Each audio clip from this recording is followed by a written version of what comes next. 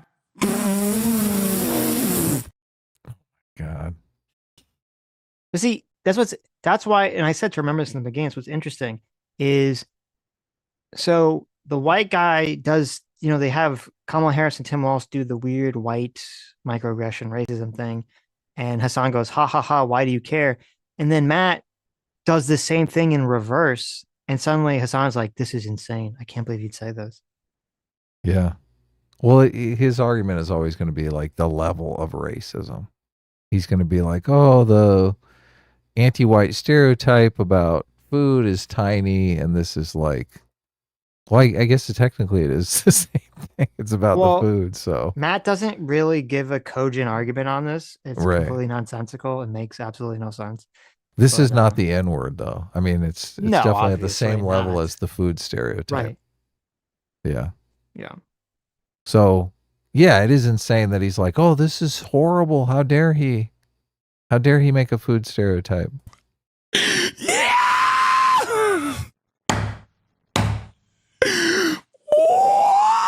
Okay, I'm going to be right back while Hasan is just screaming into the mic like a retard. Bruh. Dude, he is lit, dude. He is lit. He is going crazy, dude. What the bro, it's like the clown meme when you watch the guy step by step putting on clown makeup, but instead of clown makeup, step by step, he's putting shoe polish on his face. Like he's just painting his lips. Like he is step by step literally getting more and more like he's doing blackface. It's just every step of the way. Oh my God. Dude, bro, he said this hypothetical scenario that I made up in my mind where Donald Trump is like making jokes about black people loving fried chicken and watermelon is actually not even as racist as Kamala Harris saying white people tacos, which is a thing. Okay. It's the most racist. Actually, imagine if Donald Trump would say the N-word. Okay. Imagine with a hard R when referencing a black person. Okay. Now imagine that. Now that wouldn't be racist. That wouldn't even be anywhere near as racist as Kamala Harris and what she just did, the crime that she committed. Actually. So he is comparing the fried chicken tacos, the fried chicken and watermelon tacos to the N-word. Yeah. He's saying, which is insane. Yes. That it's equivalent to the N-word. Yeah. Right. Which is an insane thing to say. It's just so bizarre. Look, and there's like an aesthetic mismatch here because he's doing this laughing thing to simulate his anger at the level of racism that's taking place here. So, but Matt Walsh does it just with the angry face. Like he's like, this is racist against white people, right? But he's saying the same thing. He's just saying it laughing wise. I think the weird, laughing, absurd aesthetic, that's more appealing to the younger Hasan audience. Right. Than the boomer Matt Walsh audience. Right. Oh, yeah, yeah. This is how we show our anger. We're like, oh my God, I can't believe he said that. Laughing. Look, he doesn't care though. He really doesn't care. No, he doesn't care. I just realized, imagine if he said that. I would like that, actually. I think that that's not racist at all. I really would like him to say that. Sir, please say the N-word with a hard R, please. Please, sir. Why won't you say it? You would really be proving a point. Oh my God. Right to the fact. He's just saying that because he wants to cancel Matt Walsh, right? He's like so desperate for him to say. Well, we're 20. Yeah, you're correct. But we're 21 minutes in the video. Hasan hasn't made a single argument or he addressed a single argument. He hasn't done anything. He's just pointing on, ah! But he's nutted like 3 times. I know. It's so sick. That the watermelon fried chicken trope for black people is actually significantly less racist than what Kamala said. Because black people have a reputation for liking fried chicken and watermelon because that's something that actually does come out of black culture. Black Black comedians make jokes about that kind of stuff all the time. What the? So the reason this is like it's so weird. Matt Walsh is like a retard. Okay. He was totally fine. He totally had solid argument. And then he just jumps headfirst into a brick wall for no reason. Doesn't even first of all, his argument doesn't even make sense. Fried chicken and watermelon does not come out of black culture. That's not even true. Fried chicken and watermelon existed, as a food item that people ate, all around the world, before blacks in America were associated with it. Right. Like, this is just a wacky argument. Fried chicken was something that they ate in the South, Yes. both black and white people. Yes. Yeah. And the association, I believe, because I was kind of curious, it's not 100%. Everyone like kind of goes back and forth. Supposedly it was like, when blacks were free, this is the argument. I don't know if any of this is true. This is like one of those things that you hear and I'm kind of skeptical of because I've heard too many stories like this. And then when I do like a deep dive, I find it's not true. But this is what the standard light Googling will tell you. They'll tell you that this association has something to do with that once black slaves were freed, that, chickens were cheap. And thus they would, freed black slaves would have lots of chicken, eat a lot of chicken. And also watermelon was like a cheap cash crop or something that for some reason a lot of freed slaves were able to farm and sell. And so, this fried chicken and watermelon association thing comes up, with black people. And then they also cite that movie, Birth of a Nation, has some really racist scene with a black guy like eating fried chicken or something. I don't know if any of that's true. That's the argument. Yeah, I've never seen that movie. So it's a horrible movie. We had to watch it for film class because it's like I think it's like the first feature-length movie ever made. And it's super racist and it's weird and stupid and boring as shit. it's the first feature-length movie. It's like this racist movie. Yeah, you don't know about this? No, that's crazy. It's like 1915. It's either like the first feature length or like one of the first feature lengths. It's something. That's why we had to watch it because it was like, and at the end of the movie, it's like literally the KKK like is the heroes that saves people at the end. Wow, It's that's pretty ridiculous. Yeah. crazy. So.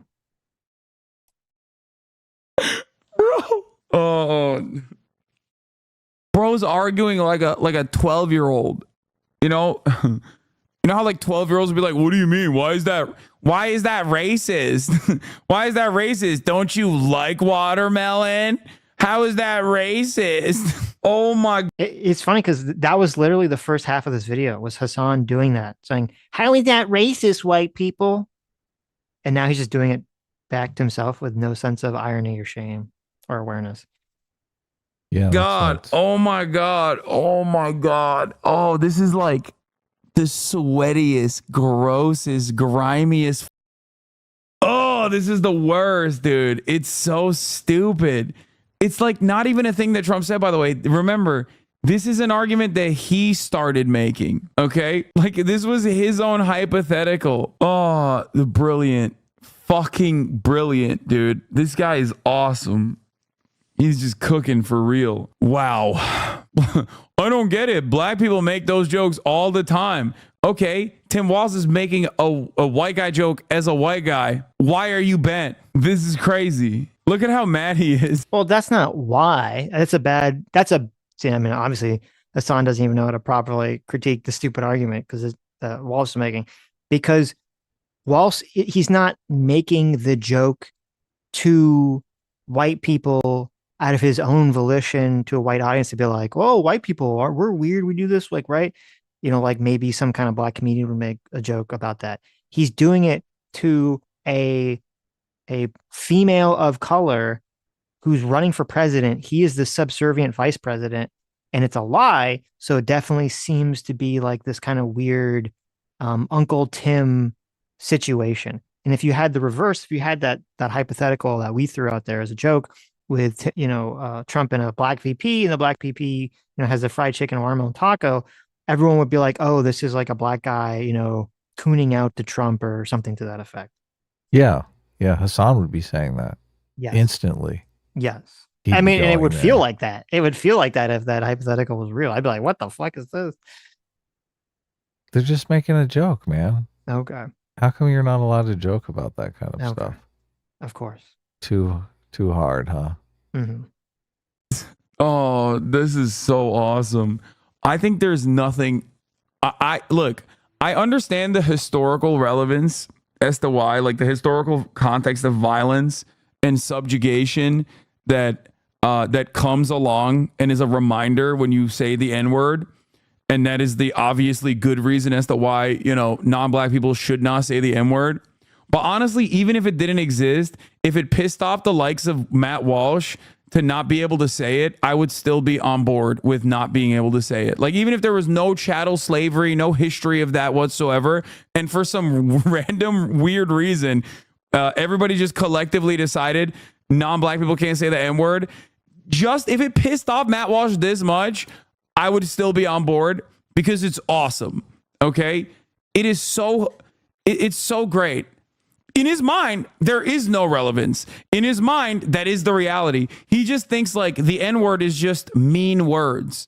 Okay. He just genuinely thinks, like a lot of racist white guys actually think like, I don't get it. Like, why are you so offended? It's just a word. Why are you so offended? It's just a word that. Do you like that Hasan, the mind-melting, small-minded bro parasite brain that he is, who literally just spent 15 minutes of this video like why people shouldn't care about anti-white racism doesn't real, it's just a word. The guy who's famous for saying cracker shouldn't offend anyone, it's just a word, blah blah blah blah blah blah blah. And now he's just levying the same argument against Matt Walsh when this wasn't even Matt Walsh's argument about the N-word at all. And Hasan was too stupid to go look up the context to even understand what the fuck Matt Walsh was talking about. He was saying that someone shouldn't be fired for saying the N-word from song lyrics. Right. Not that And white people shouldn't just say the N-word indiscriminately. Right. Yeah, exactly. Exactly. And he was saying it's ridiculous that there's some word that's so heinous and magical that even when you're saying song lyrics that you get fired from your job for saying it, which is true, which is completely true. But yeah, I just think Hasan, it's interesting. I think it's interesting that all the historical slavery is lower in the hierarchy to Hasan than pissing off Republicans or conservatives. Exactly. It's like I'm more interested in pissing them off. I don't care about all the historical injustice. Well, it shows you where Hasan doesn't really give a shit about racism. He doesn't give a shit about bigotry. He doesn't care about any of this stuff. That's what I said earlier. That right now people want to vote for a candidate whoever is more effective at trolling the other side is who they want to support.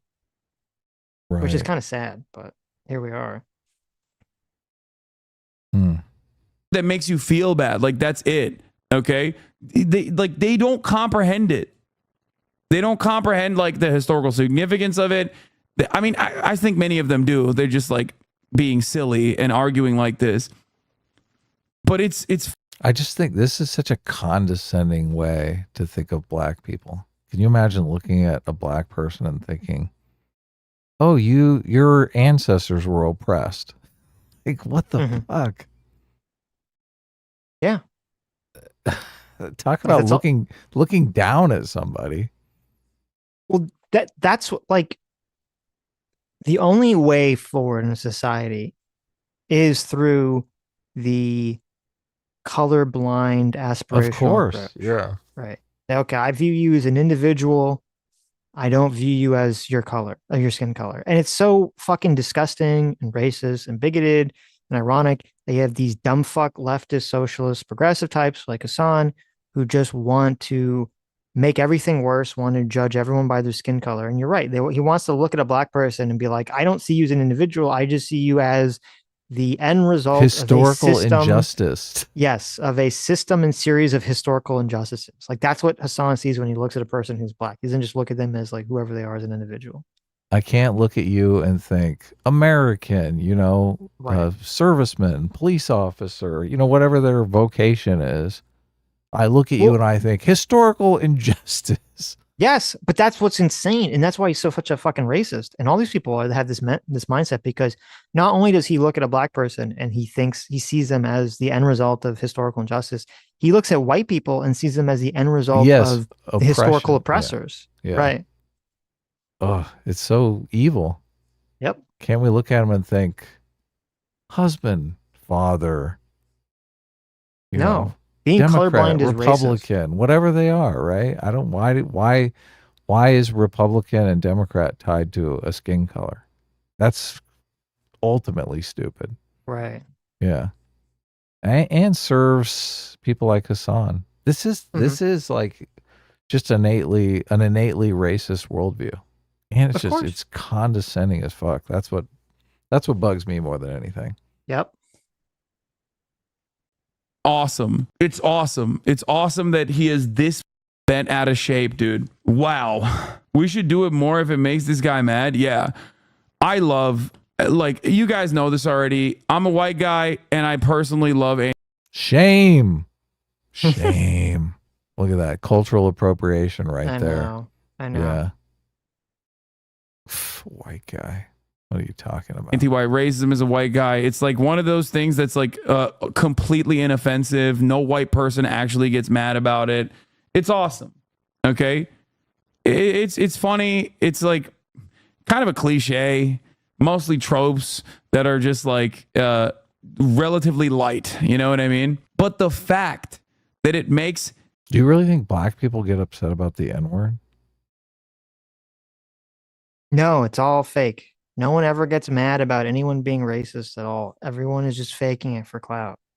I do think So says Hasan. You would have to break it down into percentages, but obviously I've seen clips where it is totally offensive, like the person is meaning it to be offensive. They're basically using it in a racist context and it is offensive. But then I see other clips where people are just saying it with their friends or quoting it in a story or something like that. And then other people try to make it seem like, oh, this is the end of the world here. I'm so offended by it. Where they are just straight up lying. They're just totally lying. Mm-hmm. Yeah, they're not offended by it. I mean, there are people that definitely will lie about being offended by racism in order to garner some sort of power or something. Olay. Right. She's queen of that. Yeah, you're right. Well, she was the one that posted that compilation about Anna. Yeah. So she's straight up lying. She's a total liar. She doesn't care. And she's like the biggest racist in the world. Right. Yeah. Well, who was it? It was Kendrick Lamar, right? Who, brought someone on stage. Yes. And his song had the N-word with it. And he's like, oh yeah, you can't say that. I was like, fuck you. Like like, I don't know. And here's why I don't even care. I don't care if he's Kendrick Lamar. Anyone in the audience is really offended. I don't give a shit what's going on in their mind. It doesn't matter. Fuck you. You shouldn't be offended. And you can go fucking eat shit if you are. Okay. Yeah. If you write a song that's got the N-word in it and you invite someone on stage to sing the fucking song and they say the N-word, well, guess what? You kind of played yourself on that one, didn't you? Yeah. Don't put it in your music if it's offensive. Okay. If you don't want people saying it. Yeah, that's what I'm talking about. I'm talking about people who use their offense for political gain. Mm-hmm. And that's all that's going on here. So silly. Some of the worst people in society this upset, whether fake or for real, it's just icing on the cake. Okay, change that reality for some reason. But here, I'll give you more historical examples. Whiteness being a political concept and one that has expanded throughout time.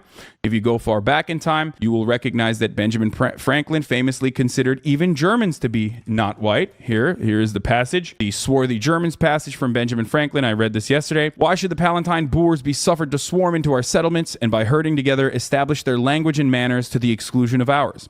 Why should Pennsylvania, founded by the English, become a colony of aliens who will shortly be so numerous as to Germanize us instead of our Anglophone?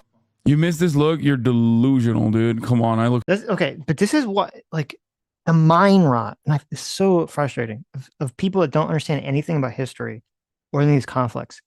It wasn't like this whole view of looking at race now as like the white versus the non-white is number one, it's like an American primarily thing because of slavery.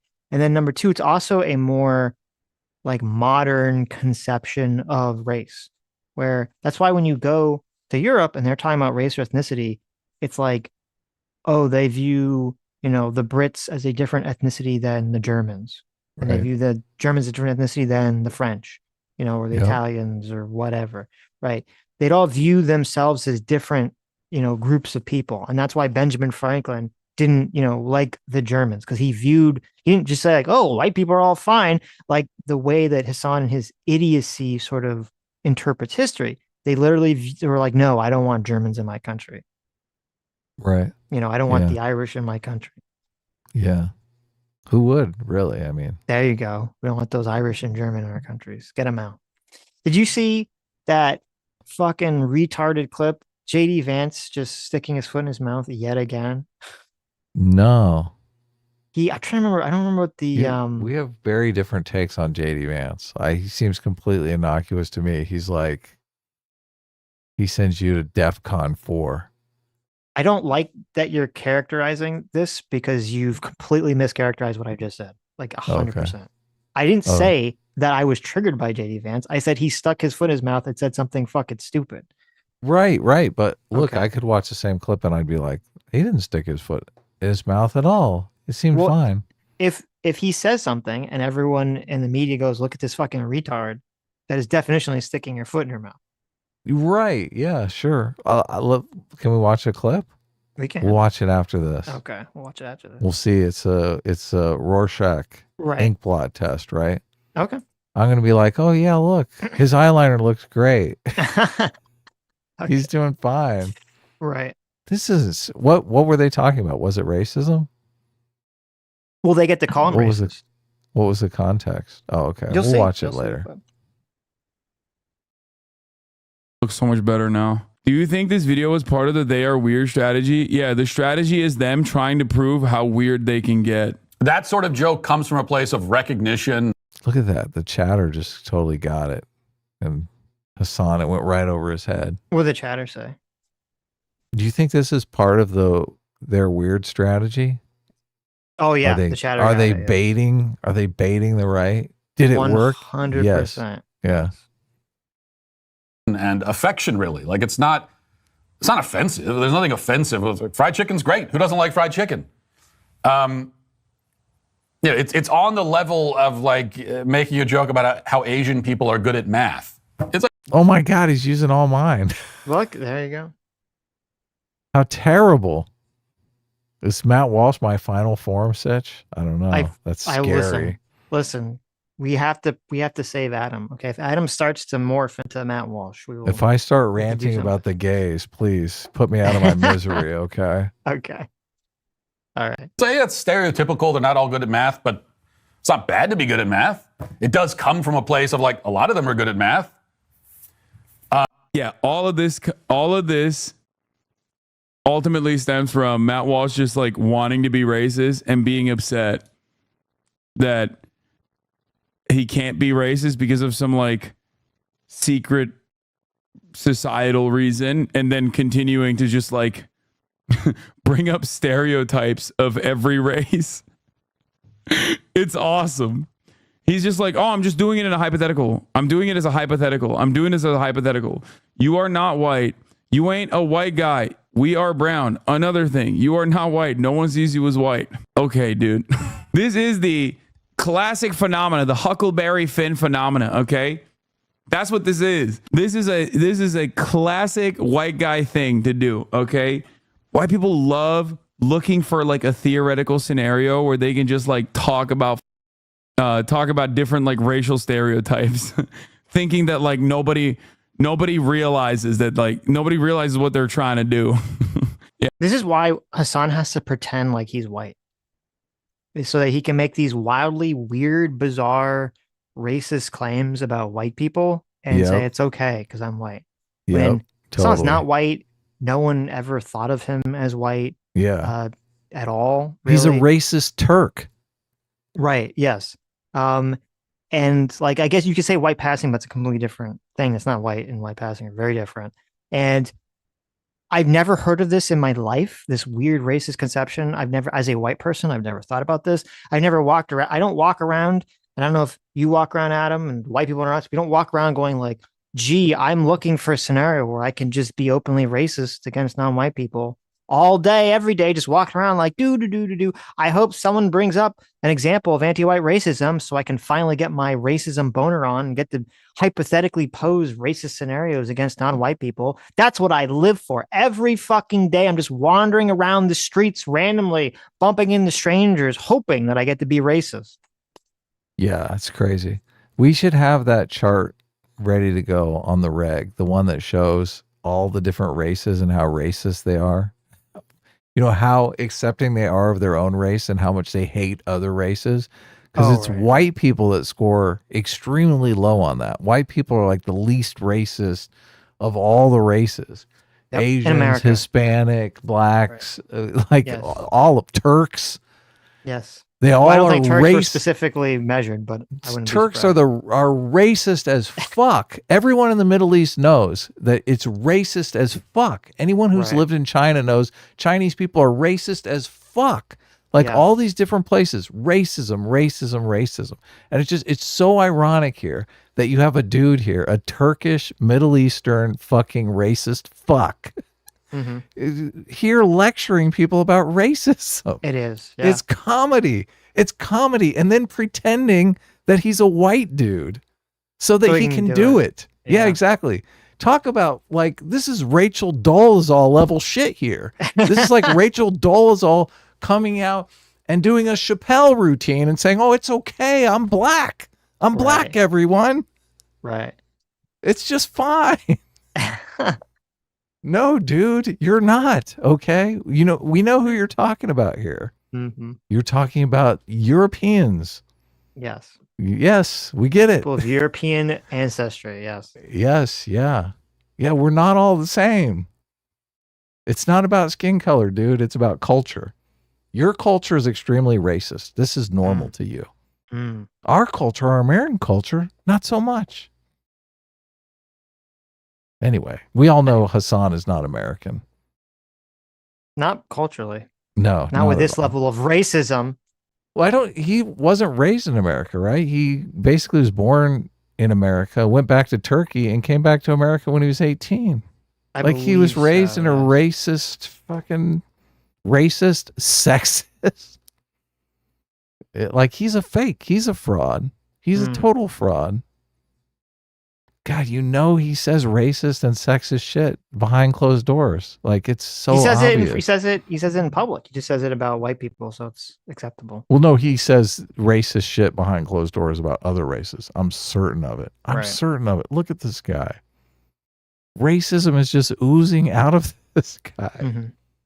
I do think, some cultures are, they're more bigoted. They are more bigoted. They do see themselves as superior.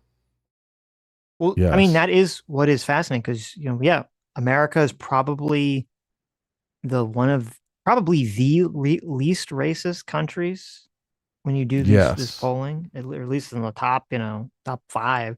And yet, for some reason, we're completely, hit over the head with this shit. And the poll that you're talking about was when they were polling, Americans, and it was, if you were white, there was a higher chance that you would not be racist against non-white people and be more racist against white people, right? You'd have a higher score of thinking that you would like someone who wasn't white and a lower score of thinking that you would like someone just because they are white.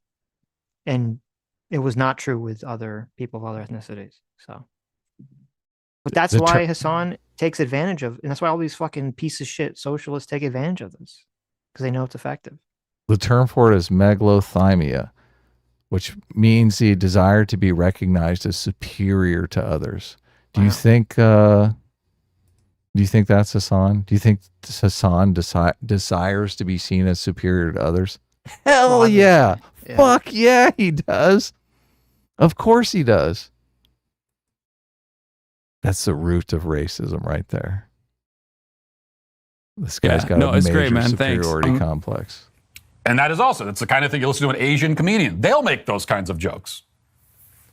On the other hand, the mayonnaise thing for white people it's purely spiteful and hateful. There's not any kind of affection in it. There's not any kind of recognition. This is literally, oh my God, this is the destiny argument. This is literally the destiny argument. Aren't they all Kamala dick riders now because that's the Democratic Party's choice? I wonder how they feel. I don't remember. Listen, I don't remember Destiny making an argument about how saying that white people don't like spices and mayo is hateful and bigoted, but saying black people like fried chicken is not hateful and bigoted. I don't remember. I've never heard this argument in my life. This the first time I've ever heard is coming from Matt Walsh, and it's a retarded argument. Let's not, pretend. It doesn't even make any sense. But and the mayo thing is like the spicy thing in terms of me not knowing where that comes from. Okay. I think I know lots of people that don't like mayo, and it's completely not dependent on their race or ethnicity or anything. But I just want to say this. People that don't like mayonnaise, I think there's something wrong with them. Okay. I question whether they're really human. I think they could be lizard people, right? That are pretending to be human. That we have to use mayonnaise to figure out who the real humans are. Because mayonnaise is fucking delicious, and you're crazy if you don't like it. Mayonnaise is delicious. The French use mayonnaise on French fries, right? Well, that's the Canadian thing they put. Oh, okay. Yeah. Now, listen, I don't do that, but I've done it. It's delicious. It's okay. I still think ketchup is much better. But oh, okay. Yeah, I don't know where the mayonnaise thing. I don't know where it comes from, but it is delicious. Yes. And the best is actually just those sauces that are like the special sauce, the yum yum sauce, is like mayonnaise mixed with something else, right? Like mayonnaise mixed with ketchup, mayonnaise mixed with barbecue sauce. Do they feel? I wonder if they feel conflicted because like this is bar for bar the same argument. Oh, Kamala Harris is an anti-white racist, just like I am an anti-white racist, and I put some stink on it when I'm actually talking about white people, and I'm actually being offensive to white people, like deliberately offensive to white people, which is more racist than being like regular racist as a white guy against like black people or Asian people. This is amazing, like verbatim, bar for bar. It's not something that actually comes from white people or white culture. White people don't actually have any special affinity for mayonnaise. There's not any, like, it doesn't come from, you talk to white people, they're like, you know what, I love mayonnaise. Doesn't happen. It's not a thing. The mayonnaise trope, it comes from like the most spiteful corners of black Twitter. That's where you'll find those kinds of jokes. What? They'll refer to white people as the mayonnaise people, that kind of thing. I mean, it's real. It's a. Okay, first of all, let's be real. I is a very white trope of mine, but like I like mayo, and like no, white people do love mayo. Like that's crazy for sure. Okay, for sure. Like I don't know why he's over here being like, oh, the mayo trope. Where did that come from? It must be some of the most spiteful. How's this? I mean, how does this come up? Like he's out shopping for a party or something with his friends, and they're like, oh yeah, we got to get the mayonnaise. Oh man, I love me some mayo. Oh my god, give me the mayo. What? It's so bizarre. That's why I said I've known people my whole life that have loved mayonnaise and hated mayonnaise, and it's not. I've never detected some sort of ethnic slant to it whatsoever. It seems it's all over the place. Mm-hmm. He's just debate brained. He's got to like contradict everything he's saying. Well, it's like I've heard this thing about cheese too. It's like weird. I mean, Boondocks made that joke. Why people love cheese, and I'm like, first of all, I feel like everyone loves cheese. Cheese is delicious. Yeah, who doesn't like cheese? Number one. Number two, we all know who really loves cheese. Okay, women. Oh, really? Women just suck that cheese down. Women. Well, yeah, because it's right next to the wine. There you go. Women love the wine. Women love cheese and wine. Sure. The cheese goes with the wine. Right.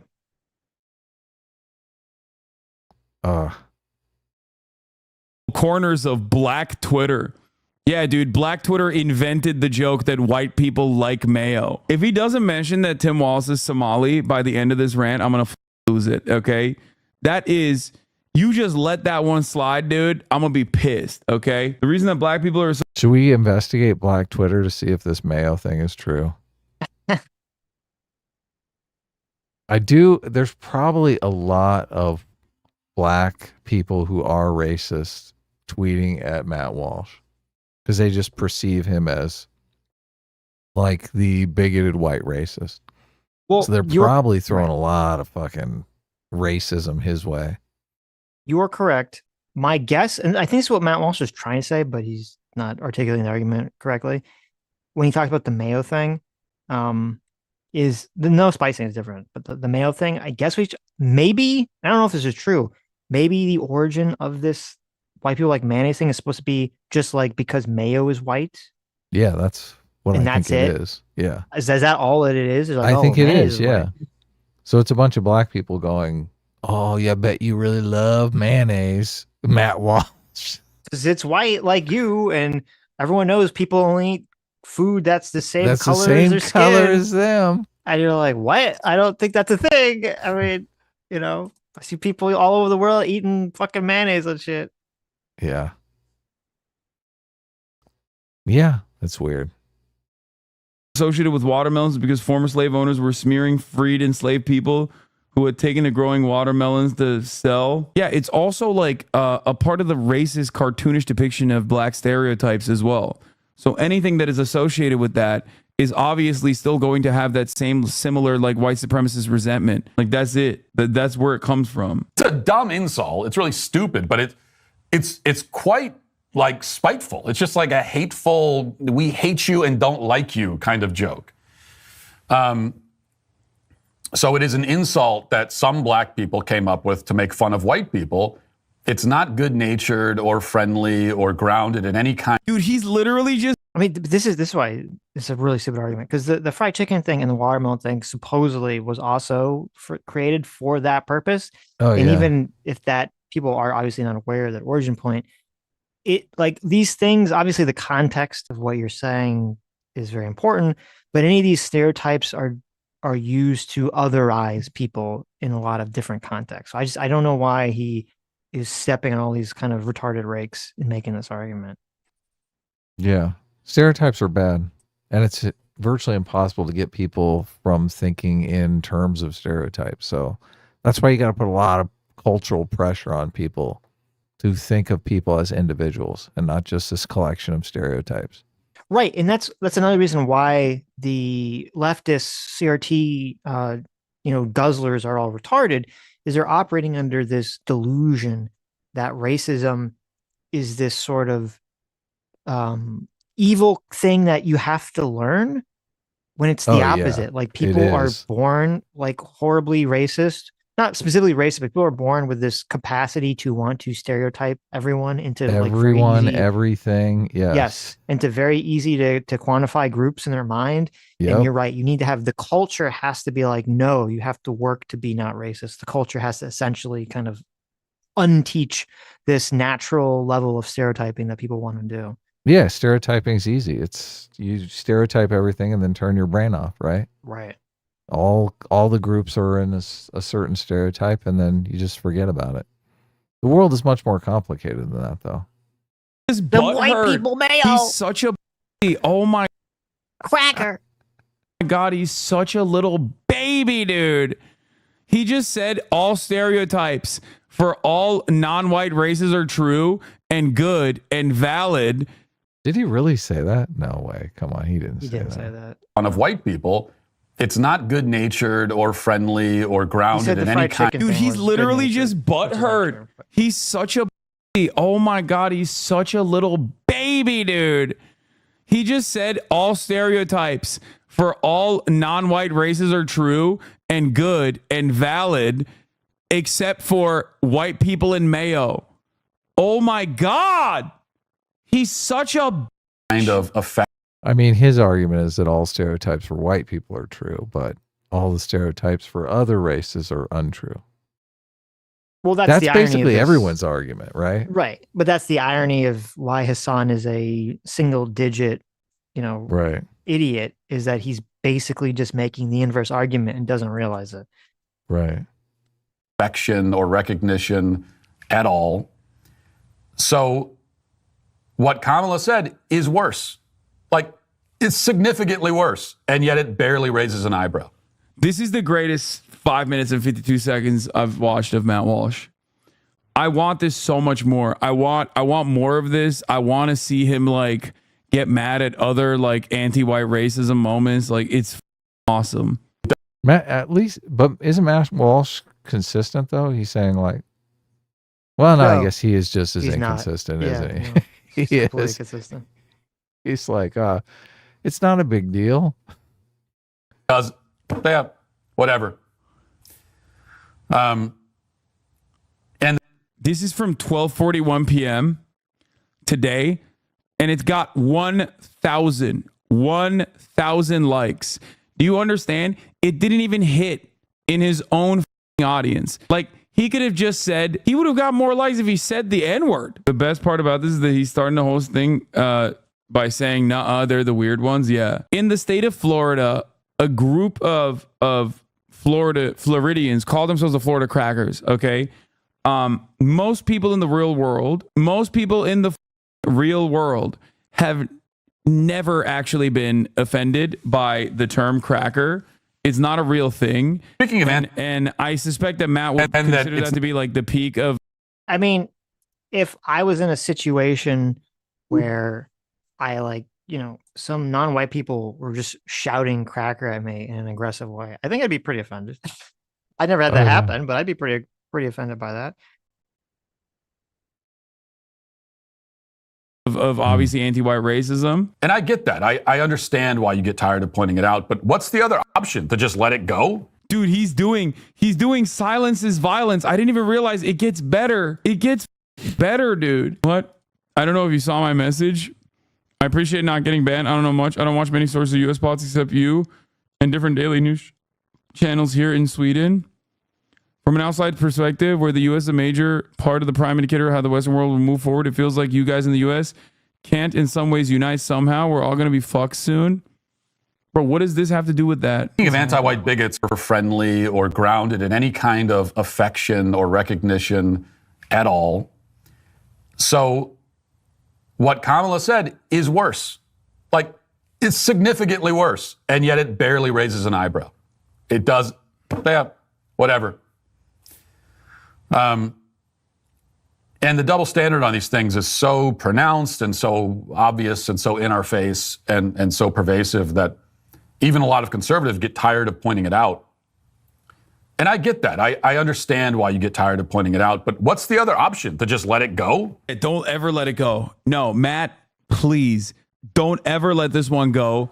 Please make this the peak. Please make this the peak of your political commentary. Is the answer to let it go, Sitch? I think it might be. It's difficult because, again, I think the Harris campaign put it there in order to get a reaction. Yeah. Politically, I think that's the answer, though, to let it go. It's difficult because if you let it go, the question is, do they just say, "Oh, the troll didn't work," and they stop, or do they just keep upping the ante to make the troll work? Well, look, make it worthwhile. Make them really up the ante, right? Make them come guess out you're and right.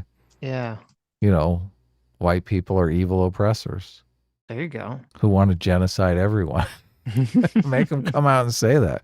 Mhm. Enough of this food stereotype. Right. Yeah.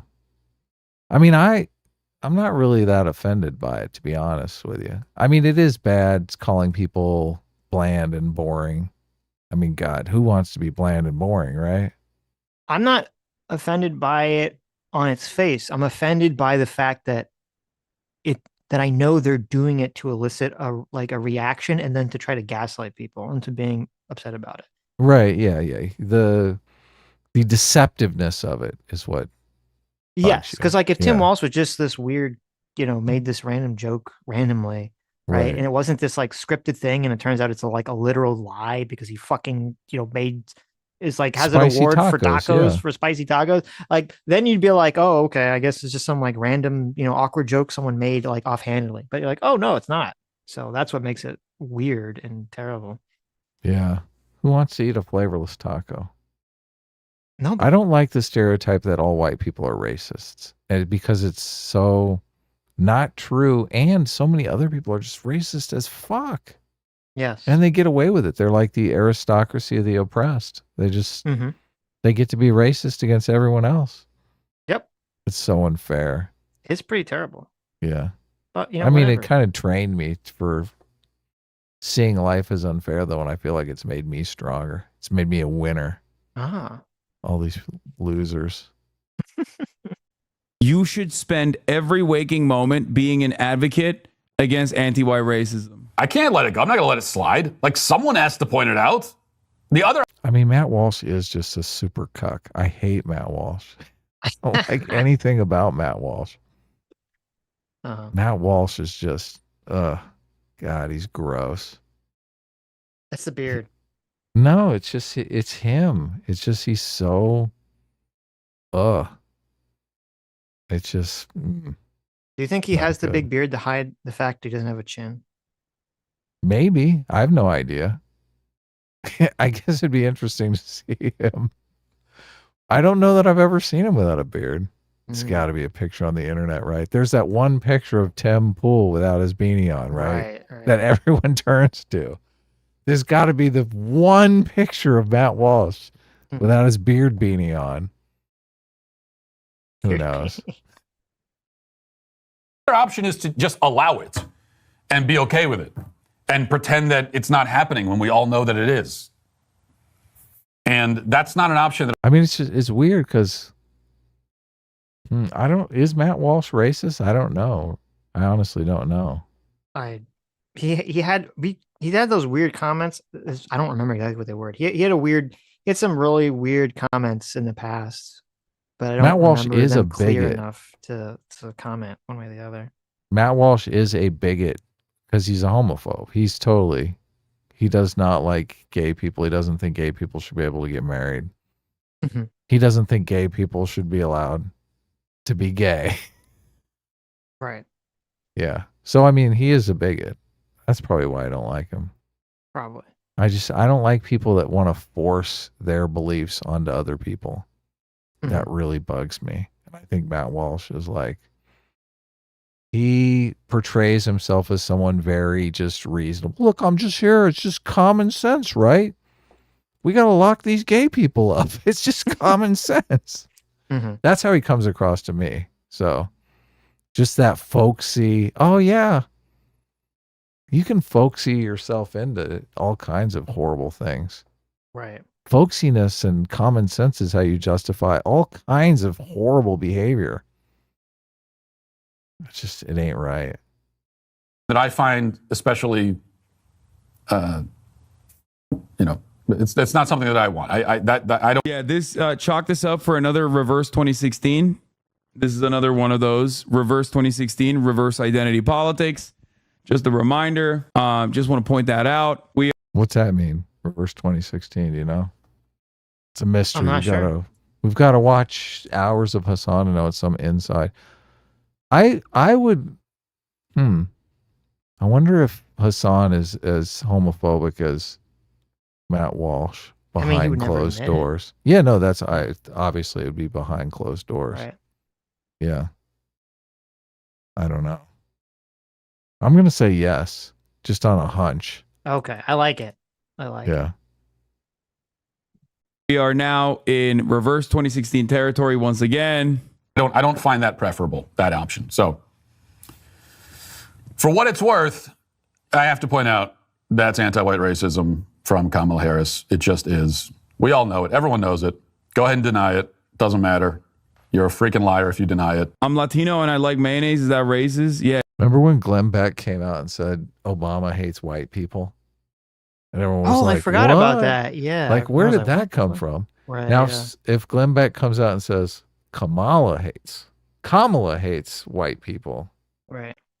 what it seems like there's a little there, right? I mean, there's a little evidence you can kind of go, oh, maybe she does hate white people. Yeah, you'd be like, I don't know if I can I'd probably agree with that, yeah. Yeah. She did have that weird interaction with her white VP. Mhm. where she subjugated him in front of the true. world. Yeah, you're white, then that's how it works. The real anti-white racism is at the top of the hour when I serve all the white chatters a 3-minute ad break, except for when they subscribe and they don't see the 3-minute ad break at the top of the hour. Look at that. 3 minutes of ads. Jesus, really? That's crazy. I wonder what Hasan's demographic. I wonder how many self-hating white people are in Hasan's audience. All of them. Somehow I think it's all like Middle Eastern people.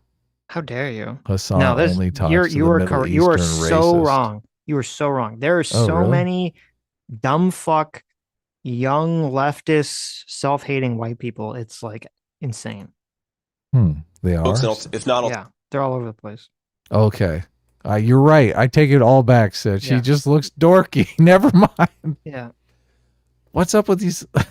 What's up with that giant fucking head? Holy shit.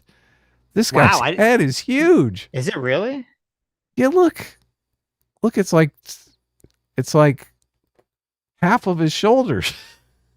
I've never noticed JD Vance's head in the size of proportion of his body. My God. They usually say this about celebrities. Like celebrities tend to have larger heads. I don't know why. It's like so they can like emote better or something. But They have more surface area for emotions. well, you the know, you face. gotta you can film from further away and get all the Oh, I reactions, see. stuff. I see. Does he have a big head? I've never. I Oh my I can't God, see it. it's He doesn't look. He it's doesn't look like he has a giant. big head. What are you talking insane? about? It's Chat, does- crazy. Does Vance have a big head? I don't see it. I see it. I definitely see it. I really don't see it. Huh. Okay, I'm gonna watch this and try to think that Vance is not weird. Okay. Right.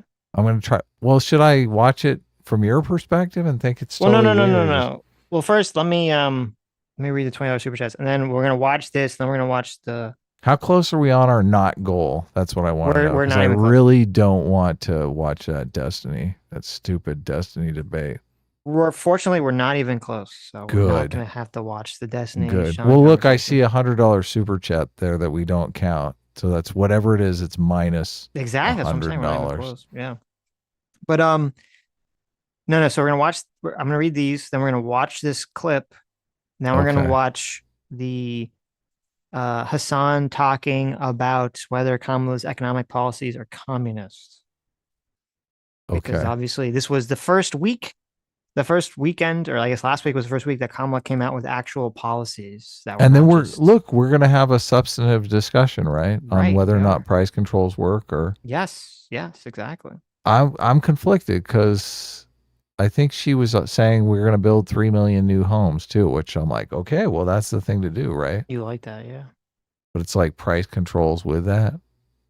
Okay, let me read these real quick. Twisting Trading, thanks so much for the 10 gifted memberships and for another $20 on top of that. Thank you so much. Says, dear God, take a moment to imagine what Hasan rubs one out to. Sorry, chat, for causing brain rot with this one. Ew, gross. But thank you for the money. Right. Yeah. It's probably like really racist porn. Probably. Yeah. Malik for $20 said, Hasan isn't even white passing. He just has a ring light. There you go. Toxic Mix for $20 says sensible immigration policy, more domestic drilling, avoiding World War III, renewing the tax cuts, reform 230 protection, social media, cut wokeness from military and schools. I put these all above trolling the left better. Yeah, but you are in the minority, Toxic Mix. Okay. I'm glad you do, but you're in the minority. Yeah. Unfortunately, a lot of people don't care about policy. They're in it for the tribalism. Yes, the vibe. They want the amygdala hijack and all the pleasure that comes with that, all the dopamine rush of getting angry. Lucifer Doberman, thanks so much, Lucifer, for the 10 gifted memberships. Thank you. Yes. J-Mac, our circuit father, thanks so much, Daddy J-Mac, for the $100. Look at that. Says, I'm behind, but what's this about J-Mac money not counting? Discrimination. Now, let's be real. I don't want you guys to cover topics and videos you don't want to. If it won't be fun for you, it's not fun for us. Look at that. That is so Some good magnanimous. fatherly advice right I there. know. I from love it. J-Mac. I wish everyone on the internet could have that attitude because most people want to see us suffer. That's true. really what they're here for. Yeah, That's true. Okay. So this is a clip. This is as I described it. Let me read this. Pastor Troy for $20. Thanks so much. Says, hey, Sitch and Adam, you should watch the seasoning police video. This was considered racist by some. Okay, we can watch that. Okay, we'll check it out. We'll watch it. It's short, so we'll watch it right after this clip. So this is a clip. I'm surprised you didn't see this. Like the news was all shitting on JD Vance this weekend. I've been super busy. So okay, they were all attacking him for being a big old racist. This is Vance sticking his foot in his mouth yet again. Okay, actually, with his apparently big head that I've never noticed before. Oh, it's giant. Folks, and if not, I'll take a couple from the national pool.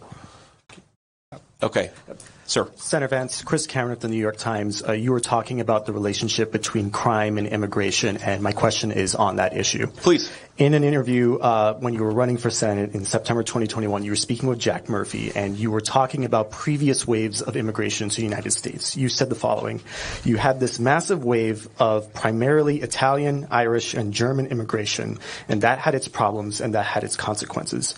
You pointed to these problems as being higher crime rates, ethnic enclaves, and inter-ethnic conflict. Should the United States have prescribed similar policies to what you're proposing now, including mass deportation, to deal with those issues? Okay, so before we get to the answer here, because this is very important, and I don't know if this clip has the full answer. If it doesn't, I'll go bring up the press conference because I listened to the whole thing. He actually gives the second half of this is actually a good answer. Right. It's a very good answer. And I'm sure they played the good answer part, right? It all gets lost by the media because he says the stupid answer in the front. He says the stupid part of the answer in the front of it. Okay.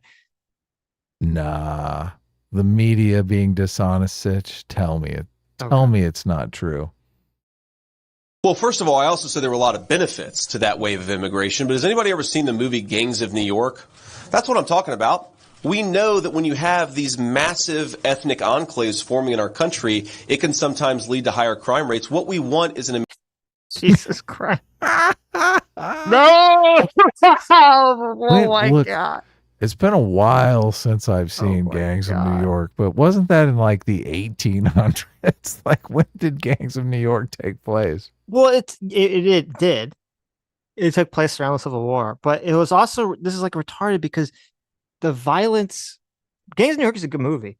The violence in Gangs of New York wasn't caused by the ethnic enclaves going out and committing crime. It was caused by the racist people not liking the Irish people, not liking the Chinese people, and attacking them. Right. So it's just like such a bizarre, fucking weird example for him to bring up. Like, it doesn't even make sense in the context of what he's even saying. So this was... this is all the media is focused on. They focused on the Gangs of New York part of the comment, which obviously is stupid. Gangs of New York took place in 1863. Yeah, because the big fight at the end of the film, if I recall correctly, they have like that big gang fight at the end, and the movie tries to portray it as like a race fight. But I think in reality, it was a draft, like a draft riot. Like people didn't want to be drafted for the Civil War or something. Oh, wow. I believe, if I recall correctly. They were the Yankees, right? Well, I was in New York, so. Yeah. But anyway, let me play the rest of this. Because he does have an actual good answer here at the second part. American immigration policy that promotes assimilation, that no matter where you come from, you can become an American, but only if we have an immigration policy that promotes assimilation instead of doing things like what we've done over the last few years, which is have 25 million illegal aliens just setting up shop here with no control, no enforcement, and no real ability to police what's going on. That is a disaster.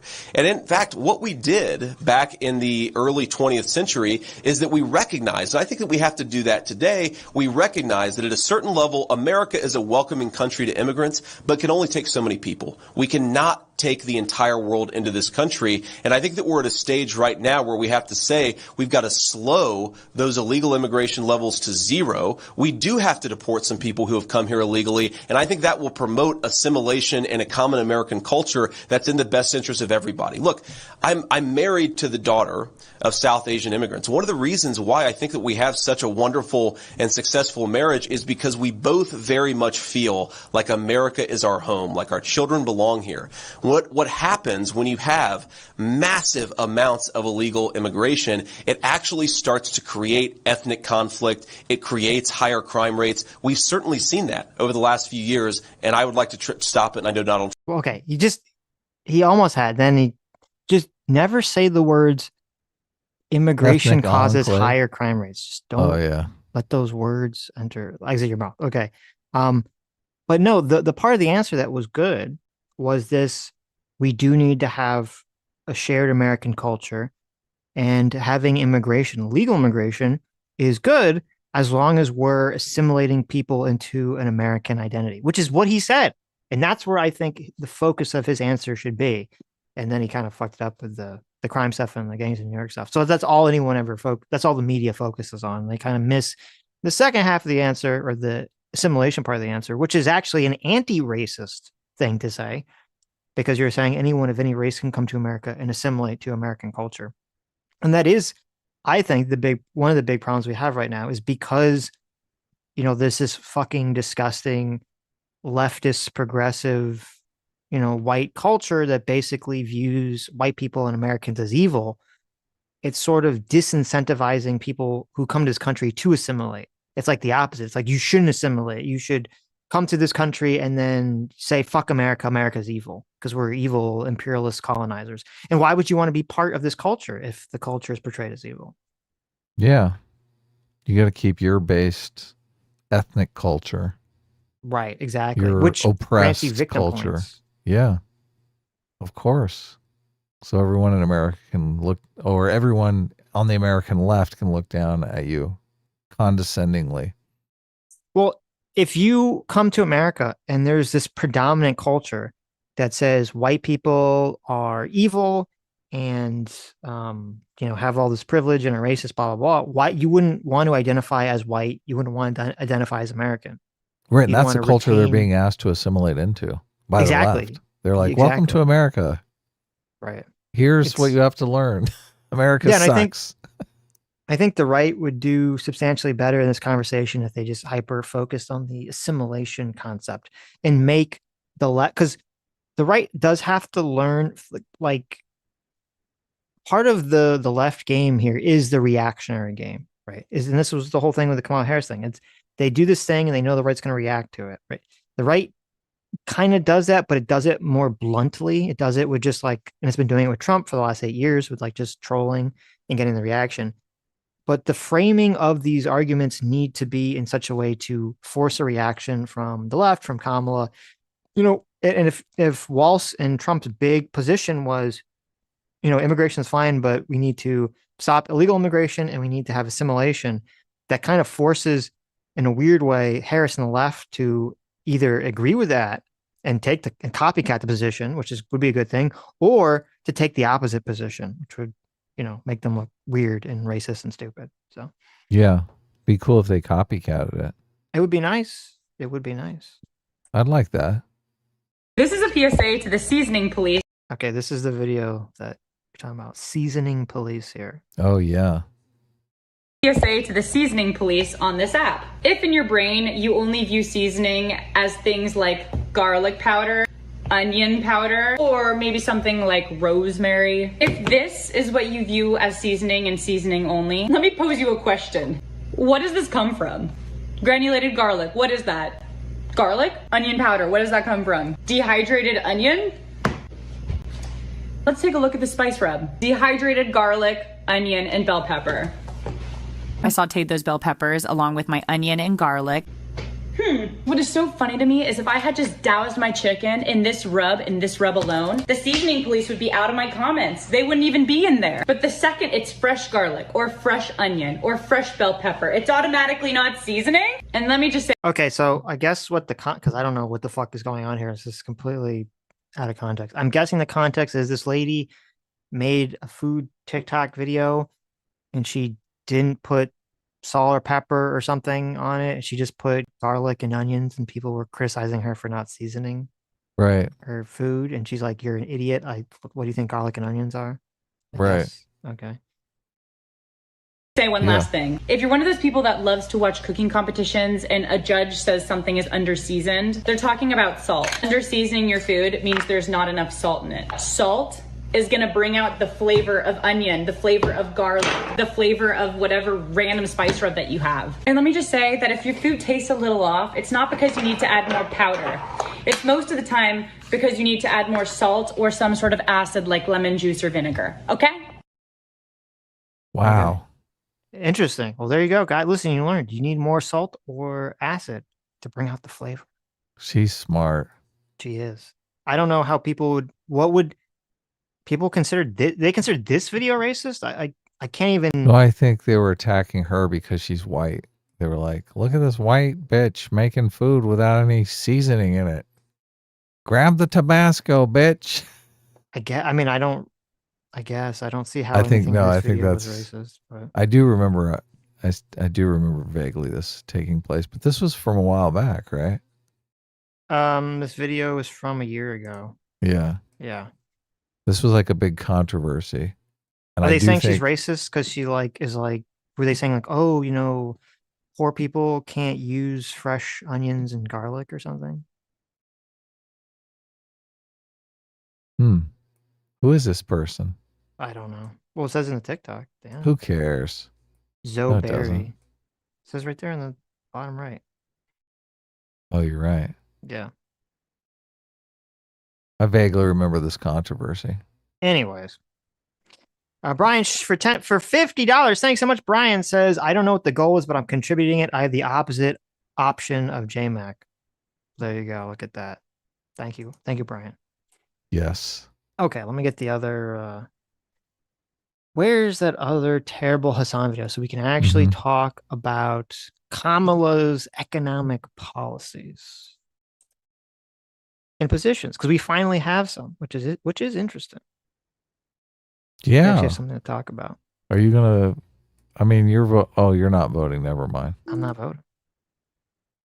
I'm voting based on policies. So I got to admit, I'm like building 3 million homes, making a commitment to build 3 million homes is pretty enticing. Such. Is that what Kamala said? Yeah, you didn't see that? I saw there was the $25,000. Was it a tax credit or was it just the down payment? Yeah, I made fun of that. Obviously, that's Right. ridiculous. That's totally ridiculous. But I guess part of the plan is also We're going to be talking to about build 3 million homes. Well, that would no. be good. We have to do it through Hasan. We have to do it Oh, through Hasan. Yeah, fucking- of course, right? My pain never ends. 3 million homes. Yeah, I saw this on Twitter. Mhm. Kamala Harris wants to build 3 million houses. Is that enough? Why Harris plans to help first-time buyers by building 3 million homes and by building 3 million homes is unlikely to get it done. What? Oh, that's Barron's. Obviously, they're attacking her. Did Harris- she say how would they do this? Oh, Wall Street Journal. Here we go. Yeah. Harris housing plan aims to add 3 million homes. That won't be easy. That's what I'm interested in. Like, what are the barriers to building 3 million homes? So look, you guys understand basic supply and demand. It's very easy. If you have 3 million people who want homes and you have 3 million homes, they're going to be competing roughly in the same kind of price range, right? But if you have 1 million homes and you have 3 million people that want homes, you've got literally 2 million people in this scenario are going to end up without homes, right? What's going to happen to the price of those million homes? They're going to go to the people who are willing to pay the most money. Prices are going to go up, right? Right. So, but if you have 3 million people that want homes and you have 4 million homes, you literally have an extra million homes. What's going to happen to the price of homes, Sitch? They're gonna go up. No, they're going to go down. People are going to Oh, be I like, wasn't here. listening. I wasn't listening to anything you're saying. People are going to be like, look, I got an extra home. I got an empty home here. Somebody Right. buy it. Somebody take this home off my hands. Mm-hmm. I don't want this home. This home is taking more money to keep up. Right. Yeah. So it says, Harris' plan will call for constructing 3 million new housing units, a tax incentive for home builders to construct starter homes, to sell to first-time home buyers, $40 billion innovation fund for local governments to build housing, and would also include a $25,000 in down payment support for first-time homeowners. Yes. So, I mean, I think the 25,000 down payment is stupid. And I don't think that would make much of a difference for most people. Well, And yeah, if you yeah. have the question though is if they build more homes. Obviously, Yeah. The But building real more homes is the real that is the factor exactly. Right. If you do add 25,000, if you have 1 million people that want homes and you don't have enough homes to give to all those people, giving people more money isn't going to build more homes, right? What you need is Right. more homes. You've got people who want homes and there are not homes available for them to buy. Obviously, that's going to drive prices up. So I looked, there was a thing on Zillow on how many homes we were short. And I'm curious if she's getting that 3 million number from that. Hmm. I'm trying to find it because Kamala Harris tweeted that out and I actually replied to her. I was like, why can't we just build more homes? And I screen capped the how many homes we were missing. Well, so wait, did her account tweeted out the 25,000 thing Yeah. specifically, but not the building more homes thing? No, someone else tweeted out a clip No, of well, that. no, she did. Kamala Harris. My administration will provide first-time home buyers with $25,000 to help with down payment on a new home. So you know what this reads to me? This Right. reads to me that they actually do understand that they need to buy more homes, but they think that the population is stupid. And I mean, let's be real, they probably are. And so this $25,000 down payment thing is like it's like a That- fake, like sugar on top of something to just get people to like it. Maybe No. Look, you don't think so? First of all, they said, we're going to forgive all your student loan debt. Right. Well, that's yeah, of course. Now they're like, think of who it's targeted at. First time home buyers, right? I understand that. I understand. Well, young people, Yes. come to the polls. I understand. 25 grand for your first home. Right. Do it. So right now, according to Zillow, guess how many homes we're short? 3 million. 4.5 million. Oh. Well, listen, she's like, well, I don't think we can get the Right. whole 4 million, but 3 million, that's where we So are. if we're still short 1.5 million homes for people who want homes, what's going to happen to that extra $25,000? It's just going to drive up the gonna price drive of up the the stock price, that we have. Yeah. Right. Until you can produce as many, the reason why we have a stable pricing system on things like commodities is because we produce as many commodities as people want. We satiate demand. We oversatiate demand. Like we make so many hamburgers that nobody could ever eat them.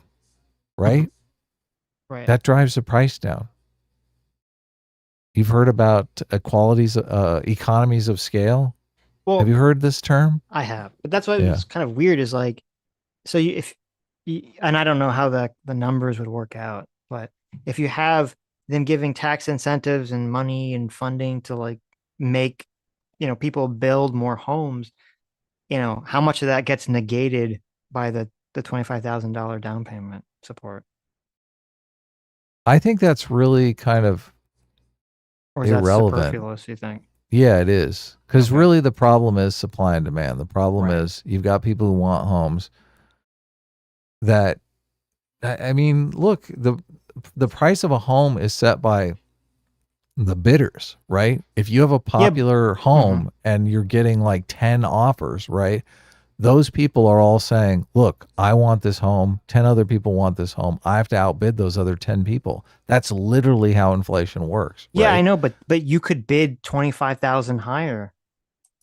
Yes, all the first-time home buyers are all going to bid 25% higher.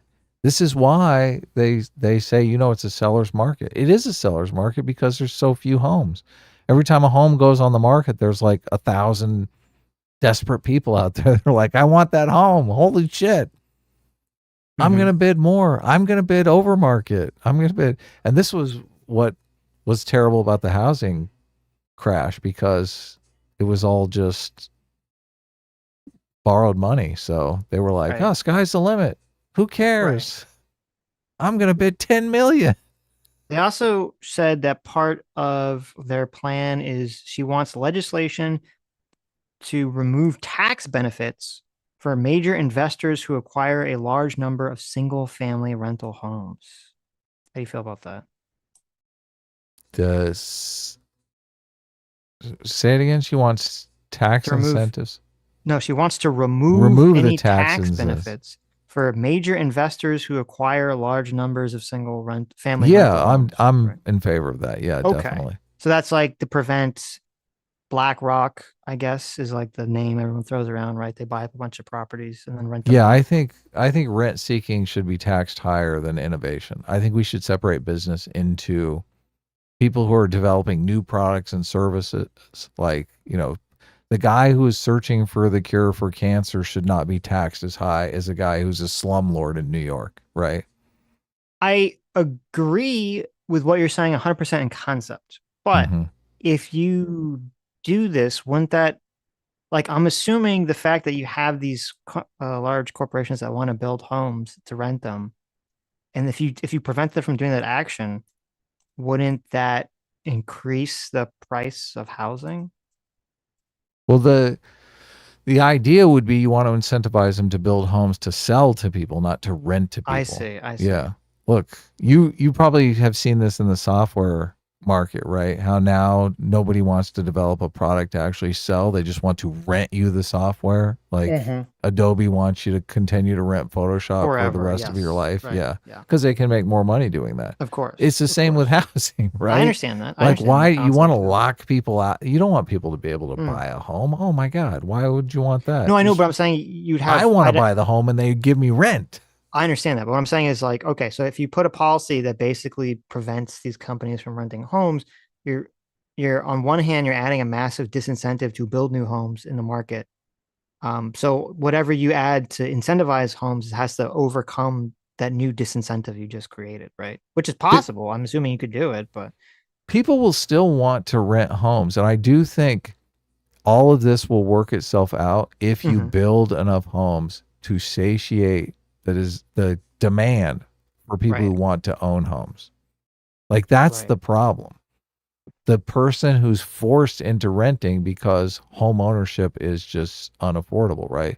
And the reason why they're forced into renting and is with home ownership being too expensive is because there's not enough homes. Like, as soon as we produce enough homes to anyone who wants a home can buy one, then the price will start coming down. Right. Yeah. Some companies have engaged in artificial scarcity, right? To drive prices up. I know that drives you crazy, right? Yes, I don't like that. That seems completely unfair. Well, unless it's in college degrees, and we seem to always have conflict over that. I'm always like, why can't Harvard just produce as many Harvard degrees as people want? And you're like, what is your response to that? No, I was just skeptical that was the case, not that that was happening. Do you think? Well, it really, the scarcity is complicated because if it's something nobody wants, then scarcity doesn't matter. But of course, homes are something people want. So if there's a scarcity in getting kicked in the balls market, I think it doesn't make a difference. Yeah. Yes, obviously, for good reason. There's a scarcity there. Nobody wants it. So yeah, no, I'm curious. Like, I don't why, since it's pie in the sky, right? Since it's a campaign promise, why not just make it 4.5 million homes? Why make it You're correct. 1.5 million shorter? You're right. Just go Is it full because blast. is it because it's a easier? Did she talk to people and say, "Oh yeah, we can do 3 million homes. Here's how"? Because a lot of times they make you come up with some, how are you going to pay for it? How are you going to I think it's make just this like happen? a nicer sounding number. 3 million sounds better than 4.5 million. I mean, this makes me want to go completely policy wonkish and be like, okay, well, how do you incentivize home builders to That's a good build 3 question. million homes? Right. You like some sort of tax incentives, right? You're like, you're going to build these homes cheaper, and then you can sell them for less and still make a profit, right? One assumes, one hopes. Yeah. How much in the building of a home is already taxes and how much is material? Because obviously the government can't buy them materials and give them like free materials and stuff, right? Taxing is really the only way they have to incentivize it. Right. Yeah. Though this would all be, even if it's good, it'd all be inflationary, would it not? I mean, you're reducing the amount of taxes the government collects. The thing about inflation, and people always focus on the one side of the equation, the money supply. Right. I understand they're producing a good that someone is buying. Right. Yeah. How much does 3 million new homes add to GDP? Because I mean, look, if it's $100,000 a home, Right. like we can It's do the probably more math than on that, that. but Yeah. So how much are they if they're increasing the money supply by less than the number of the value in the economy that they're creating, then it's not inflationary. That's true. Yeah. It's interesting. I'm looking at this article talking about it. They have a screenshot of a poll from Emerson Polling. It says top issues for voters: 40% economy, it's the highest ranking one. 17% immigration. 12% threats to democracy. What? And then 7%. What was that? What was the 12%. percentage? 12% on threat to democracy? Really? Threats to democracy, yeah.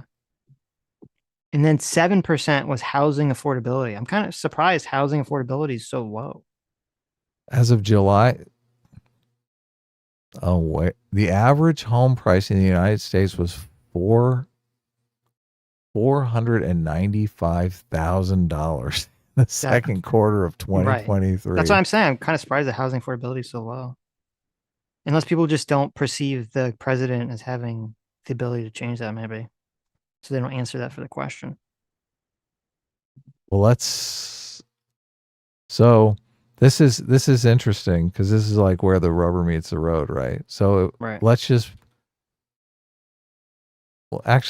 round up to 500,000 for ease, right? Times 3 million homes. That is 1.5 trillion dollars in assets that you're adding to the economy. So the question is all the material and labor that goes into building those homes significantly less than that 1.5 trillion? It's got to be, right? It's got to be. Of course. Well, obviously they couldn't sell the houses if there wasn't. Right. Yeah. So I mean, if you're doing some sort of tax incentives that are way below that, and you're incentivizing the creation, I mean, this is truly the wealth of nations, right? They're physical homes that people live in. Right. You're creating $1.5 trillion of value in the economy. How is that inflationary? That seems massively well, wouldn't it? Because I'm deflationary. I'm imagining whatever taxes collected, whatever taxes they reduce to incentivize this would be significantly less than the amount of that would be produced by the action. So. Basically, what's happening is the money supply is growing by a little bit, and the stuff that the money is going to buy is increasing by a lot. 1.5 trillion. Right. Yeah. A lot. Right. So yeah, that's deflationary, and that's what they're looking for in the price of homes is deflation. They want this to be like 200,000, right? 100,000. Who the fuck can afford a $500,000 home? Well, that's why I felt like that $25,000 down payment seemed kind of like Paltry. I mean, if you're buying a $500,000 home, you're like, oh, thank you for this, nothing, right? Yeah, what's the typical down payment though is 20%. So that's like, well, I guess that would be a significant chunk then. Yeah. Okay, maybe. Times.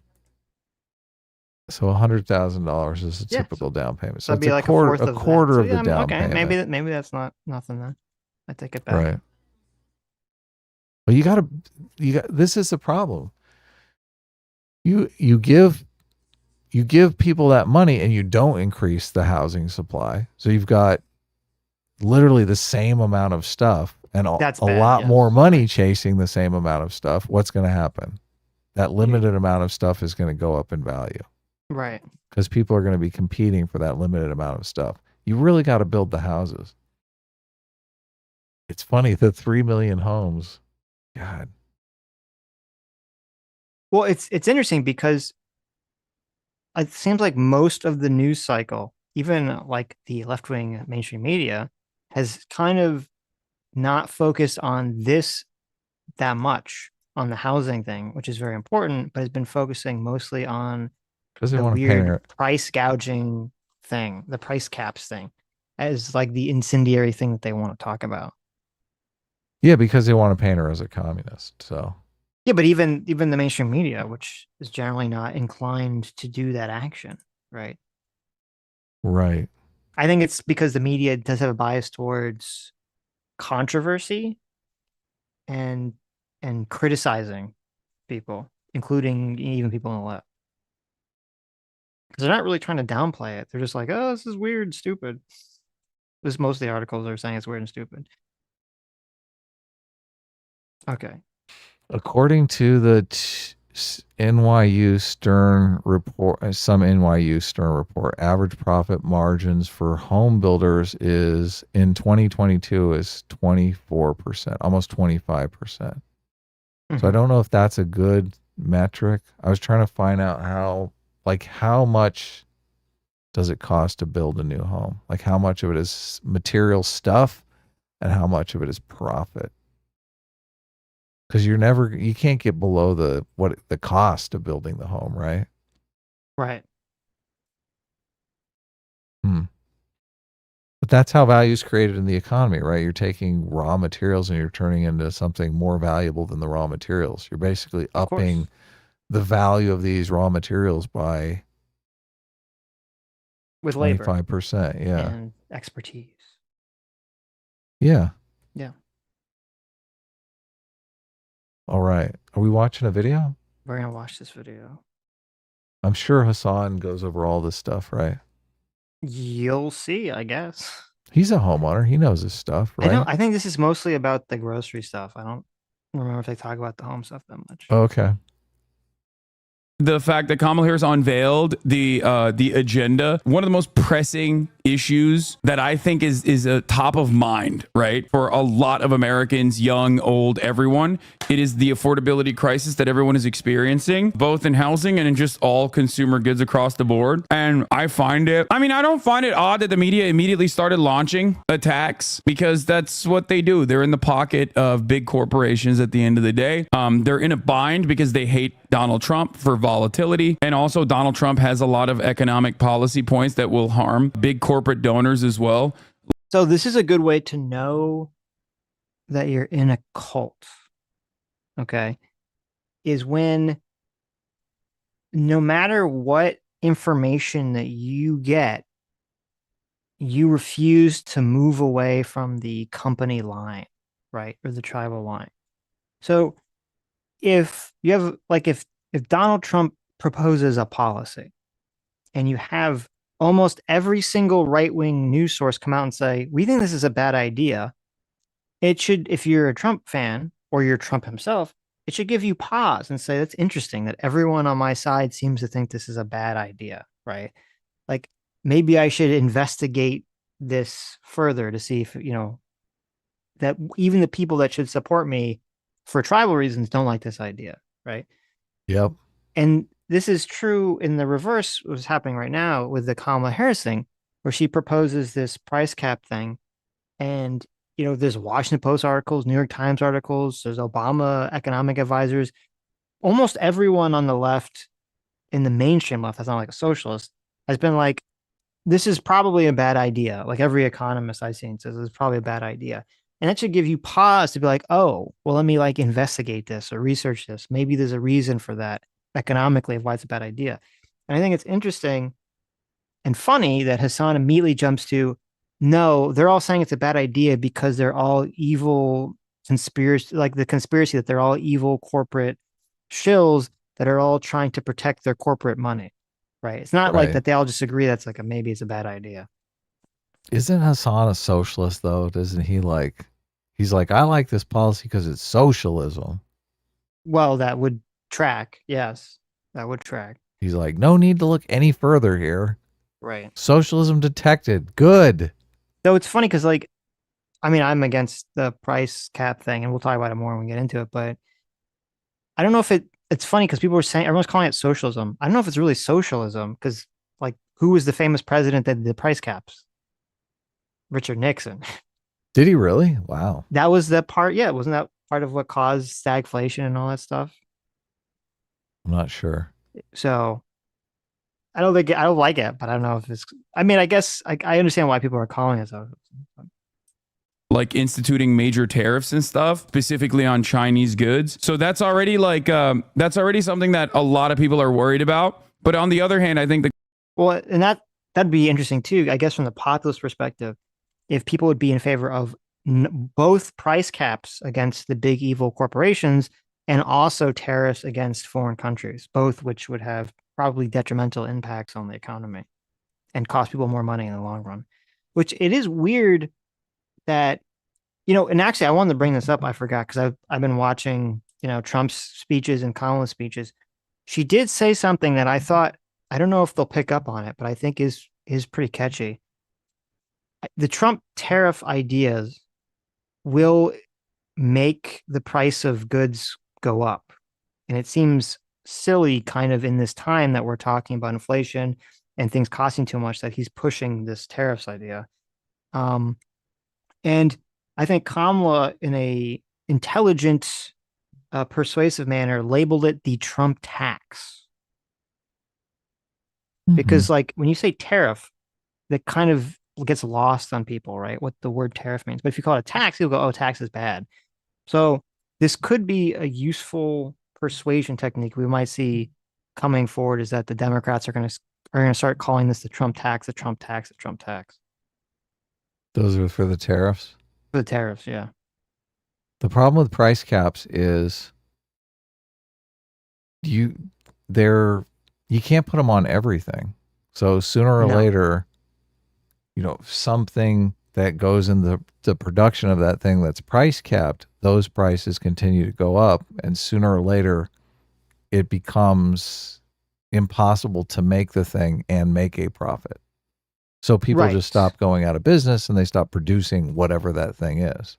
Well, I would say the two problems with price caps are, number one, it obviously disincentivizes the market to make whatever that good is because it has a price cap on it. Well, I think they would if they could make a decent profit margin. I think the problem is sooner or later, the inflation makes that impossible. Right. But then number two is that the government doesn't have the I don't believe the government has the capacity of information. They don't have the knowledge. Yeah, exactly. To accurately make any of these decisions, which is generally why we like to leave it up to the market to make the decision. Can you imagine various players in the market? Like you'd have to go through each producer and say, well, what are your inputs? What's your labor cost? What's your materials cost? What's your energy cost? What's your leasing cost? Like all these different inputs. Right. And you'd be like, okay, I got to cap all those too. Right. Like what? And then things are halfway around the world. It's like, look, we're trying to cap the price on oil here. Well, what's the labor cost? And I guess that would be the argument as to why the price caps would inevitably lead to socialism or communism, is because you're correct. The only way to make it work, and even then, I think it'll all fall apart, but you would have to price cap essentially everything, and then you just have the government controlling the entire markets. So, which is just stupid. It's impossible to do. Yeah. yeah, which leads to total economic failure. So, You're taking the dynamism of capitalism away, the right, dynamism of liberalism, right. individual freedom. The Kamala team is also using this advantage to be like, no, this is the real way that we're going to solve the affordability crisis. We're going to go after price gougers. And of course, the media immediately, as soon as they show like a level of sanity in their policy making, in their agenda, the media has to be like, whoa, whoa, whoa, you can't do that. That's communism. What's the reason she can't do things with Biden right now? Great question. I don't know if you know this, but she's running for president currently. There are certain things that she could do. I think foreign policy wise, there's definitely certain aspects of her agenda that she could communicate across the Biden's team and Biden's camp on foreign policy. As far as like instituting more power to the FTC under the Biden regime is probably going to be too difficult to pull off while also simultaneously running for president. Now, before people say, oh, she doesn't have Congress, she doesn't have. So, well, he's going to talk about the Congress thing, but in a second, I do think this is one of the most I would assume, actually, it seems like it should be the most effective attack on Kamala from Trump or from anyone is you're making all these promises. You've been, in power for 4 years with Biden. Why haven't you done them for 4 years? And why aren't you doing it right now? Right. Yeah, totally. Have they Congress, should be hammering that like right and left. Right. The fact it would play into the fake Kamala, phony Kamala. She'll promise you literally anything. She will copy the positions, and obviously they're not going to manifest because they haven't manifested in 4 years that they've been in power. Now the actual reason is because obviously the president can't just executive order all these things into power anyway. You do have to have Congress and legislation. So right. They keep saying Trump needs to lay off the personal insults and just go after them on these particular policies. Mm-hmm. But look, I don't think Trump can do that. I don't think Trump really knows the policies very well. So he leans on the personal insults because he doesn't have a real deep knowledge of this kind of stuff. I think you are correct. And I think the way, like if Trump was thinking about this a little bit more strategically, would be the personal insults are fine if they're serving the purpose of cultivating the image in your mind that you want to have the candidate. So like, in the primary in 2016, the low energy jab and all the little insults were good because each one painted in the voter's mind a picture of how to look at the candidate, and it colored their vision going forward. This is a great point. Yeah. And so like, that's why, I was saying like, okay, well, if Trump was to call Kamala fake, phony, like you'd want to cultivate that image. That image plays into so many other elements about her campaign that the Trump campaign would want to show. And I don't think Trump has been doing that. I think Trump has two problems. I don't think he's been doing that effectively, number one.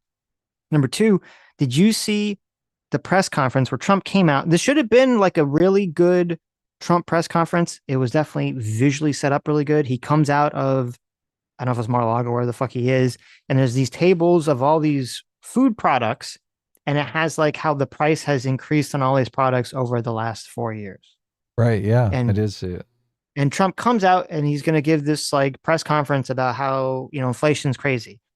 And I watched it, and it was such a bad press conference. Or at least like the first half of it. It took half of the press conference for Trump to like wake up. He was so low energy for this press conference. And and for a lot of his other press conferences and rallies, he just feels so much low energy than he's been before. And obviously it's because he's, older, right? And he's going to all his rallies and stuff, and I'm sure it's tiring him. But the problem I think with it is when he's low energy and he sounds tired and he's kind of doing the Trump shtick, it feels inauthentic because his energy is lower, because his tone is lower. Like it just feels like he's just going through the motions. It doesn't feel real, which I think is part of Trump's brand and strength, is that he appears authentic. Yeah, that's a great point. I like what you say about, targeting specific strategies, because like when when he is talking about low energy and you can see the low energy, it makes sense. When he's talking about her being fake or phony, it plays into a narrative that is workable, right? But when Trump calls Kamala stupid, but he is unable to talk knowledgeably about these policies, what happens there? What's going on with that? Right. It kind of calls attention to him.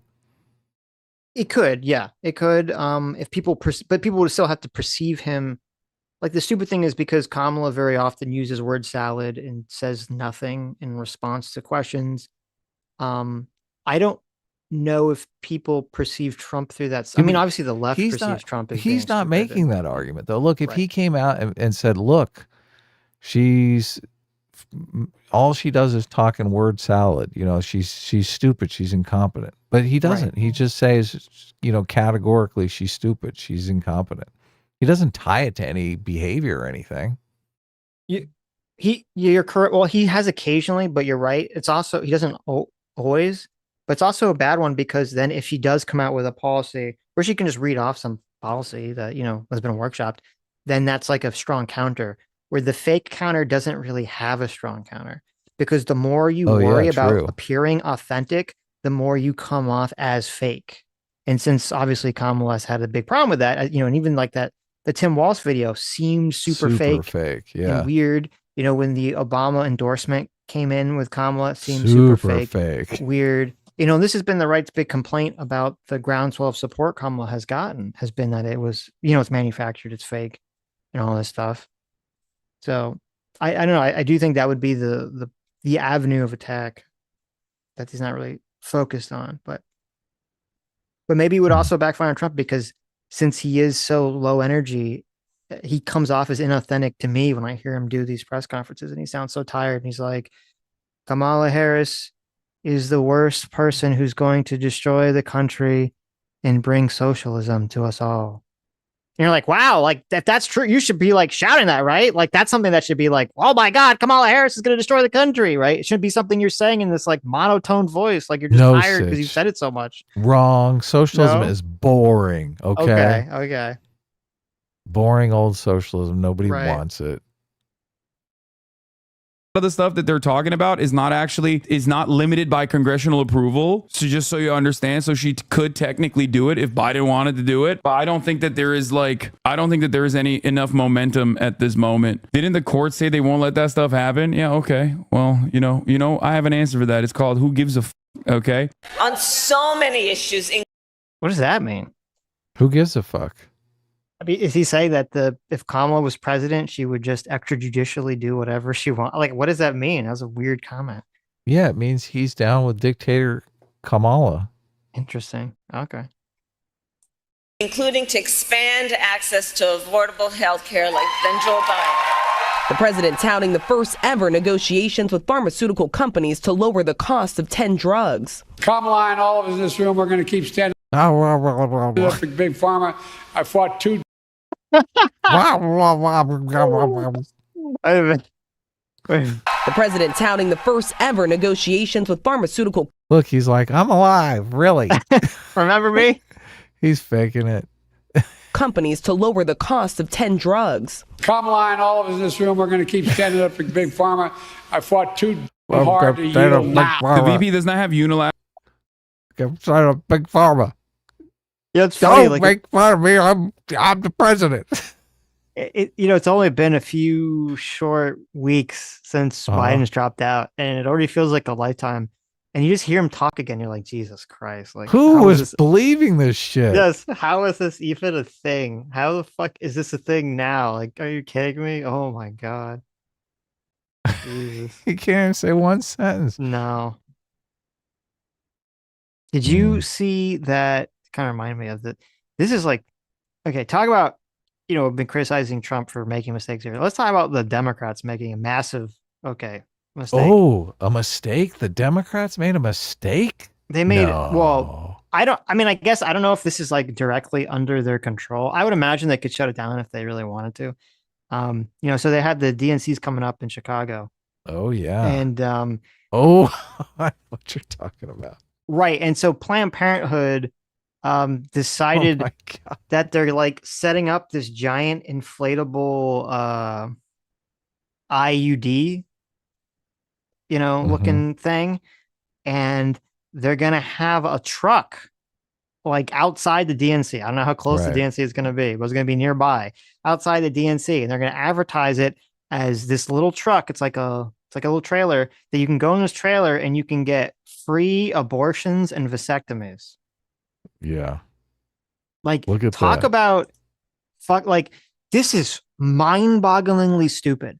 Like, if I was the head of the DNC, I would pick up the phone and I'd call Planned Parenthood and I'd say, if you don't fucking stop this, I'm going to go over and beat you to death with my shoe.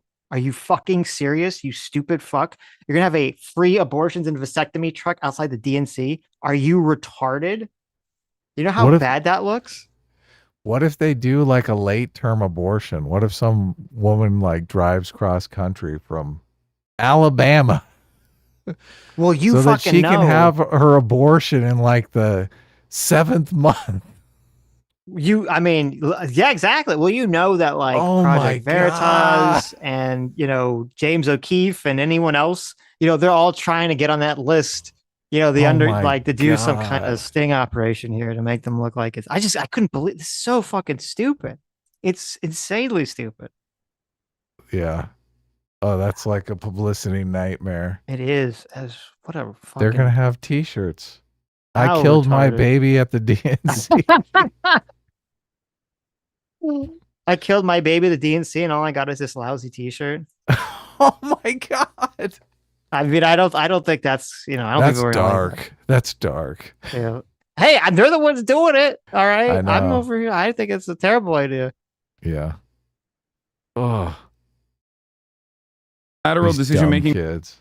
I know, Jesus Christ. power. They have influencing power. Exactly. 100%. And like she is already currently with this agenda, with this economic agenda. She's already personally saying that they're going to continue what they've done so far in the Brandon regime with respect to the FTC, with respect to Lena Khan. That's actually a really solid thing. For the record, I do think this is good. I will always be honest with you. When I see the Democrats doing something good, I will tell you, okay? I think that personally running along. Do you like that he has to explain to his insane, retarded, permanently online socialist audience? He's like, listen, if Democrats ever do anything I like, I will tell you. Right. Like, shouldn't he be saying that about the Republicans? They believe in the duopoly, though. Right. They think all political parties are corporate shills. Right. Totally evil. Capitalism's bad. Yeah. Alongside Brandon like this, not the greatest thing, okay? But that's fine. It's okay. Biden has also made bold proclamations even when he was running as well. He's made bold proclamations about what he wants to do with the economy. So I think the Kamala campaign is basically continuing that agenda, and it's not necessarily a bad thing. It's a very good thing, okay? He's so bullshitting. He doesn't know what he's talking about, Sitch. It's all bullshit. It's not necessarily a bad thing. It's a good thing. Yeah. You don't They think made he's adequately serious explaining the economic proclamations policies about here? No, not at all. Okay. Her campaign says Harris will propose up to $25,000 in down payment support for first-time home buyers who have paid their rent on time for 2 years. Expand the child tax credit, providing up to $6,000 per child, and implement. Hey, that's JD Vance's policy. Oh It my is kind of God. funny. Just like, you're fucking weird. Oh, let me take your policy and increase it by another 1,000. Yeah. A first ever federal ban on price gouging on food I and can only groceries. get so hard. I'm gonna be honest with you. Look, Sitch and I completely disagree on the price gouging thing. Like, I don't necessarily think price gouging even exists. Sitch hates price gouging. Well, no, it exists, but I don't know how you would stop it effectively. I think that's Right. the issue. I mean, you can't wait. You can't say it doesn't exist. Obviously, it can. There are times where price gouging has existed. If you're talking about creating artificial scarcity as a way to drive up prices, That's a form of price gouging, is it not? yeah, I mean, yeah, I would say that is. Okay. I would say that's. I think more commonly that's called market manipulation, but Mhm. I don't think it's called. People think of price gouging as raising prices. Like people think of price gouging as the profit margin is too high. That's the way they think about it. They think if you can make a product for 5 cents and you're selling it for $5, they think that's price gouging because the markup is too high. Well, no, okay. So there's two types of price gouging. The one that isn't really what we're talking about with the food stuff, and then there's like the more, which is the classic example, and then there's the food stuff. But so I'll talk about the food stuff second. The classic example is, okay, you know that there is a hurricane coming to an area, right? So you go out there and you go to all the stores and you buy all the bottled water, right? So that you can then go and sell it. You've basically bought it all. You have this monopoly of all the water, and now you're going to sell it like 2 to 3 times higher because you basically control the supply, and there's an increased demand because there's a hurricane coming.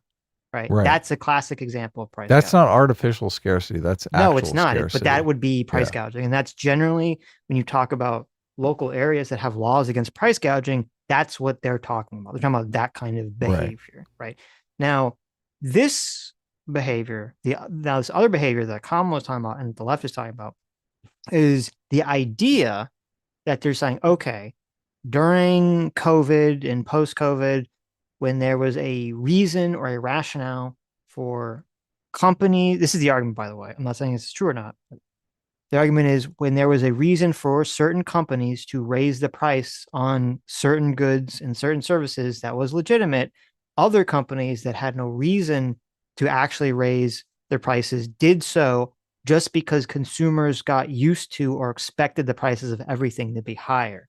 And they consider that price gouging. Yes. And I don't consider that price gouging. And just back on the first example, so say you don't have the person going around buying up all the supply, but everybody just keeps their supply. Prices are still going to go up because you have real scarcity, right? You've got way more people that want water than don't want water. Or than water that you actually have. So that's not price gouging, even though the price is going up. Like the price is still the same amount for you just don't have the monopoly situation.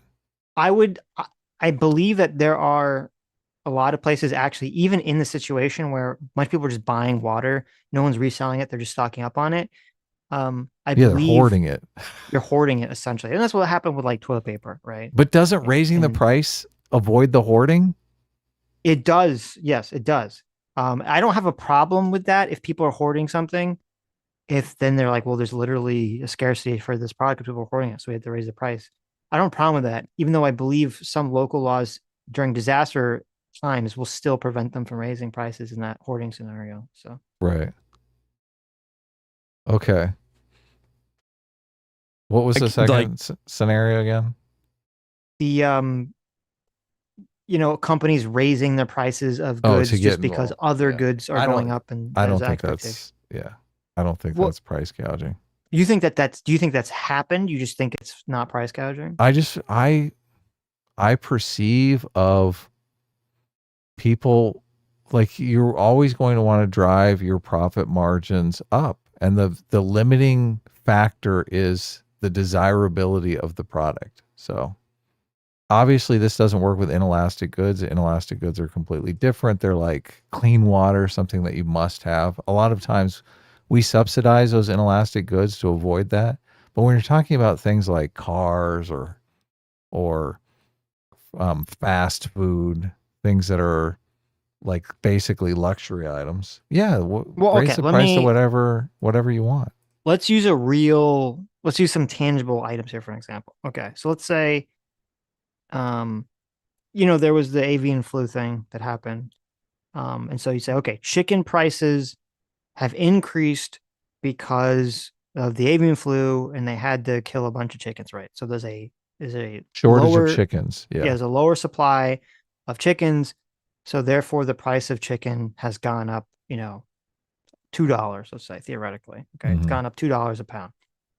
So you would expect in a normal, this is the argument anyway, you'd expect in a normal, healthy market, maybe a moral market would be a more way to think about it, that the price of beef which had no flu or nothing to affect, would just stay the same because there was nothing changed. And the consumer would then buy less chicken because the price has gone up and buy more beef. Right. Correct? That's the expected outcome of that action. And people that really want the chicken will just spend the extra money on the chicken, right? Correct. Yeah. Okay. And so then the argument that that people on the left make is that they say, okay, but that's not what's happening. What's happening is the chicken goes up because of avian flu, and then the beef industry looks at that and they say, well, we're going to also raise prices of beef just because people will expect that the price of everything is going up and they'll just have to buy it anyway. How do you know that's happening though? I don't know what's happening. I'm saying that's what the argument is. There's a certain amount of beef production that is going on, and all of a sudden the chicken supply is cut in half. So a bunch of people pile into the beef market, and thus now increasing there's demand naturally. Yes, exactly. Right. And now you're experiencing scarcity in the beef market. So they're raising their prices to avoid that scarcity dilemma. You are correct. You are correct. So, but let's say I already figured out like where it's difficult for me to draw the line is where you can literally produce enough of the product to satiate the demand. Well, but in order to have this conversation, we have to separate. There's two distinct ideas here, and I feel like they get mixed together too often. There's the idea where you say price gouging isn't actually occurring, right? So in the beef example, where you say, well, the demand of beef has increased because the chicken price has gone up, so then it naturally makes sense that the price raises, right? Yeah. That's you saying price gouging is not actually happening. You're saying there's a natural demand increase, so therefore it makes sense that the price is going up. The company's not doing it to be malicious or evil or whatever, right? Yeah. How do you think people set these prices? Right. But hold on. Okay. So that's firmly in the price gouging is not happening slot. Okay. Let's just say hypothetically, theoretically, let's say that there's the chicken avian flu problem, right? And so demand for prices for chicken goes up. So not just the beef market, but every meat market in the country, or let me give you a specific number, maybe it'll make it easier. So let's say that as the chicken prices increase, the demand on non-chicken meat increases by like 10% or something. Okay. Okay. And so all the meat companies, they figure out like the calculation that now that there's this 10% increase on the beef, that would make the price go up like 50 cents. But instead, they say, well, we can actually make it go up $2 to match the chicken price because people will just not really have an option because, otherwise they're just not going to eat meat. Would that be considered, that would be what they'd say is price gouging, right? Because they're saying it's not like following the normal supply and demand rules. Look, how do businesses set prices? I mean, that's an important part of the equation. I know. I understand that. What I'm trying to say is that you keep coming back to this price gouging doesn't exist argument. And I'm not saying it does or doesn't. I'm just saying they're making a completely different argument and you have to address it. Or just say it doesn't exist, I guess. But the addressment would be, even if you could say price gouging does exist. Like, for example, some of the evidence that they bring forward is they say, okay, you have someone on some board on a shareholder meeting says people expect to pay more for inflation, so we raised our prices, even though we didn't need to, and made a huge profit, right? Right. That's like them literally admitting to price gouging, is it not? That's not, but then setting all prices is price gouging, because literally the way they set prices is they raise prices until demand falls off. And if they can continue to raise prices and demand is still strong, they continue to raise prices. So all price setting is price gouging then. I understand what you're saying, but the intuition here is that there's some kind of idea of like homeostasis, of balance between like, okay, like for example, no. I'm trying to think of how to like word this. Off. No. I'm trying to think of how to word. Okay. So like, for example, if let's just say before the pandemic, okay? You had the pandemic, say Oreo decides to raise the price of Oreos $2. Right. For no reason, right? They just do it. Okay. People get really pissed off. They say, what the fuck? Why do my cookies cost $2 more? Right? People won't pay for it. Okay. That demand is going to fall off. I think that's demand what's going falls to off, happen. right? There's too many other cookies. This is why the profit margin on food is so terrible, because there's so many other options, right? Well, that's part of it. Demand immediately falls off. They go up 25 cents and they're like, fuck you, I'm going to buy this instead. I'm going to buy Chips Ahoy. Even, exactly. The same brand or whatever. I don't know, whatever. You can buy some other cookie. Famous Amos cookies, right? Okay. Anyway, so let's say, pre-pandemic, they raise the price of Oreos $2. People say, fuck you, I'm not going to pay for this, right? Now let's say it's post-pandemic, because of supply chain issues, the price of everything seems to be going up. But just for the sake of the hypothetical, Oreos is completely not affected by anything related to the supply chain whatsoever. Okay. Right. And they just say, hey, the price of everything's going up. We're going to raise our price $2 too to match everything else.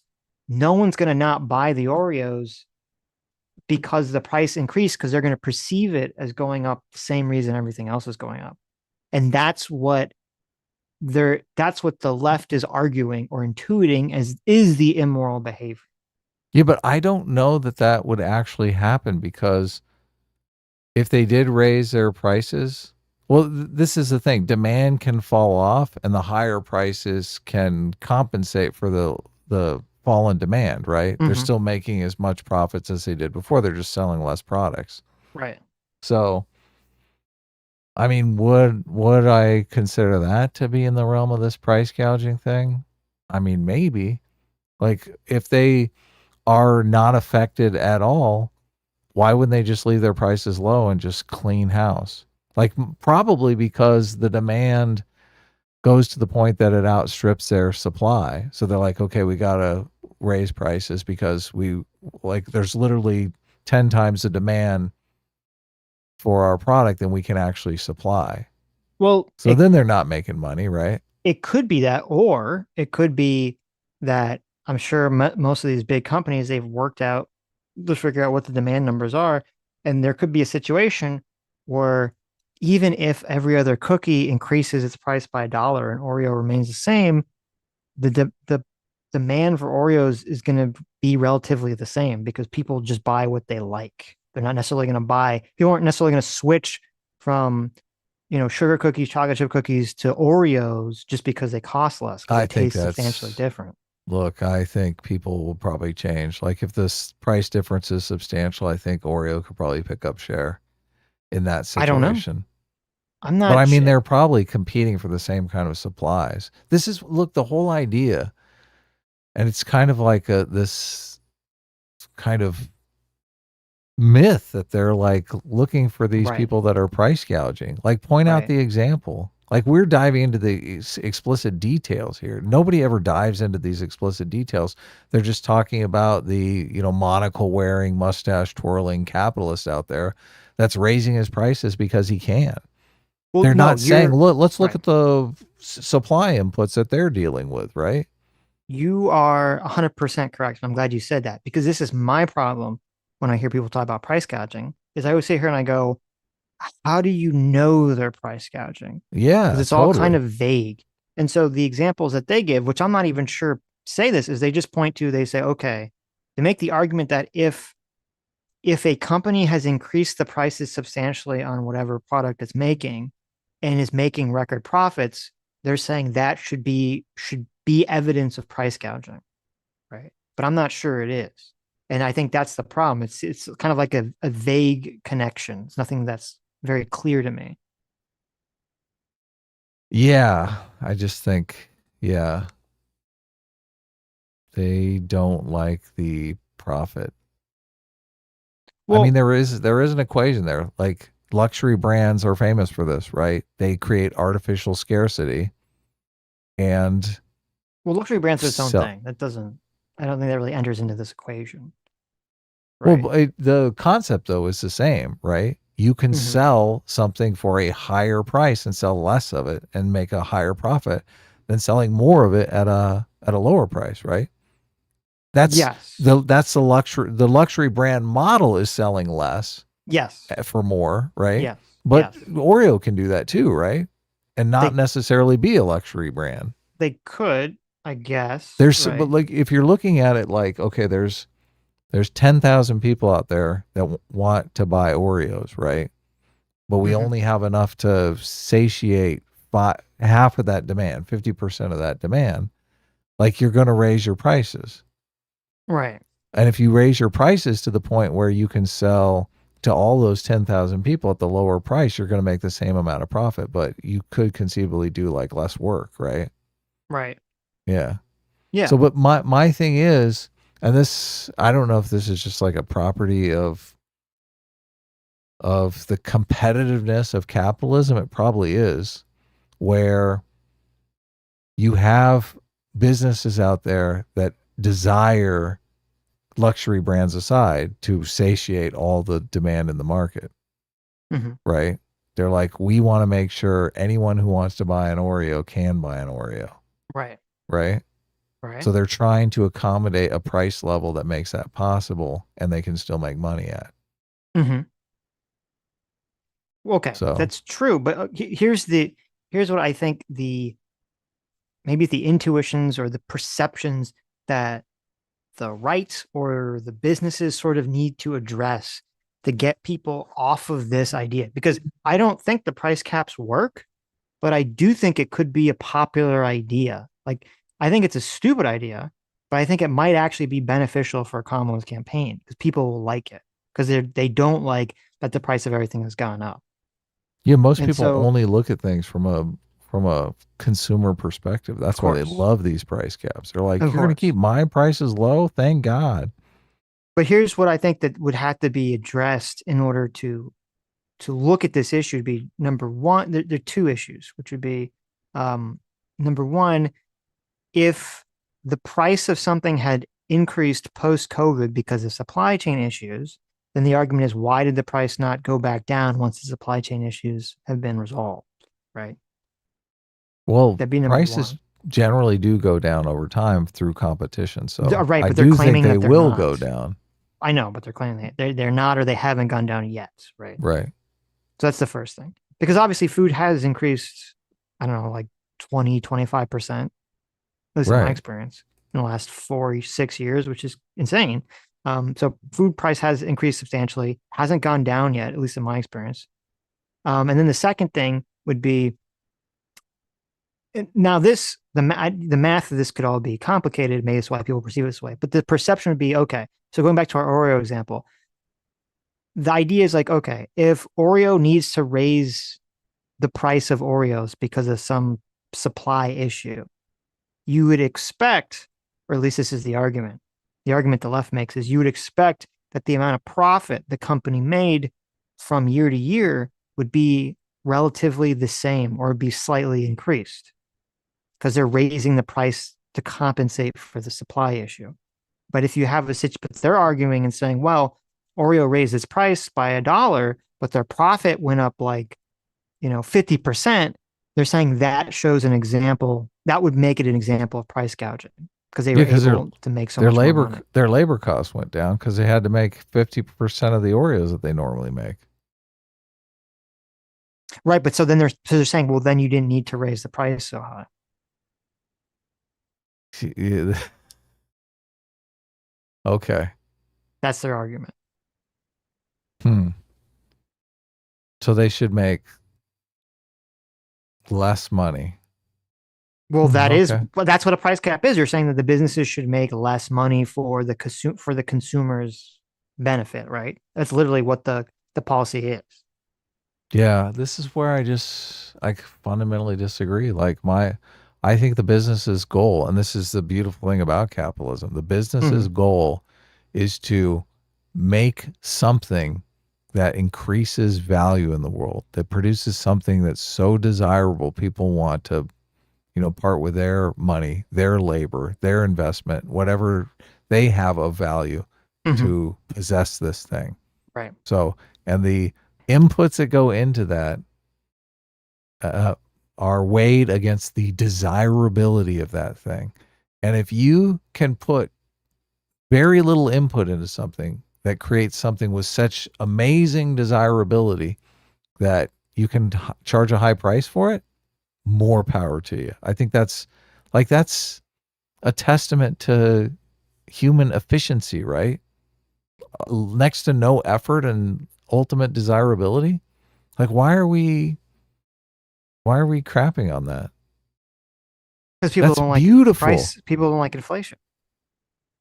This is why people call it communism too, because it does play into the intuition for the labor theory of value. You put very little effort into this thing, you shouldn't charge a high price for it. But I just think, I'm like, look, very little effort, infinite desirability.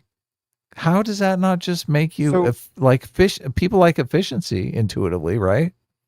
Right. I understand what you're saying, and you could be. The argument you just said, I don't think is a persuasive argument. Mm-hmm. I understand the On argument the efficiency level, it's not persuasive. No, I think what I think is persuasive and could be very true is just that there isn't actually price gauging occurring the way people think it's occurring on a wide scale. I'm sure it's occurring in some businesses. People would describe that wide as scale. price gouging, though. Okay. When I say price gouging, I'm saying it in the terminology that Kamala Harris and the people are referring to, which is that a company is raising the price of its goods or service they don't actually need to. There's no supply disruption or anything. They're just doing it to match the increased prices of things around it and skating by on the psychology that people will just accept it. Right. Okay. But so, I do think that is the same thing as making too much profit. Well, it is. Yeah, that is what it is. So that is exactly what it is. Yes. So by definition, anyone who's making too much profit is price gouging. Under that definition, yeah. Yeah. Yes. Okay. Right. So what I'm saying is that I think what's probably going on, my guess would be that there's very few companies. I can't say this for certain, but I'd say there's probably in the minority of companies that are engaged in that behavior. Majority of companies are probably engaged in some kind of the first thing where they're not actually price gouging. There's some supply reason that's causing it to be increased. But I just think that it's not persuasive to sort of, or even useful for most people to give this sort of, the beauty of capitalism answer, right? They're going to say, fuck you. Of course. No, I want you to, cap the prices because I want, prices to go back to what they were 6 years ago.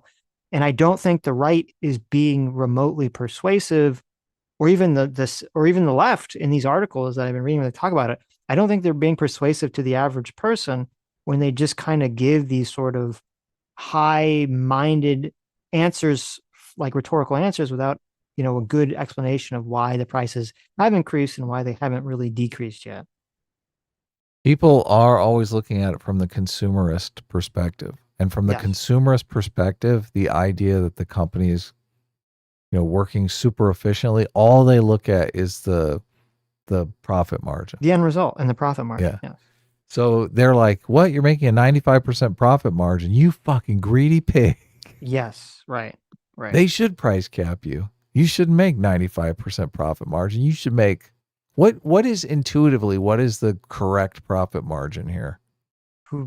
I don't know. When does it become? Right. I mean, why don't we just do that? Why don't we just say, look, if you make more than 30% profit, you're price gouging? Well, I think so. My understanding of this price gouging quote policy that Kamala was proposing, I think it's vague. I don't think there is really what it would mean, but it seems like, kind of reading through between the lines, I think it's going to be that. I think it is going to be some kind of weird profit cap. Because that would be the only way that they'd try to calculate it. What is my incentive for lowering my costs then? As a producer, get the garment off your back. Oh, well, because you still look, get a bigger. if I'm going to make, you get a bigger share of the profit, even if you. Oh, I see. No, it's capped at 30%. I make the same amount regardless. What is my incentive for lowering? Well, you could keep it. You could expand, I guess. Look, I'm already producing as many of widgets as people want.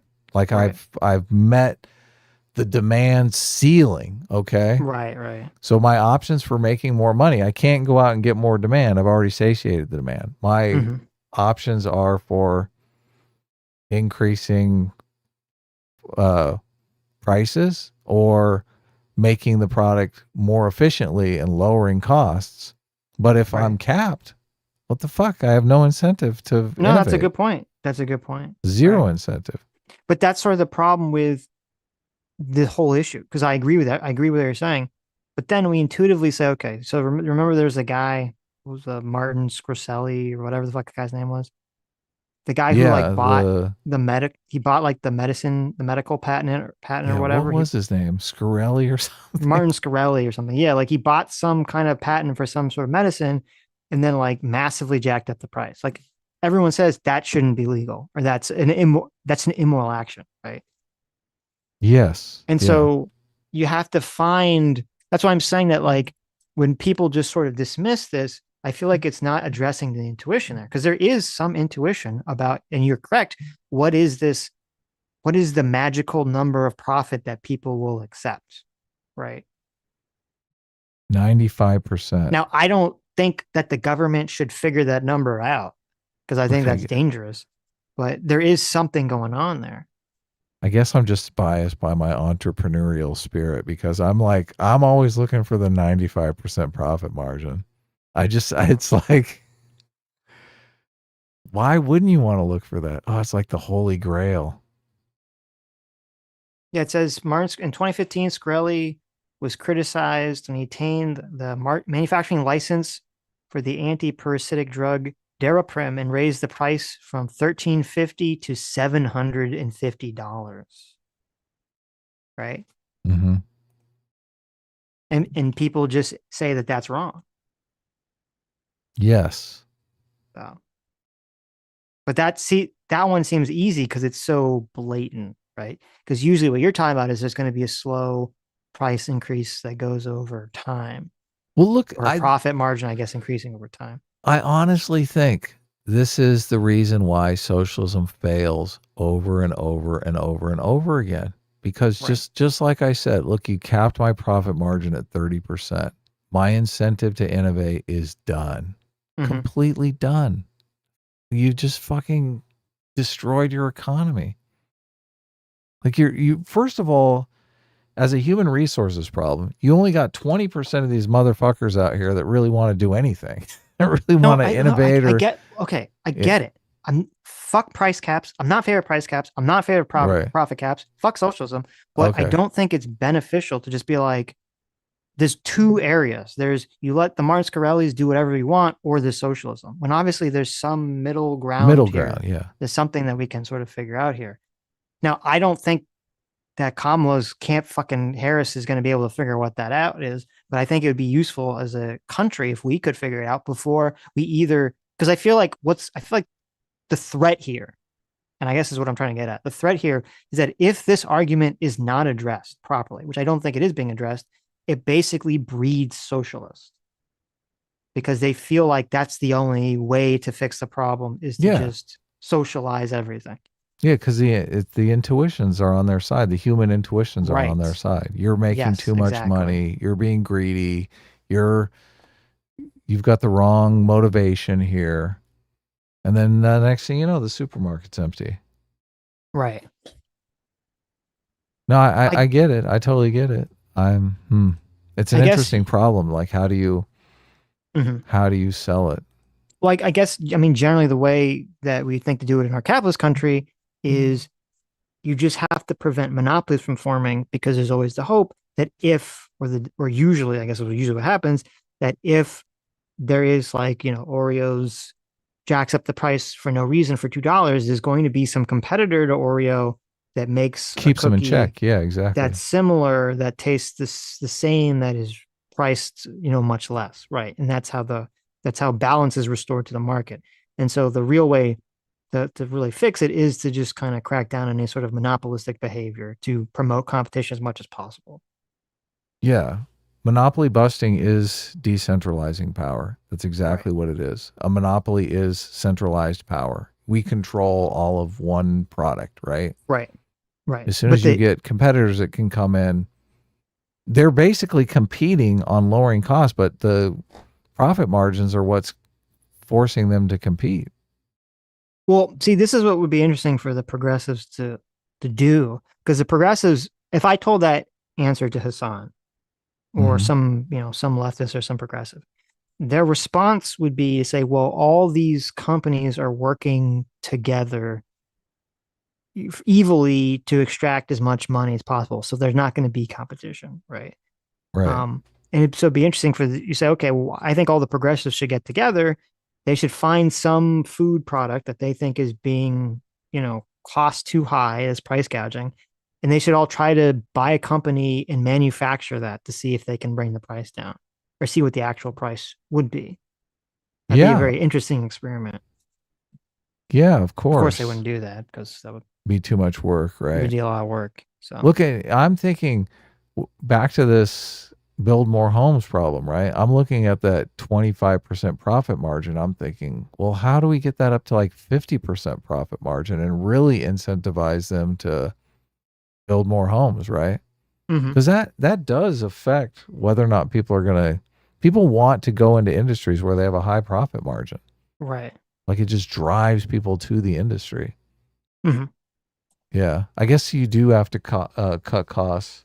I think Elon Musk had some company where they were doing prefab homes, modular homes that you could buy like as many Lego modules as you wanted to. So you could make bigger or smaller houses based on these Lego modules. Have you seen that? I have not seen that. That is the way to go. Like you make homes in a factory and you ship them to the place. Oh, I have seen that. Yes. Yeah, I know what you're talking about. Right. You ship them and put them together like Legos. Right. You got to bring the cost of home building down. Mm-hmm. It's too labor intensive. Homes need to be built with machines in a factory and assembled with like two guys. Yeah, but I guess the question is that, I mean, I guess it should be possible. I mean, you couldn't do like, obviously the plumbing and wiring that couldn't be done, right? That had to be done separately. Depends. I would think you would, I think you'd have to do that stuff. Like if you had the plumbing inputs for like the kitchen module all in the same place. I mean, it'd be like a computer. It'd be like, I mean, obviously you've got like PC technology has all these different places where things plug in, right? Plumbing's not too dissimilar.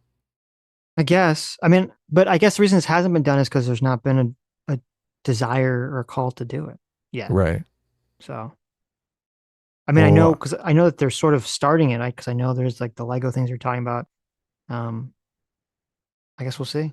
There's 4.5 million people that evidently want to buy homes, but can't afford them. Well, someone got to get on the Lego houses. Yeah, look, that's a huge market. Can you imagine selling all those people homes? You just need a price point. Right. It's all these local municipalities. We need to nuke some cities and then tell the rest of the cities, look, if you don't want that to happen to your city, you need to let people build homes. I don't know if that's the solution. I mean, I don't think we should nuke the city. Well, look, if it's a small city, you're not going to lose that much, right? Make sure they don't have an important factor. As long as it's not my city. Listen, I'm going to be NIMBYism about nuking the cities, okay? As long as it's not my city. A small city. Okay. I mean, we could lose San Luis Obispo. Not a lot's going on there. I thought you were going to say San Francisco. San Francisco's a big city. Come on. I know, but it's got problems. So, Sitch, you latent homophobia. How dare you? Oh, that's true. I didn't even think about that. Oh, listen, you'll drop flyers on it. It'll be like Israel. You're going to drop flyers saying, get out, we're nuking your city. How big's Carmel? We could lose Carmel. Okay. Interesting. All right. Well, I guarantee you we talked this way more in depth than Hasan will ever get to. So, well, it's a totally interesting topic. Most people come to it with their own perspective. They don't think, oh, there's other perspectives involved here. Of course. Yeah. So I want a price gouge. Come on, Sitch. Okay. This is great stuff, chat. I'm not joking when I say this. Like, I was actually shocked when Biden was talking about a federal cap, like federal rent control. That's an insane policy. Like, that's not something that you hear from the Democrats a lot. Biden originally instituted. Oh my God, I'm holding my breath here. He's pro rent control. Does he mean it's insane good or insane bad? He means good, obviously. Of course Does he he means really? good. Yes. Oh, I heard insane, and I thought, oh, thank goodness. Hasan thinks it's Hasan. Even Hasan, the socialist, knows rent controls are terrible. No. Oh my! Instituted some kind of rent control that was like super, super limited. Okay. Then he turned around and said, we're going to try to push for a federal rent control across the board and we're going to limit it at 5%. That was also pretty fire. Every time they were like, bro, you're old, he would just come out and be like, I'm going to do another progressive populist policy. Every time they would be like, you're old, please leave. He'd be like, how is that populist? Oh, it drives me crazy. Because you just drive people out of the market. You're like, okay, no one's building homes now. Right. Oh, right. So evil. I'm doing socialism, Jack. Phenomenal message, worst messenger. I kept saying that back then, and I will repeat that. Now, not the worst messenger, and the message is great. I will give credit where credit is due. She wants price controls, and if they worked, I'd go along with it too, but they don't work. The former president. Could we, like a lot of the homes, you need lumber, right? Could we negotiate some deal and get like a bunch of lumber just completely below market value and just say, okay, any home builder that wants to use this lumber can use it for free. Use it all up. That could lower costs, right? That would be interesting. I guess you could theoretically. Well, you wouldn't lower cost. I mean, you would lower costs. I don't think you wouldn't lower the cost of the house, but it could incentivize people to build more. Look, homes. if you increase the number of homes, you lower the cost of the house. Yeah. The houses are going up because of the competition. Yes. The question is like, how do you incentivize home builders to build like free lumber? The issue, I guess part of the problem I think is that I don't think this is I'm not sure this is something the federal government can solve, because it's almost always these local cities and districts and counties have, they're the ones that are kind of passing these rules and regulations for housing. And so unless the federal government can basically strong arm, the local places into doing something to change They that. can because they give them a bunch of money, a bunch of federal money for roads and shit like that. They could just say, hey, if listen, you want this money, yeah, we're not going to get your road money unless you build 20,000 new homes, like whatever the population is. Like they could look at the population. Look, we have all this data now. They could literally look at the population. They would look at the home prices in the area and they'd say, okay, well, obviously these home prices are so high because they don't have enough homes. Figure out how many homes they need to build and say, you get your road money when you build that many homes. Boom, you're done. There you go. That makes sense. Yeah. Get out of here, fuckers. Build some fucking homes. Young people need homes, okay? Mm-hmm. We don't want them living on the streets and doing drugs. We want them doing drugs in their house where it's safe. Bastards. Of course. President speaking at his golf club in New Jersey, surrounded by groceries, for a press conference his advisor said would focus on the economy. We're going to have a crash like a 1929 crash if she gets in. Harris is running mate. See, that's the kind of thing that drives me crazy when he says that. We're in a 1920 style crash if she gets in, if Kamala gets in. Why does that drive you crazy? Because it's just pandering. It's not really tied to anything. Trump never makes like a logical argument, like a this, and this. Of course. Minnesota Governor Tim Walz accusing Trump. You spoil me, Sitch. You're always making logical arguments. I'm sorry. Jeez, listen. I just want Trump to make one. I'd be a terrible presidential candidate, all right? I'll tell you right now, I'm not sure Kamala Harris can make a logical argument either. But she can read one off the teleprompter. And she's around somebody that might actually make a logical argument. I'm sort of convinced that Trump has chased away anyone that might be able to make a logical argument around him. So Trump of rooting for economic catastrophe. There is nothing funnier. Democrats literally lie every 4 years about what they will say will happen. What makes you think she isn't lying about literally everything she's saying? You're not wrong about this. Democrats have consistently lied about what they're going to end up doing. The difference in this circumstance is that you have to pay attention to what they're lying about and what they've done so far. on the issue of the economy, the Biden administration has actually pursued through the federal regulatory bodies a pretty radical agenda. That's not a joke. That's not a lie. That is real. That is something that they did. But more importantly than that, Democrats ultimately never make proclamations of this sort. This is new. They do radical proclamations when it comes to like, oh, we're going to do amnesty, which is weirdly enough an area where they're actually retriangulating to the right. And I don't like that. So in a weird way, it's been a complete swap. On the one hand, they literally are pushing for economic policies that they don't openly state ever, things that are like that will immediately be considered like communist, socialist, radical, crazy by the Republicans that they shy away from usually. But on the other hand, they've completely swapped the ticket on stuff like, protections for immigrants, protections for migrants and things of that nature. They've actually shifted on that entirely. You say that this is the first time you remember Dems fighting, right? Well, Kamala is the first admin since 1992 that doesn't have Clinton advisors for economic and foreign policy. She'll turn them down, they asked. This is the shift, in my opinion. Yeah, this is for the Democratic Party. If we are looking at this with respect to like what the Democrats have put forward, usually this is one of the boldest agendas that I've ever seen. And something that's really interesting about the way that they're communicating this agenda is that they're not like, one thing that Kamala Harris said that I found very interesting was, if I win the Senate, we'll do this, right? She didn't just say, oh, we're going to do this when you elect me. She literally has said, once I win the Senate, like once we win Congress and the White House, we will pass this. So that's a really interesting way to message. That's number one. I think that's a terrible way to message. It really sounds like, even if it's like technically honest, doesn't it sound like she's hedging her bets on the inability to get these things passed? Oh, of course. Which it's smart politics for sure, because I don't know if it is, because I think people hear it and it sounds like, I don't know. I don't know if this person sounds like they're not going to do it. Right. You're saying the chance they're going to do this calculation, if the chances for getting the senator badge, they're going to be like, fuck it, I'm not voting. It just sounds weak. I think it sounds weak. Trump sounds stronger when he's like, I'm going to do X, versus if Kamala says like, if the Democrats win the Congress and I win the presidency, I'm going to do X, right? Trump sounded super weak on that energy policy, though. I mean, he said he was going to get energy prices down 50%.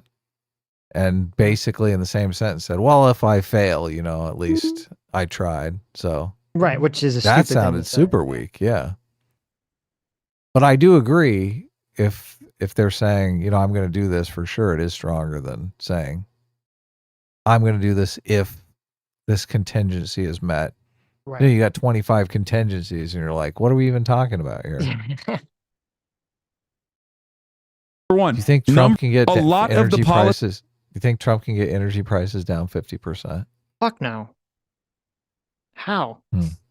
Well, he's saying that there's an ocean of oil beneath our feet. And basically, we can all live on that oil.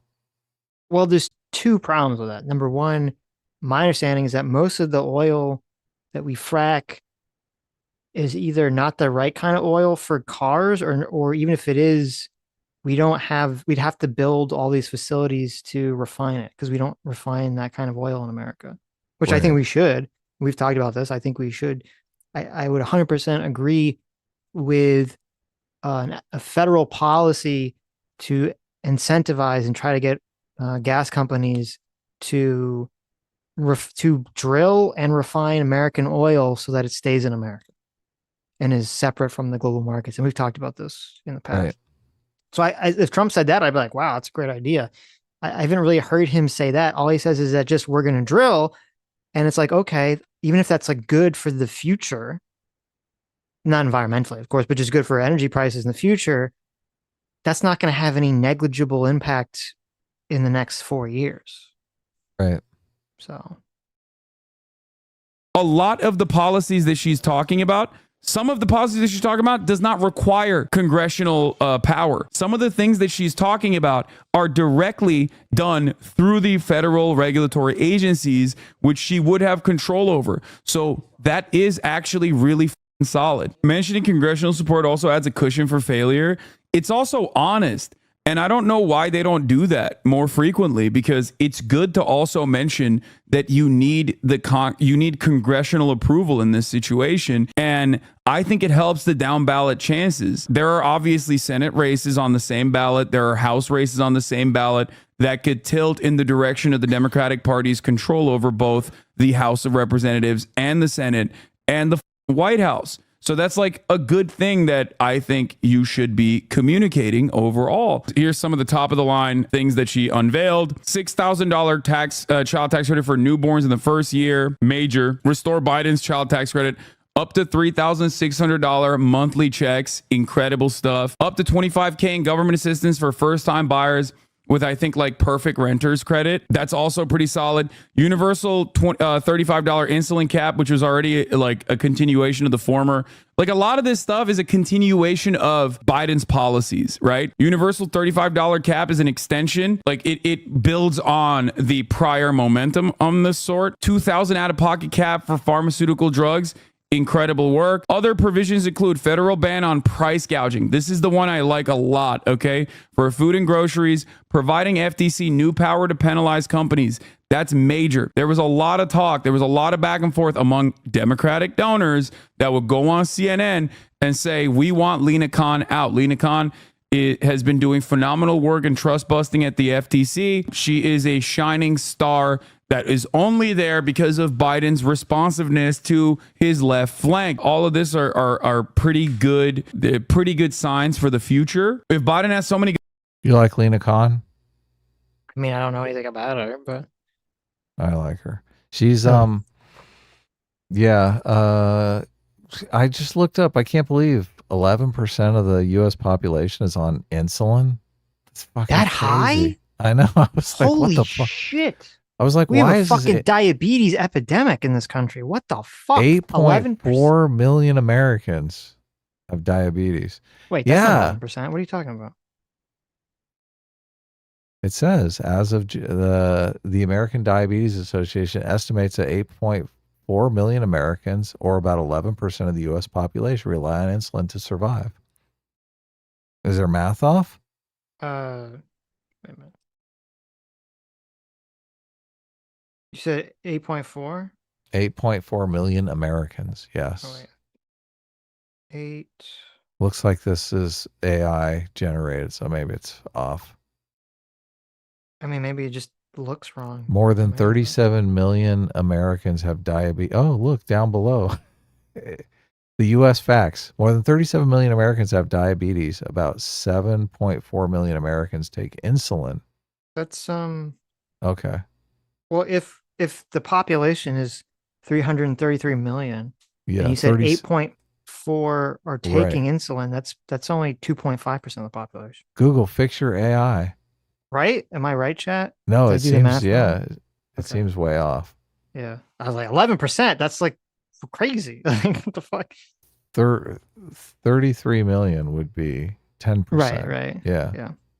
So, but it says more than 37 million Americans have diabetes, but only 7.4 million. It's so bad that they take insulin. Right. The AI says 8.4 million.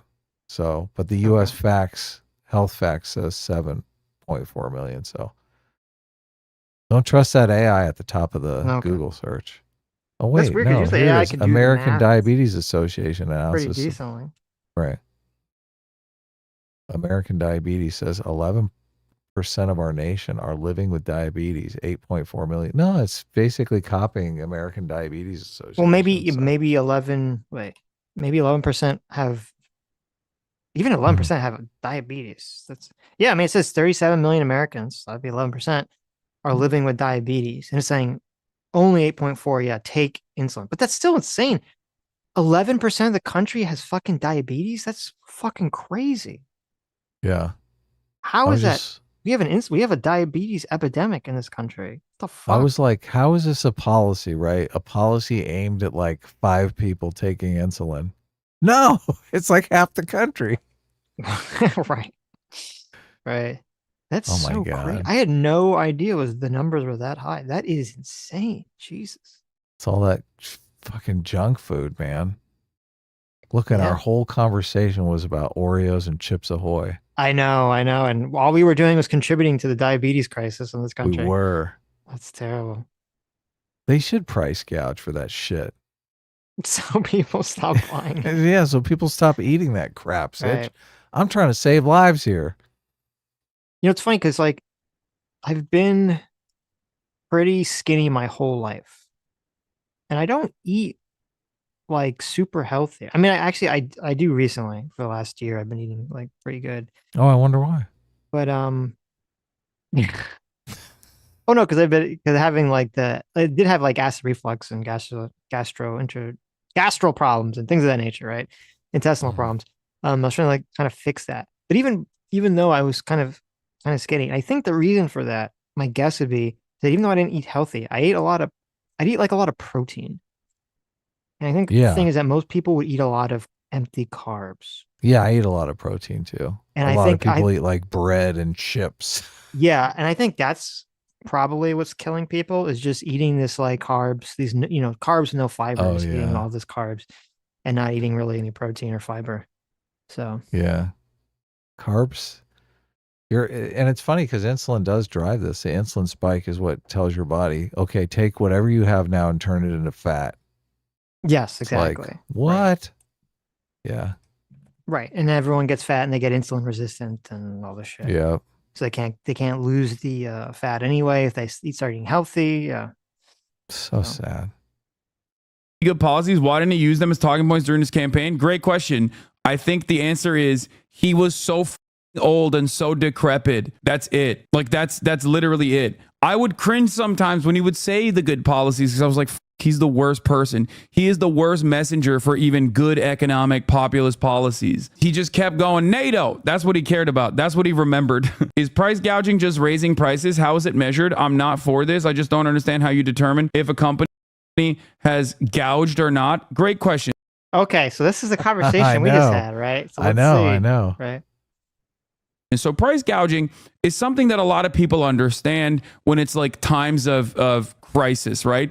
In a natural disaster zone, for example, all of a sudden people that are selling life-saving supplies or things that are absolute necessities will hike up the prices because there's obviously additional extra demand and limited supply. So they will turn around and just be like, oh yeah, you want toilet paper? It's going to be $15. This is, I believe is technically illegal if I'm not mistaken. The thing is, a lot of corporations across the board in the post-COVID universe have done that for consumer goods in general. You could take a look at it. You can see how much prices have gone up overall and how much other prices have adjusted post-COVID, right? Or like post-logistical hurdles, post-energy crisis. Like there were many different moments where prices have obviously understandably gone up as a consequence of the price of a barrel of gas going up. That increases the prices for everything. It is technically still arbitrary, but this is one of the greatest examples of it. All right. High egg prices and profits at largest U.S. producer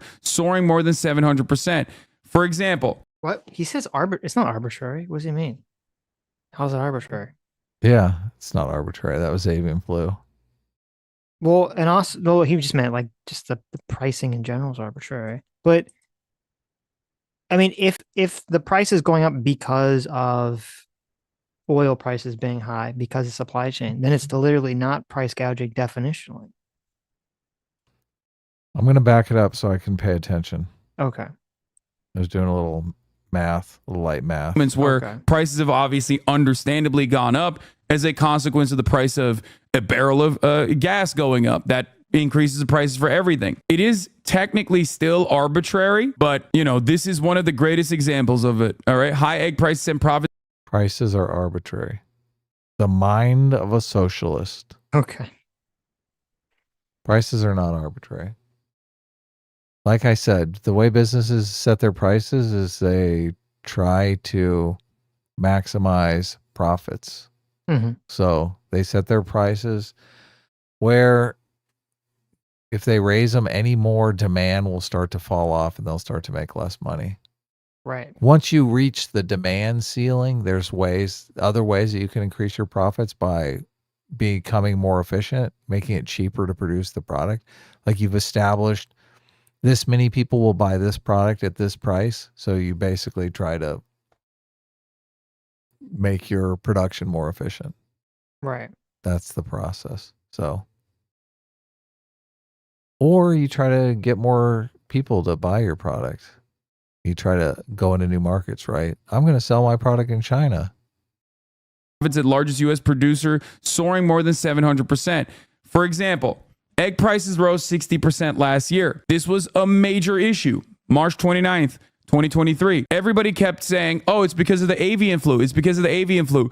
Except the major producers of eggs actually weren't even hit by the avian flu. They just jacked up prices because everybody was like, oh, it's the avian flu. They had 0 instances of avian flu and they still jacked up the prices. That is a great example of price gouging in general. So he had a quote from someone in 2022 saying that there were no avian flu. But the avian flu, wasn't that in 2023? I guess they increased in 2022 as well. But it seemed like in 2023, I'm looking at articles now. They're saying that there's avian flu, and they're saying there still is avian flu. Now, I mean, maybe they're all lying, I guess, but yeah, I remember paying like $10 for a carton of eggs, and I was like, geez, I'm going to fucking love these eggs. Well, I guess that's the issue. Just don't buy eggs, right? Do you really need the eggs if they're that expensive? This was like during the pandemic, yeah. Right. Well, no, I was like, look, I normally will eat I like eggs. I eat a lot of eggs, so. Mm-hmm. I like eggs too. Like, I'm going to make these eggs last. Listen, right? I like eggs. I love pancakes. Okay. And you got to put eggs to make pancakes. But I remember going to different stores because like stores were just out of eggs. Couldn't get eggs. Right. But that would imply that shit. it's not price gouging, right? If they're literally out of eggs, that means that there's a low supply and a high demand. Yeah. Yes. Mm-hmm. That's why people were like, $10. We're hanging on to these eggs. Right. We want these eggs. Companies taking advantage of the confusion and the chaos and just hiking up prices in those greedy people, greedy businesses hiking up the prices. General. Why don't they just target monopoly instead of private? I hate this guy, Sitch. Yeah. I so it says, I don't know, I like. According to these economic charts, the eggs are at an all-time high in December of 2022. Then they dropped way back down in May of the following year, but now they're back up again. They're about like halfway up in the price that they were with the highest. So they've been trending back up again. Right. I think part of the issue is like we have, and this all could be just a series of bad things happening simultaneously because you come out of the pandemic, so you have all this supply chain disruption stuff that's going to cause a bunch of inflation. And then right as that happens, what happens? You have Russia invades Ukraine. And then so that's going to affect gas prices. That's going to affect grain prices, right? Yeah. Shipping. And then, and then we have all these fucking shipping prices because for some reason we're not stopping these Houthi pieces of scum shitbags that we should just wipe off the face of the planet. And so it's like you have all these things compounding, together.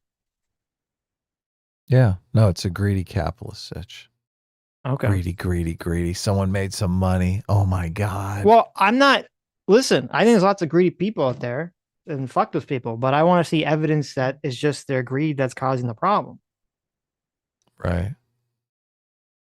That's another part of the equation because people, they perceive of profit as like, that's the portion where you did nothing. You lazed out and did absolutely nothing and you got paid. Mm-hmm. You lazy piece of shit. Because you never think, okay, well, a person gets a job, right? And they work 8 hours and they make money. Why aren't those people called greedy? Right. All you care about is profit. There's some level of like, okay, we want, people can make some amount of profit, but we don't want them to make 5,000% profit, right? Like there's some balance somewhere that we got to find, that the markets are supposed to find. And if the markets can't find it, you want someone to regulate it. Okay. Now I'm assuming that this egg thing is that the avian flu thing is real. I don't think I would imagine that all the egg producers aren't in a magic smoke filled room all deciding to, lie about the avian flu. What do I Right. know? It's tough for me to get angry about eggs because I'm just like, don't eat eggs. Fucking buy something else. I want my pancakes, Adam. Oh, that's true. Give me my pancakes. Get one of those powdered eggs.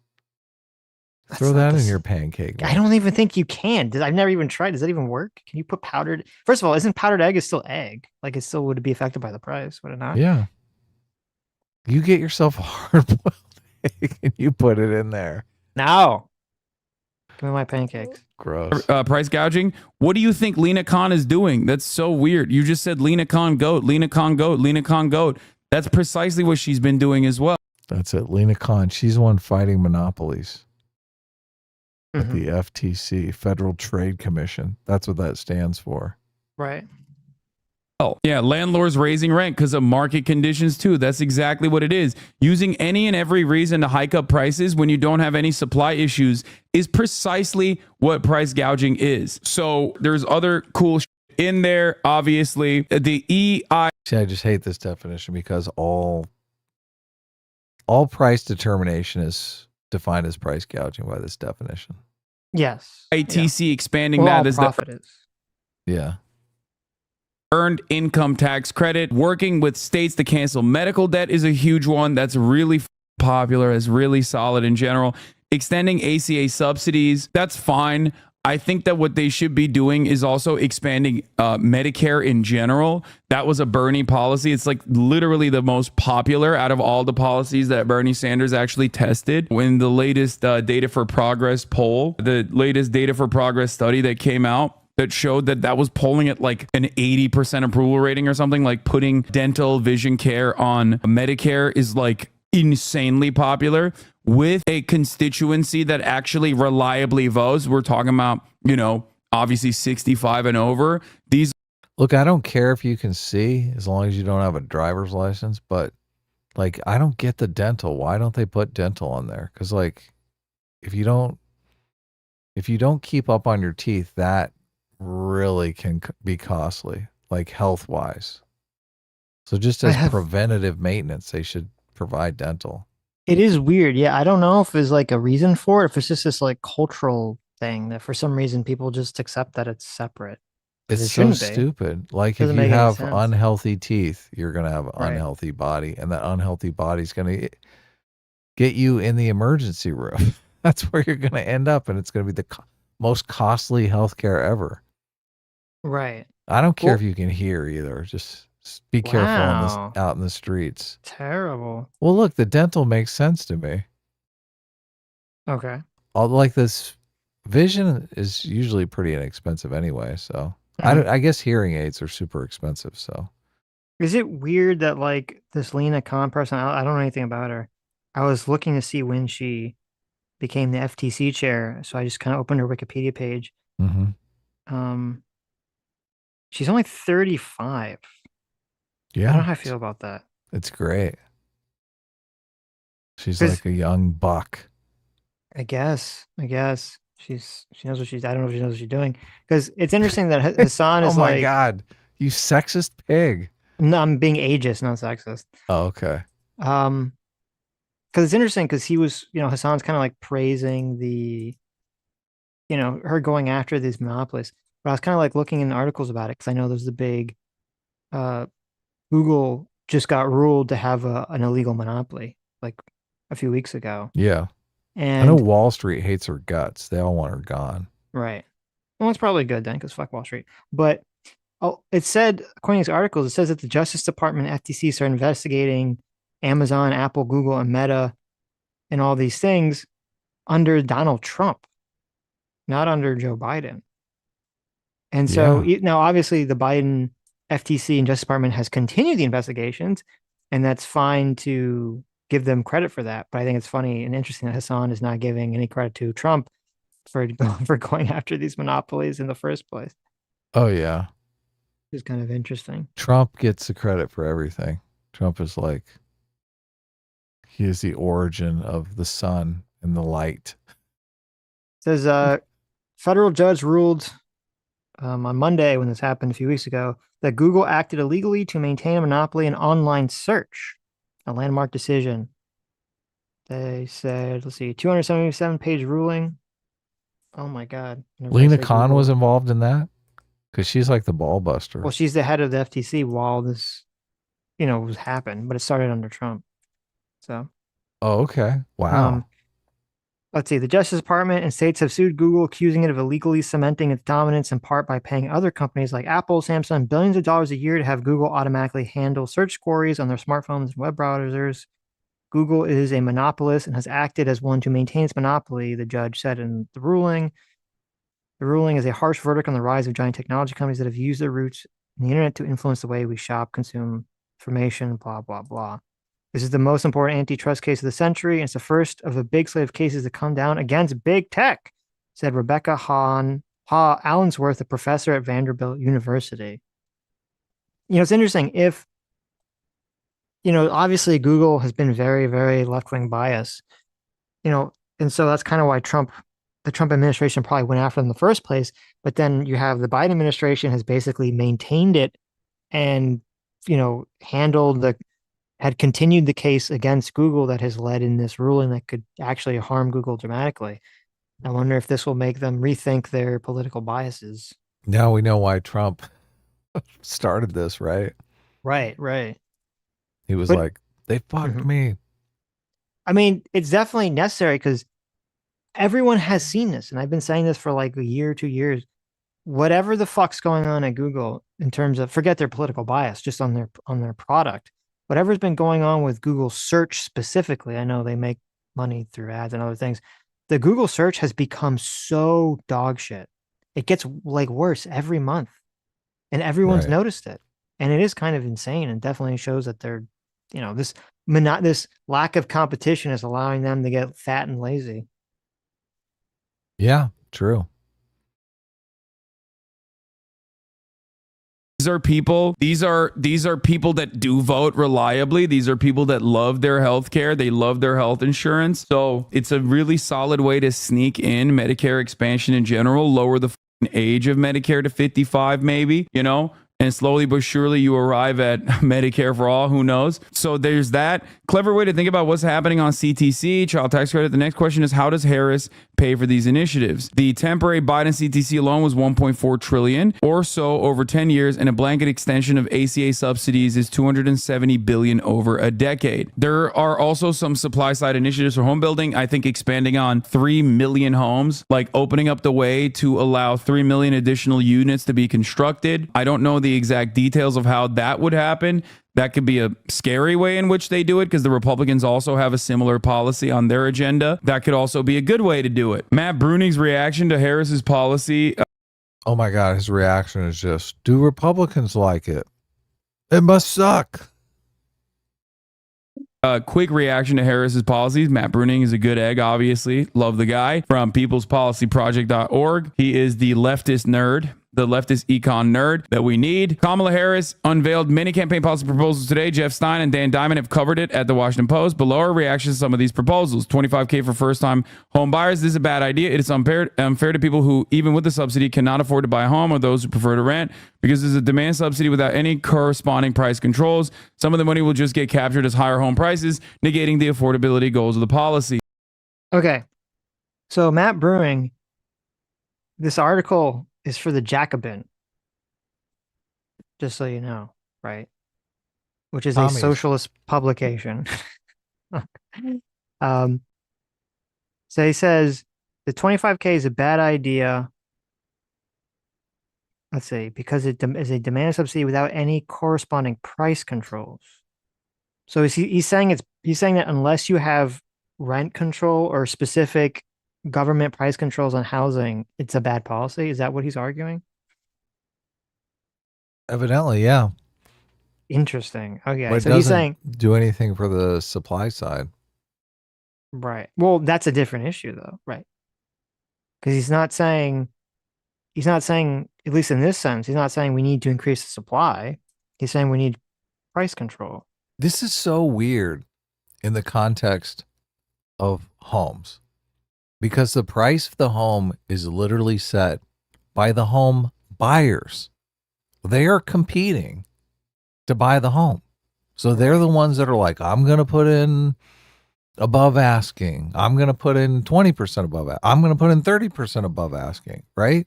Mhm. They're the ones setting the price of the home. Is the seller's like, I'm just going to take the best bid, right? Right.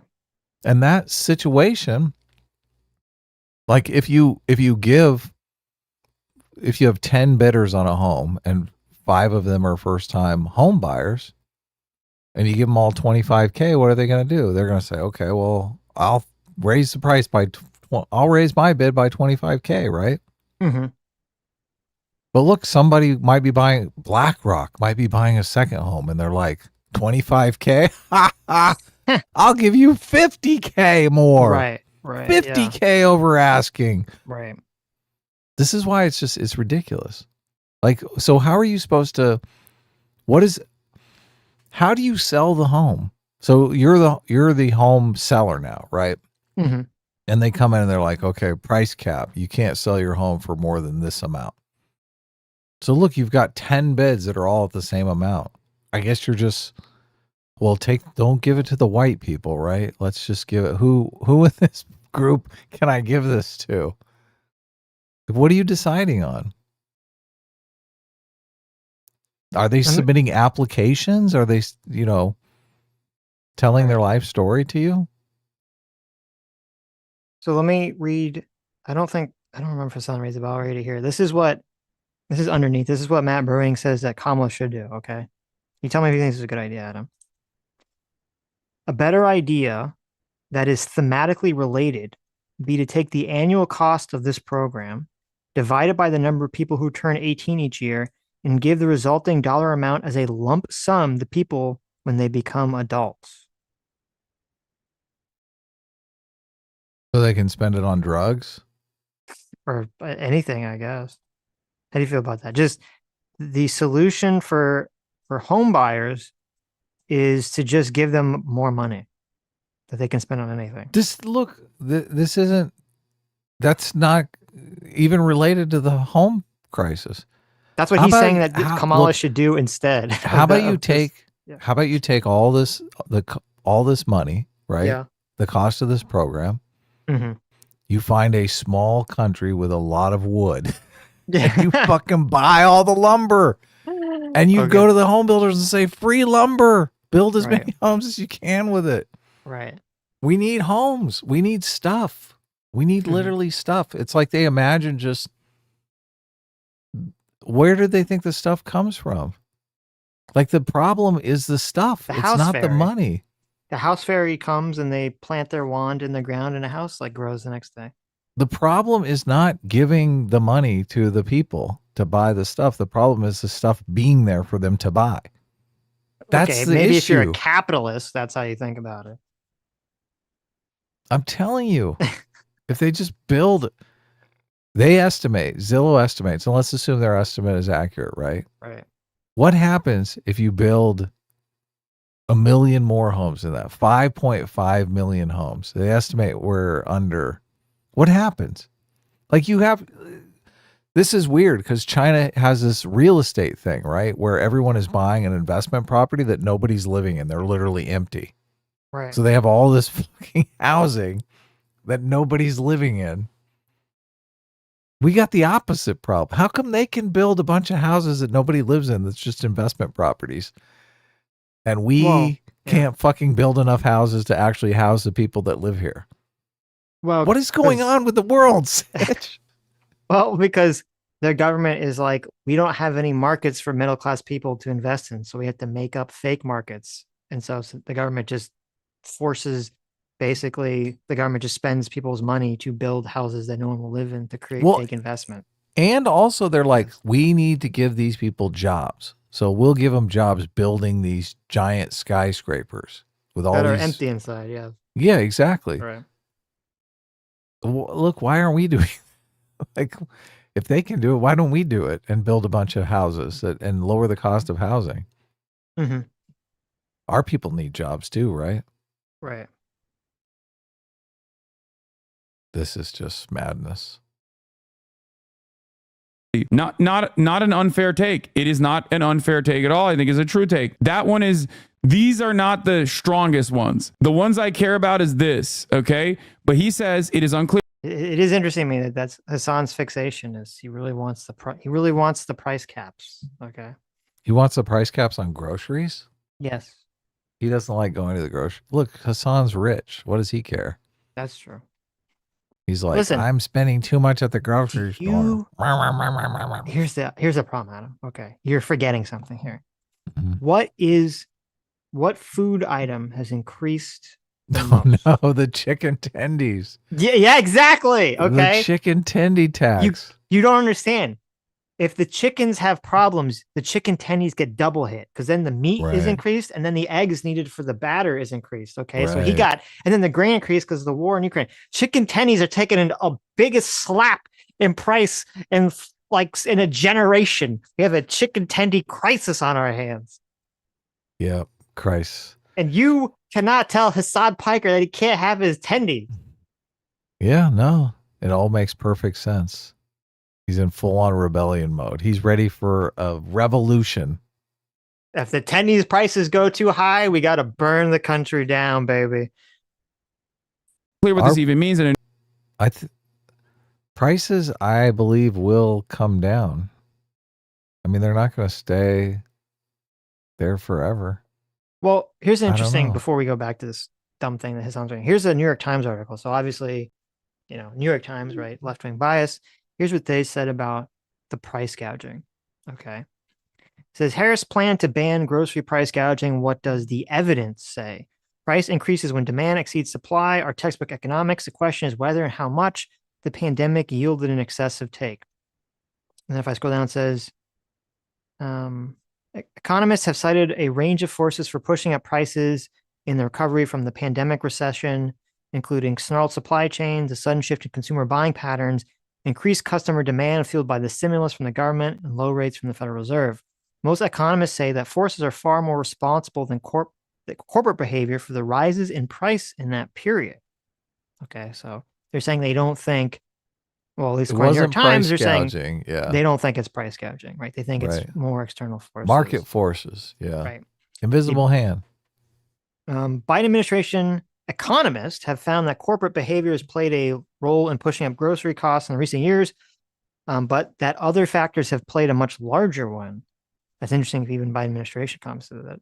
The Harris campaign announced on Wednesday cited meat industry consolidation as a driver for expensive or excessive grocery prices, but officials did not respond on Thursday to questions about what evidence Ms. Harris would cite or how her proposal would work.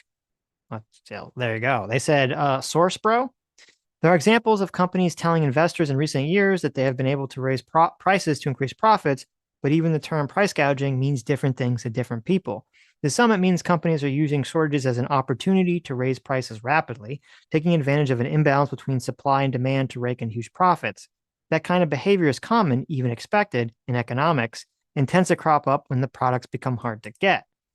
For others, price gouging suggests that companies are choosing to produce less, effectively keeping something in short supply so that they can charge more. At least in theory, such a situation should be only temporary. New competitors should enter the market and provide products at a price people can afford. And some seem to use the term to mean companies have been taking advantage of a moment of rapid inflation to pass through price increases of their own. Wow, they lay out all the ones that we talked about. Exactly. Well, listen, they're not socialists there. To understand exactly what role corporate profits played in the pandemic inflation burst, it's worth revisiting how inflation played out. Prices jump-started into 2021 as factory shutdowns and supply chain problems caused shortages for some products, including cars and furniture. At the same time, that pandemic relief checks and shifts in consumer behavior tied to the pandemic helped to fuel hot consumer demand for physical goods. Inflation remained rapid in 2022, compounded by the start of Russia's war in Ukraine. Ta-da! Supply chain issues. Right. Which helped to push up fuel and food prices. Yeah. That year and in early 2023, it spread into a variety of service prices. The price jumps were especially painful in categories like groceries. At their peak in August of 2022, prices for food at home climbed 13.5% compared with a year earlier. And that matters to the typical household voter, obviously. But inflation has been slowing markedly over the past years and is now nearly back to its pace before the pandemic. I don't like when people say this because it's like, while it's true that inflation has slowed in terms of increase, the prices for most goods haven't like dropped. They haven't deflated back down. So the consumer price. I think coffee's something I buy regularly, and it did spike up. And it seems like it's retreated. That's good. Yeah. The consumer price index climbed 2.9% in the year through July. Data this week showed the first time inflation has dipped below 3% since 2021. As economists revisit why inflation reached such a rapid pace at its peak, some point to price gouging. It is clearly the case that corporate profits picked up sharply during the pandemic. And throughout 2022 and much of 2023, companies regularly talked about how much new pricing power they had and how they were trying to keep customers buying more, quote, premium products at heftier price points. So that'd be what, the luxury brands. Possibly. Yeah, I guess the premium products would be luxury brands. Researchers at the Liberal Groundwork Collaborative in Washington produced a report in January calculating that corporate profit margins accounted for about half of American inflation in the second half of 2023. Do you want me to send you that report? I'm curious if you read it and say, this is bullshit. Yeah, sure. You said it. I'm not going to read it now, though. Well, obviously not now, yeah. But yes. But companies were able to rake in those profits for a reason, some economists point out. Consumer demand was very strong.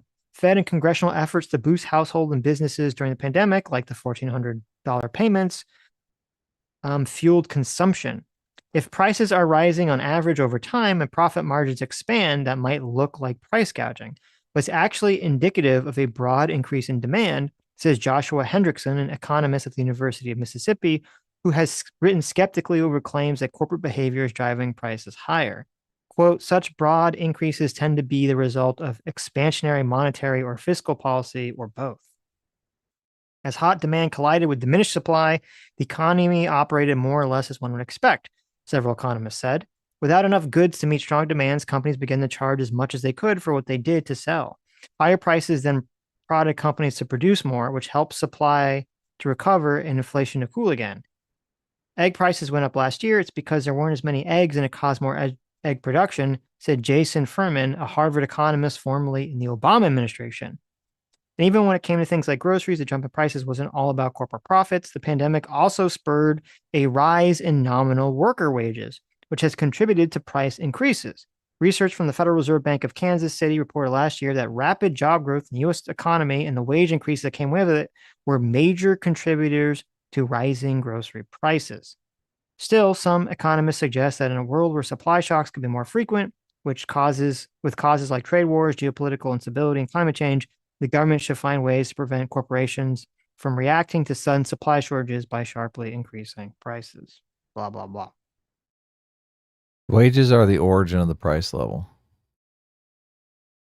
That's where prices begin. Well, but that could be, I guess that would be the issue, though, is if prices would maybe never go back down because wages have increased. Yeah, I thought of that too. Yeah. So. The way that you can drive prices down is drive wages down. Right, but that's nobody wants to do that. Right, but that's the real issue is people want to feel like, because like inflation doesn't matter if your wages, whatever job you are, increase the same amount as inflation is, then you don't feel it. It makes zero difference. Right. Yeah. It only matters if your purchasing power decreases because your wages haven't increased to match inflation. Right. Yep. So, and that's why, yeah. If everyone's wage was cut in half and prices remain the same, the producers would have to, sooner or later, they'd come to the realization, like demand would fall off dramatically, right? You'd have half as much money to buy everything that you're buying. So that would force their prices down. They'd be like, right. Oh my God, we aren't selling anything. All this shit is rotting. Fucking drop the prices. And then a new equilibrium would form with the lower wages. Well, the issue is like if you cut wages in half, and prices got cut in half, it would make no difference. No, of course not. Everything Yeah. would be relative. Everyone the would same. be saying, "Oh my God, this Right. $3 coffee's fucking so expensive." No, it was like, oh, if everyone said this $3 coffee is so expensive, and then they said, well, tomorrow it's going to be $150, but everyone gets, half as much money. Then it's like, okay, well, nothing's changed. Everything's exactly the same, right?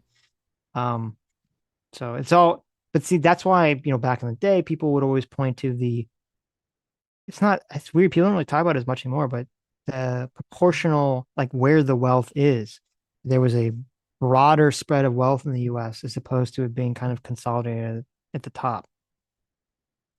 But the left has kind of fallen out of favor for talking about that for whatever reason.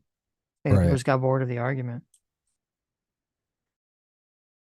Yeah, this The New is York Times- kind of the logic behind luxury brands. Like there's this class of people that make enough money to be able to support a luxury brand, but nobody without a high income is going to be able to afford the brand. Mm-hmm. So you are going to make a smaller number of products, but you're still going to make a hefty profit margin on them. Right. Anyway, why'd you send me this picture of Kamala Harris? I thought it was funny. She's like, "Oh my God, I'm going to be president." Well, it's funny because this is the picture that NPR, left-wing NPR, they put an article called "What We Know and Don't Know About Harris's Policies," and that's the picture they used. Really? Doesn't it look like she's like hiding like her policy? Like it's like she's hiding behind a curtain. I was kind of surprised that they did this picture. She's doing a little sneaky, isn't she? Right. I thought it was kind of interesting that NPR, perceived, Her kind of Kamala sneaky. hiding what she's gonna do. So she whips this curtain open and it says communism. There you go. Exactly. Yeah. Right. Fascinating.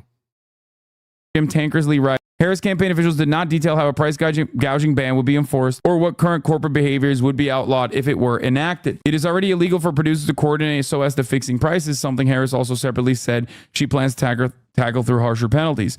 Price gouging is something different than that, but it also seems sometimes to be used to refer to a very narrow set of practices like increasing the prices the day after a hurricane, while other times being used to refer to any time sellers increase prices during a positive demand shock or a negative supply shock, which is kind of how a lot of the economy works. When restaurants increase prices after happy hour, are they engaged in food price gouging? A better idea would be for the federal government to spend about $45 billion to purchase Kroger. This will allow it to directly set the price for the second largest grocery store chain in the country. How do you feel about that retarded policy from Matt Brewing? What is it? What's the policy? That the federal government should spend $45 billion to purchase Kroger's so that the federal government can directly set the prices for the second largest grocery chain in the country.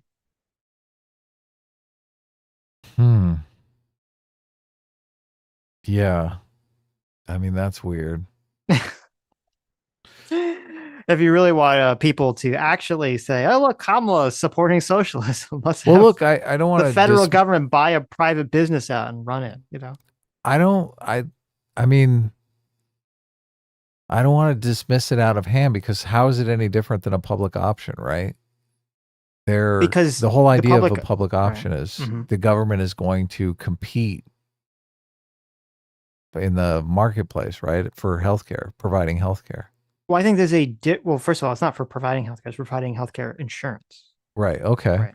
But I think there's a difference between saying a public option for healthcare insurance, like an insurance company, versus saying the government is going to buy a private business, right, out, and then make it a government-run business to compete with all the other grocery stores. I don't think that doesn't make sense to me. Right. And also is kind of retarded too, because number one, in all the people I've heard that have talked about the price of food going up, I've never heard anyone say it's the grocery stores that are the culprits. They almost always point the finger at they always say the grocery stores. Yeah, they always say the grocery stores and restaurants make very low profit margins. They always point the finger at the producers of the food. And that's the problem. So buying a grocery store chain, unless he thinks that, well, by buying Kroger's, the federal government's going to be able to bully all these producers to pay less, which, I mean, it sounds kind of like a roundabout way to do the whole thing, but We need to look into what they mean by record profits, because most of the stuff in the food industry is super thin profit margins already. So right. record profits could mean, oh, they made 1.5% in profit instead of 1%. And it's like, you're going, oh, wow, that's real record profits there. Right. I mean, that's technically up 50% in profits, but it's still, you're like, why are we arguing this? Home builders make 25% in profit. Mm-hmm. Let's see. I'm skeptical that the government could run Kroger's efficiently enough to compete with like Albertsons or Ralph's or any of the other. I mean, how would they do that? I thought they were in the business of government. Mm-hmm. No, I agree. It's stupid. So this is an article. It's a CNN article from 2023, from March of 2023. Okay. Mm-hmm. It says Cal-Maine Foods, the largest egg producer in the United States, reported revenue doubled and profits surged 700% because of the sharply higher egg prices.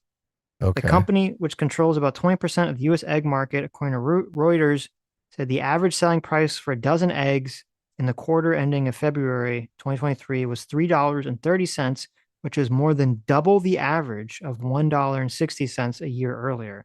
Despite the higher prices, the total number of eggs it sold edged up 1%. See, but that's the issue, is that if you have this massive price increase, but demand stays the same or actually increases slightly, you're going to have like this massive profit windfall. Right. Right. But then that seems 700% though.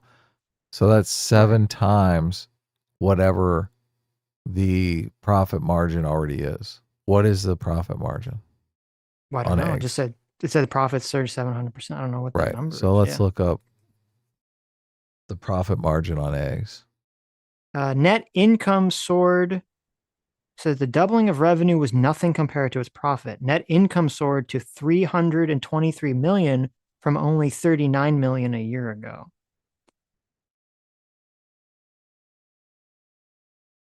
Mm-hmm.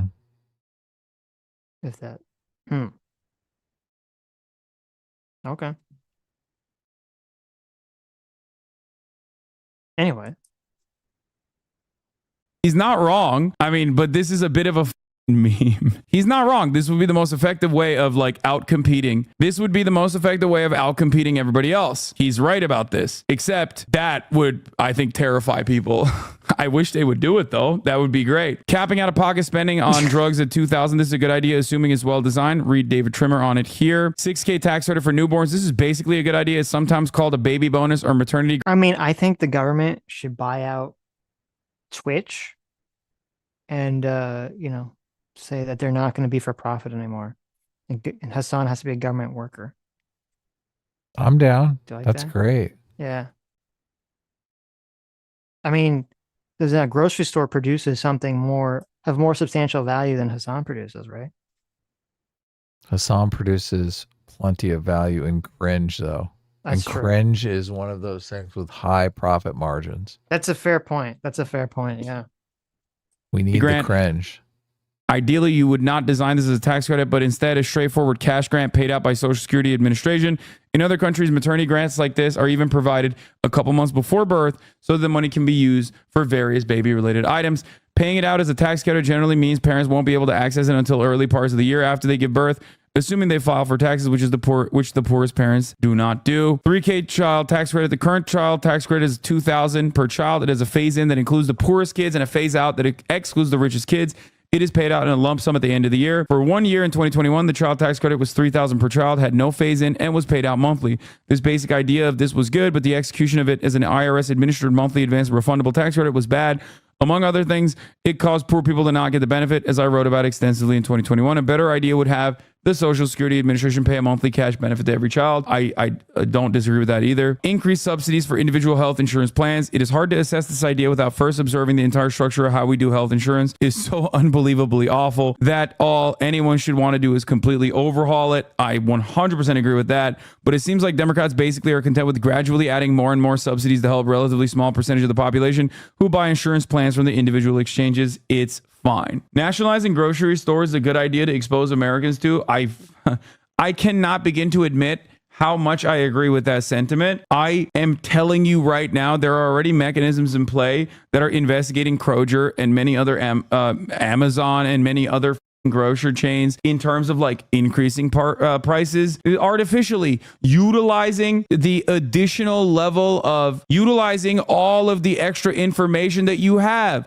like the McDonald's app. This is all already. Well, this is even weirder because, yeah, he's not even throwing the shade at the food producers. He's throwing it at specifically like the grocery stores. The grocery stores are the one doing the markup, which I have not seen I haven't even seen people say like, you know, let's see, has Kroger's said that they've made some sort of record profits or something this quarter? Yeah. I found it says Kroger's profits have only increased 5%. So that can't be the right. the culprit, right? Producers are raising their prices, not Kroger. Egg producers, I found 3 egg producers. One makes 3.5% profit margin in 2024. The other 2 made 14.7%, almost 15% profit margin. So one of these Cal-Maine Foods is just, I mean, they're not making much money, huh? What's their profit margin? 3.5%. Oh, but look, they're doing bulk. They do I wonder if this has got to be in millions. Cal-Maine Foods is the one that the article said their profits went up 700%. Oh, did they? Yeah. Because they're selling more eggs. They're like, they're like double what the other producers are. Well, I guess, producing. okay, here's the question. Here's what I guess, and maybe this is where, here's the economic question. They're doing bulk. Right. Here's the economic question, Adam. So if eggs cost $1.61 a carton, right? Mm-hmm. Let's just say $1.50 for convenience sake. It's $1.50, and then they have avian flu, which decreases the supply by some amount. So much so that they have to increase the price of eggs to $3, right? They have to double it. Mm-hmm. Okay. Would it make, if the demand stays the same, why would the profits go up 700%?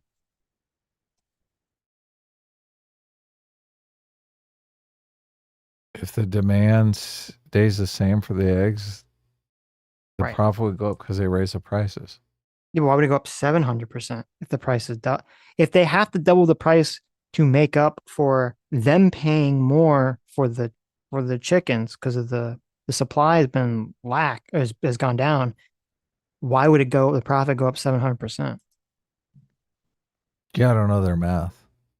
Is it 700% is seven times their profit? Yes. Like the 2024 profit, their profit margin in 2024, Cal-Maine Foods was 3.5%. Is that 3.5%? Is it, do we divide that by 7 to get their normal profit margin, or is it 24.5%? 7 times that 3.5. No, it would be that whatever that 3% number is in money, you'd multiply that by, or you divide it by 700%. Oh. You multiply it by 0.0, whatever, 0.07.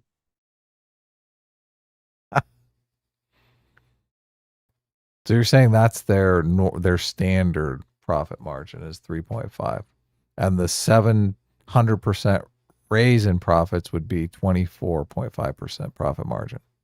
I'm not saying that. Okay. At all. if I'm saying, okay, if you're saying, listen, if you said that they have a profit margin of 3%, right? Yeah, 3.5. Okay.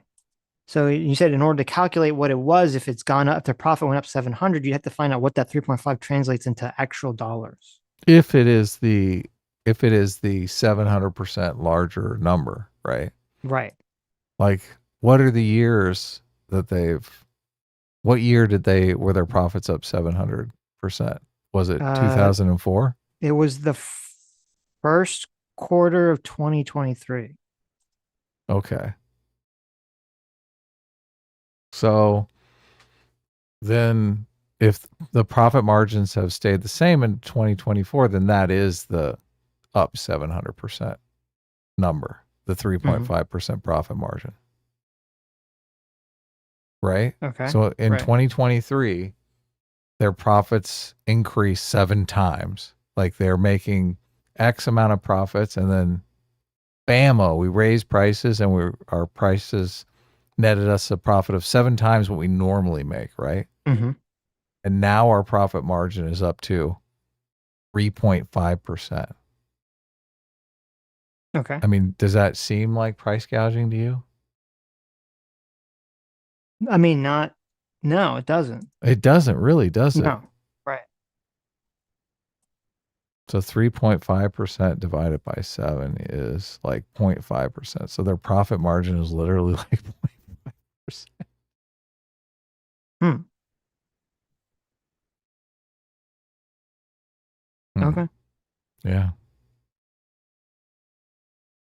Happening. This is many invisible ways in which people don't even recognize that you're being gouged. It is crazy. Like these applications like Uber already do it. Like, for example, I'm willing to bet that someone who obviously has, no reason not to care about like price hikes on Uber in like times of need, surge pricing, for example, I'm not even looking at it. I'm clicking go, right? So Uber knows that. So they serve me higher prices no matter what. And not from like Uber Black versus Uber X. I mean, straight up, my Uber X is probably on average more expensive than your Uber X on average, even if we lived in the same neighborhood and even if we used Uber at the same time. There's an algorithm on the back end that literally looks at the likelihood that you will pay more and then serves you higher prices every time. As it stands, a lot of corporations utilize all of the cookies and all of the information that your phone is feeding these applications as more and more. Now this is price gouging here. What? It's just so weird. Is it price gouging if they're pricing accordingly to what you can afford to pay for like a cheeseburger? Because that's a completely different. Now we're in different moral intuitions. Is what he's saying even true? Well, I think it's technologically possible, and I have heard this. Like some platforms can charge you more money. Like if they determine you have a nicer computer, they'll jack up the prices on their website for you. So one person will pay one price and you'll pay a different price. I don't know if it's true or if it's just internet myth, internet legend. I mean, it's technologically possible, right? I mean, if that's true, I think that's disgusting. I mean, obviously they can do it if look at this. The issue would be that people don't know it, right? Like if you know they're going to do that and you still want to use the service, that's fine. Right. Because I mean, I think the thing that's annoying, like that always, I think is very dishonest about Uber Eats and all these food delivery things is that like when you order it, it says at the bottom that, when you order it, it says at the bottom, like the service charge that they add from the app, right? Right. But that number is a lie because that's just what they slap on at the end. They actually increase the price of all the different items when you buy it individually, and they don't calculate that and show you how much extra they're charging. And I think that's a deceptive and you can check because like if you open up Uber Eats and you go and you look at the price in the menu and then you shift it from delivery to pickup, it will like the pickup number shows you the actual like what it costs at the restaurant, and then delivery number shows you all of a sudden everything goes up like $1, $1.50 or something. And to me, like I think that should be the regulation, is that that's a deceptive practice, and it should actually have to tell you at the end how much Uber Eats or DoorDash or whatever is tacking on specifically at the end. They should show you what the actual cost is that you're paying extra to use this application. Right. It is weird because it is a kind of means testing. It really is, for selling products. Right. Are you against means testing? I don't really like means testing, but I mean, I'm not, as long as people understand what's going on, it's fine. I don't think people know this is what's going on. right. I guess that's why it's disgusting, is it's deceptive. You go to a website and you assume everyone is paying this price. Yes. For this GPU, but really you're paying $100 more because you have a nice computer. Right. Because, and that is this, because if you knew that, you wouldn't buy from them. You say, well, fuck these people. Right. Right. Well, and I've seen this. I've heard this before. Maybe I heard it in a video. I'm not sure if I read it in an article, because I think I'd probably start digging a bit more.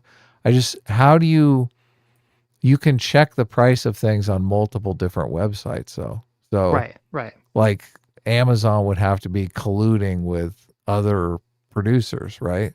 Yeah. If you see it at one price on one website and it's a different price on a different website, you buy it on the different website. So Right. Well, yeah. I mean, some people do. I guess some people are just lazy and just buy it.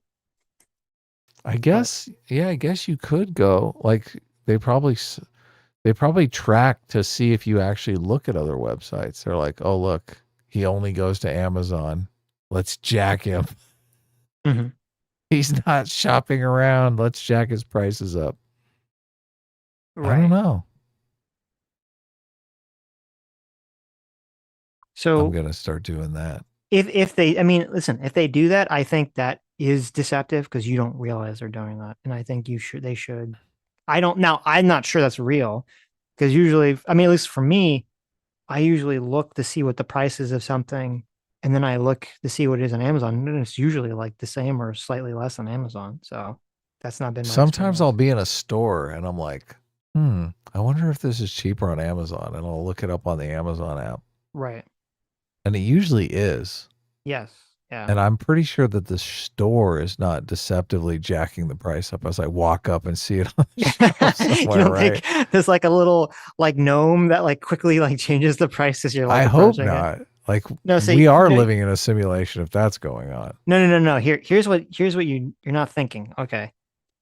When you open your Amazon app on your phone, the phone has Oh, it GPS. knows. You're right. It knows Yeah, that right. I'm in the store. So It's like, oh, can't fool him today. right. So that's the real 10D chess move. Okay. If you want to buy something from Amazon, you should drive to Walmart first, stand in Walmart, and then make your Amazon purchases, because then it'll give you like a lower cost, because it knows you're in Walmart. That's a good point. That's the real play, baby. I hope this isn't happening. I mean, that'd be crazy, obviously. But... So was this? Oh, you sent me the profit margin thing. Yeah, the egg producers. There's statistics is numbers is how they lie to you constantly. Right. That's why I was thinking, like, is 700% a lot? I mean, it sounds like a lot, right? Mm-hmm. Those greedy fucks. It's like, look, we're barely getting by on 0.5% of profit margin. Like this whole pandemic thing, we could get our profit margins up to normal. Well, yeah, but the difference is that when you have because you look at their the revenue is significantly higher. Yeah, you know what those other ones are though. They're probably like free range eggs and stuff like that, where yes. and look how they're making way more profits. Right, but what I'm saying is, you would expect that if they're making, because they're so large, if you expect that they're making all this revenue, then the profit margin is going to be less, and that's fine, because they're just the bulk sheer amount of money they're making is so much. Yeah. And so It's any like three slight times. right, but so then going from 3 to 3.5% could be a massive amount, even if it Yeah, it seems like it's is. not a lot. Yeah. It is. Right. Yeah. But you Everyone's said like, you I could, like my cheap eggs. right, but what I'm saying is you could have a situation where they just say, ha ha ha, let's fuck everyone over, and they increase their profit margin by 0.5%. At Right. least in theory. Crazy. More of our shopping turns online as more and more of our shopping is conducted over our phones that captures every minute detail of your daily existence. These applications engage in what is known as dynamic pricing. At first, it makes it seem like it's a way to offer cheaper goods, okay? But the reality down the line is that they will figure out exactly when you are more likely to buy and they'll pump you. They will increase your prices. Okay, here it is. David Dayen wrote extensively on this. Yes, this is exactly. They're like, Hasan just busted a nut to Matt Walsh. He's in a buying mood. Get him. Get him. Jack up his Uber Eats. Exactly what I was referencing. One person, one price. Digital surveillance and customer isolation are individualizing the prices we pay. Uber is also locking drivers out of the app during certain times to increase the demand artificially, thereby increasing the prices so ridiculous and insane and harmful to the drivers as well as those who work these hours to make their money. It's corporations determining your propensity to consume the goods / product and maximizing how much profit they can extract out of you without turning you away. Is there something we could do to avoid dynamic pricing? Yes. The administration, if you make a large enough stink about it, will use mechanisms that already are in place from the FTC to put an end to it. While dynamic pricing is legal, she said it becomes illegal when dynamic pricing is based on factors such as race and gender. Well, it makes sense. Here's the difference. So the dynamic pricing thing would make sense if it's based on like peak times, right? So if there's an increase, if people like, it would make sense around specific time period that like there's going to be an increase in cost for Uber because more people are trying to use the app, right? More people are trying to use to get the drivers.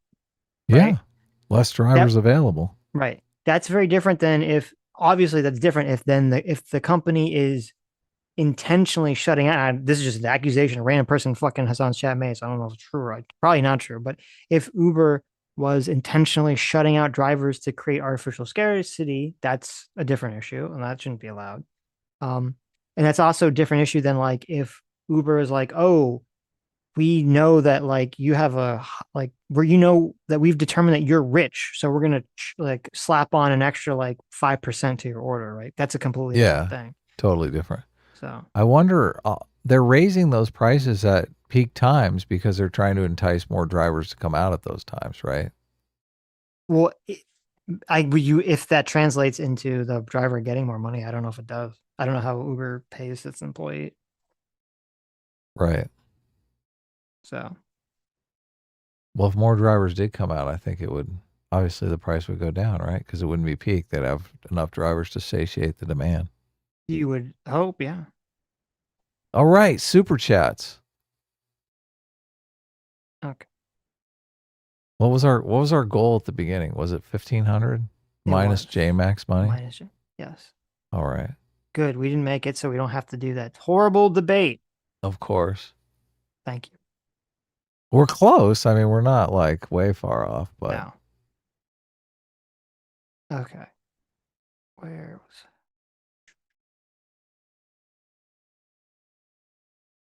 Joe the Meg for $20. Thank you so much. Says you're not going to prevent institutional investors going ham in the housing market outside of simply maintaining a normal Fed 10-year rate that is near the cap rate that forces investors to look at other avenues. Like, unless, I mean, it sounded like she was just talking about like literally doing some very heavy-handed regulation to just not make it possible or something. So. Right. Edward Sr. for $20. Thank you so much. Says, pish on price caps. What we need is ration books. Of course, there'd be an app these days So download your government app and enter what you want to buy, get instant approval, and the best feature is more diversity in the markets. Thank you, Edward Senior. Yes, that's exactly what we need. Yes, it's very true. Terrible dystopian future. Quacker for $20. Thank you so much. Says a little behind, but base Adam making the Thomas Sowell disaster price gauging argument. S class stays best class. Thank you. What? Hold on a second. Why am I based and he gets the S class as best class, Quackers? That makes absolutely no sense to me. Because he shit. That's why. A little behind. But based out of making the Thomas Sowell disaster price gouging argument. Maybe he's against me. I don't know. Grassroots Hegemon for $20. Thank you so much.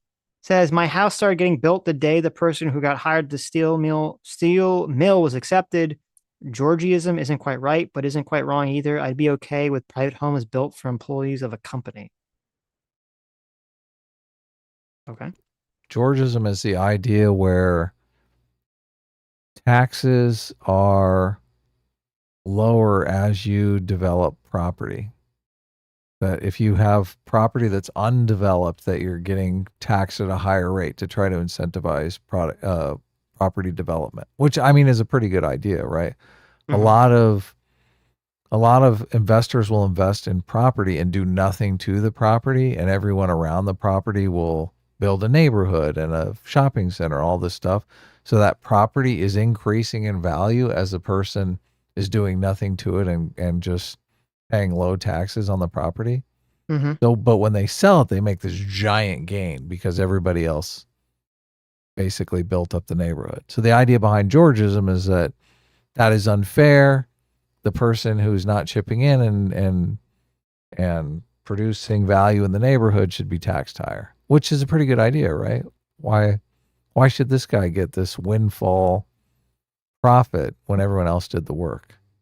Yeah. And he just was a lazy piece of shit and sat around and did nothing. I mean, I'm fine with that. Is that really such a, I hate to use the word, systemic problem that you'd have to do all this stuff to combat it? I don't know the numbers, but I do know like real estate investors do buy lots of land and kind of wait for other developers to develop the area and then sell the land. Yeah. Right. It's a pretty good scheme, right? It is. I should do that. Corporations can do that stuff because they're immortal. J Macker Circuit 5, thanks so much for the $20. Says I don't trust the government to run my children's lemonade stand, let alone a national grocery store. Anyone who supports policies like this should have to work for the government for at least a year first. That is true. I would like Hasan to have to work for the government for this. My question is, how would they run it? Like, I think it's a lot of people they think government has to be incompetent, but I mean, does it? Does it really have to be incompetent? It doesn't have to be. Yeah. Why? I mean, it'd be interesting to see, right? And it would prove the point that government is incompetent. Like if they bought Kroger, I mean, I'd be into it just for the experiment of it, right? If they bought Kroger and ran it into the ground, I mean, no big deal, right? The government program failed. The business went belly up. But if it was a huge success and it did start driving prices down, I mean, what would be the problem with that? That's socialism, Adam. How dare you? Is it? I don't think it would. It doesn't even make the concept of it doesn't make sense to me on any level whatsoever. Well, first of all, I think it is dangerous territory just conceptually to have the government start buying massive private companies out and making them a government run entity. I don't like the concept of that on any level. Okay. So, if you want to do this experiment, I would suggest you have like government from the ground up, try to like build a grocery store and run it and see what that looks like. Yeah. So. Yeah, I'd have to think about it more, but there's like, obviously there's law enforcement, there's the Justice Department, Like there are all these institutions, and businesses are just kind of like an institution that instead of producing security in an area, they produce a product, right? Right, but I mean, you generally want the government to run things that you don't want to be necessarily incentivized by profit. Like the police. You don't really want for-profit police. Right. Hmm. Yeah, a lot of the arguments the libertarians make is that you get more efficiency when you do run things for profit. But yeah, but you I don't mean, want the police is bad because the monopoly on violence, all that kind of exactly right because yeah. you don't want that to be incentivized by a profit motive at all Right. in any shape, way, or form whatsoever. Right. But also municipalities produce something like clean water, right? Right. So that's kind of a product. They produce electricity, right? That's kind of a product. Well, Brian for $5 says the problem is the government can't run out of money. They can sell things at a loss with no consequence for the business. No, but you would have to write that into whatever the charter was. Like they can't do that. Like Right. they would have to compete in the marketplace with the same rules that the corporations are forced to compete under. And these rules are laid out already in corporate law. It's not like they can't come in and say, okay, well, we can run our business completely different, right? Right. Well, you're talking about something different. You're talking about just from an experimental, and you're talking about just from an experimental test case from a management perspective. What would a government run grocery store look like? And you have to because if the government grocery store was taking a loss, right, was underwater, and so if it was private, it couldn't function, then that would be considered like a failed experiment. You'd show okay, well, they can't do Yeah, this. exactly. Right. Yeah. It'd be the ultimate end of the government program, right? Everyone's always saying you can't start a government program because the problem is it never comes to an end. Well, this would be a situation where, yeah, it does come to an end because the place goes out of business. Kroger dies. Right. Mark Dutch for $5 says Kroger is my favorite grocery store. Keep your dirty commie hands off of it. There you go. Well, it wasn't my idea, Mark. Right. This was somebody else's idea, but I don't think I've ever been inside a Kroger's in my entire life. I believe I have. I don't even know if they exist where I live. I think we had Kroger's when I lived in New Orleans.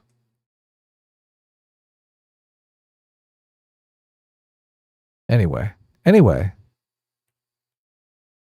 Here in Florida, we have Publix. Okay. Oh, you have? You have Publix. That's the Florida grocery store that everyone goes to. Kroger, New Orleans. I was right. Look at this. Where's the Kroger? God, it was so weird walking into a Kroger. Being from California, you're like, Kroger, what the fuck is this? Got to get used to all the weird brands.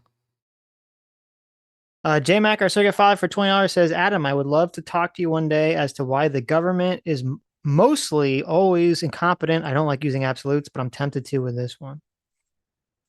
Yeah, sure. Come on the Tuesday stream. There you go. Chat it up. The best argument I think why the government is incompetent is because there's like conflicting motivations. Like the government ultimately has the problem of serving two masters. In a situation like this, you're going to have to engage with corporations under the rules of capitalism and profits and that kind of thing. In government, you're working on a different set of rules because you're trying to cater to constituencies and get elected, right? Right. So a lot of those two motivations are in conflict because the right thing to do for a business or for an economy is probably especially when you're having massive inflation, is to shrink the money supply, just kind of curb that inflation. But as an elected official, you want to get back into office. So you're like, let's just give free money to all the students and forgive all their debt, right? Mm-hmm. Which is going to do the opposite of shrink the money supply. Well, that's all true. That's all completely true. Because they're not motivated by profit. They have this other motivation. But then I don't know if this is true, but I would assume like a secondary thing would be that government-run organizations on average would be more saddled with a sort of top-down restrictive bureaucratic process that forces people on the ground to like react to situations slower and be very kind of like boxed into very specific behaviors they have to do through policy, where it'd be more likely that in a private situation, people, like the manager of like a McDonald's or whatever would have more freedom to manage that McDonald's like in a way that makes sense in that area. Right. Yeah, that's the thing that I kept brushing up against with the buying out the Kroger's thing, because automatically you do have conflicting motivations with like they're literally buying the Kroger's to lower prices, right? That's the goal. Right. Which that is not the goal of the other grocery stores. Their goal is to maximize prices. It's an interesting dilemma. Brian for $70. Thank you, Brian, so much. Says a public option for either the grocery store or the health insurance industry is horrible because they will distort the market they're in. It's better to allow the market to work and just streamline the rules on health insurance. It's not price gouging. It's like when the companies set prices in different countries based on their ability to pay. Uber prices according to their customers' ability to pay is totally fine and something we already do. Oh, those are two separate super chats. But do you want to address the health insurance public option thing first? Do you have a reply to that? Or? The public option for either the grocery store or the health insurance industry is horrible because they will distort the market they are in. It's better to allow markets to work and just streamline the rules on health insurance. Look, I don't. First of all, the players in any market are trying to distort the market in their own favor as well. The government is generally thought of as the referee. So in health insurance right now, I don't know if you know about the collusion between the drug producers and the pharmacies, basically there's like some price gouging scheme that's going on with them. So they're basically colluding together to keep the prices of drugs higher. They're always talking about regulating these people, right? Right. But isn't any kind of regulation kind of distorting the market? Well, if I mean, at some point, right. go ahead. Even like breaking up a monopoly is like right.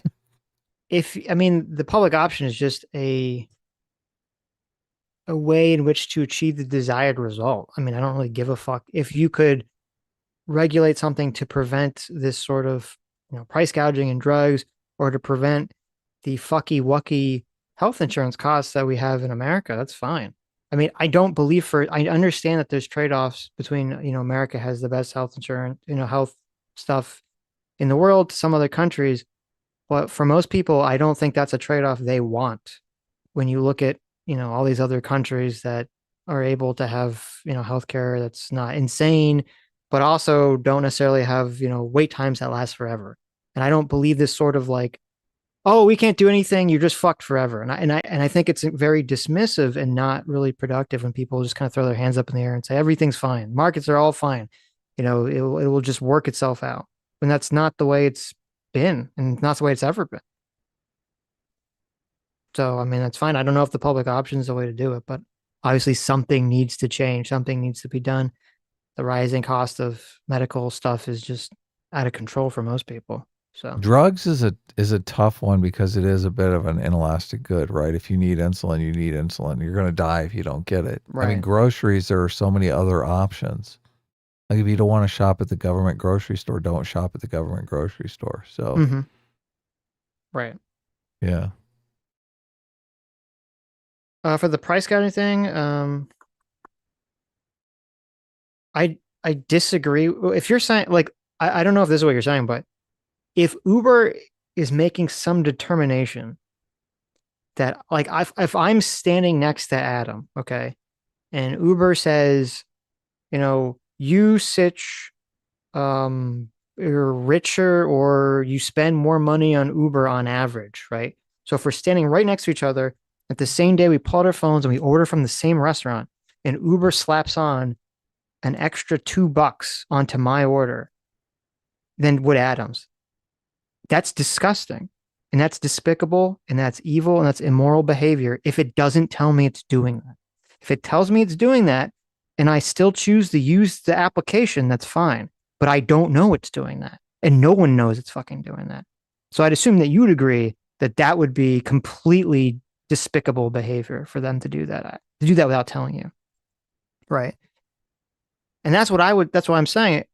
I think if that is, again, I don't know if that's happening, but if that is happening, that's what I would push for the regulations, not to say you can't do it. It was to say, okay, you need to, at the end of it, when you place your little order in the Uber app and it shows you all total, it should have to say like, this is what Uber is charging you based on, the time of day. This is what Uber is charging you based on drivers. This is what Uber is charging you personally because fuck you spend a lot of money in the Uber app, right? Because then I can make a determination to go, I don't like that Uber is charging me, an extra $5 because I'm, someone that uses the app a lot. I'm going to not use this, I'm going to go pick up myself or fuck Uber, right?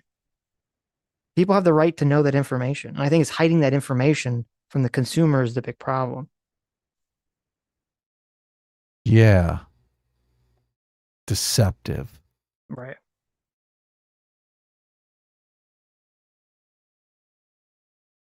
The Wooster for $2 says Kamala taught me what a hypothesis is today. I'm not sure what that's in reference to. Really? That's so cool. Right.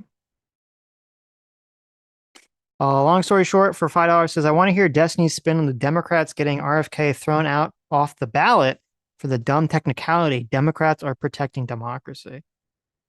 I mean, that's a fair point. Was RFK thrown off some ballots? I think he was thrown off in New York. Am I? Incorrect? That's odd because everywhere I've seen the polling, he actually takes votes away from Trump. So that's pretty stupid. Yeah, I was going to say, why would they even be in favor of doing it? Well, it also doesn't really matter in New York because I'm going to go below anyway. Yeah, but what is even the cares? point of doing that action? So Trump's not going to win in New York, right? Judge ruled Monday that independent presidential candidate Robert Kennedy Jr.'s name should not appear on New York's ballot, saying that he falsely claimed a New York residence on nominating petitions despite living in California. Ooh. Interesting. Ooh, nailed him. I knew he was from California. Well, I mean, did he lie? Why did he lie? I don't know. Everyone's an embarrassed Californian now. I mean, that's true. It is true. Brian for $5. Thank you, Brian. Says, I'm not saying our healthcare can't be better. I'm saying the government should take the least form of intrusive action to fix the problem. No, I mean, I agree with that completely. I think that's sort of the way we generally want all things to operate. But whatever they're doing, whatever politicians have been suggesting for the last 30 years hasn't been working. So I guess that's why we kind of throw our hands up and say, fuck it. But look, a police force, right? They get a certain amount of money to produce a certain level of security, right? And a lot of times they're like, oh, the crime's getting out of control. We need more money, right?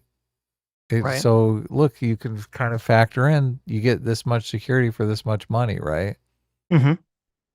I don't understand. That's like a typical type business institution, right? You're producing a product for a certain amount of money. The medicine and stuff is a much higher skilled job than being a police officer. That's probably part of the issue. No, I understand. I don't know why a government agency has to be so vastly different from a private industry. I don't know why. I mean, obviously we do kind of segregate it in our minds and people revolt at the idea of it, but Why?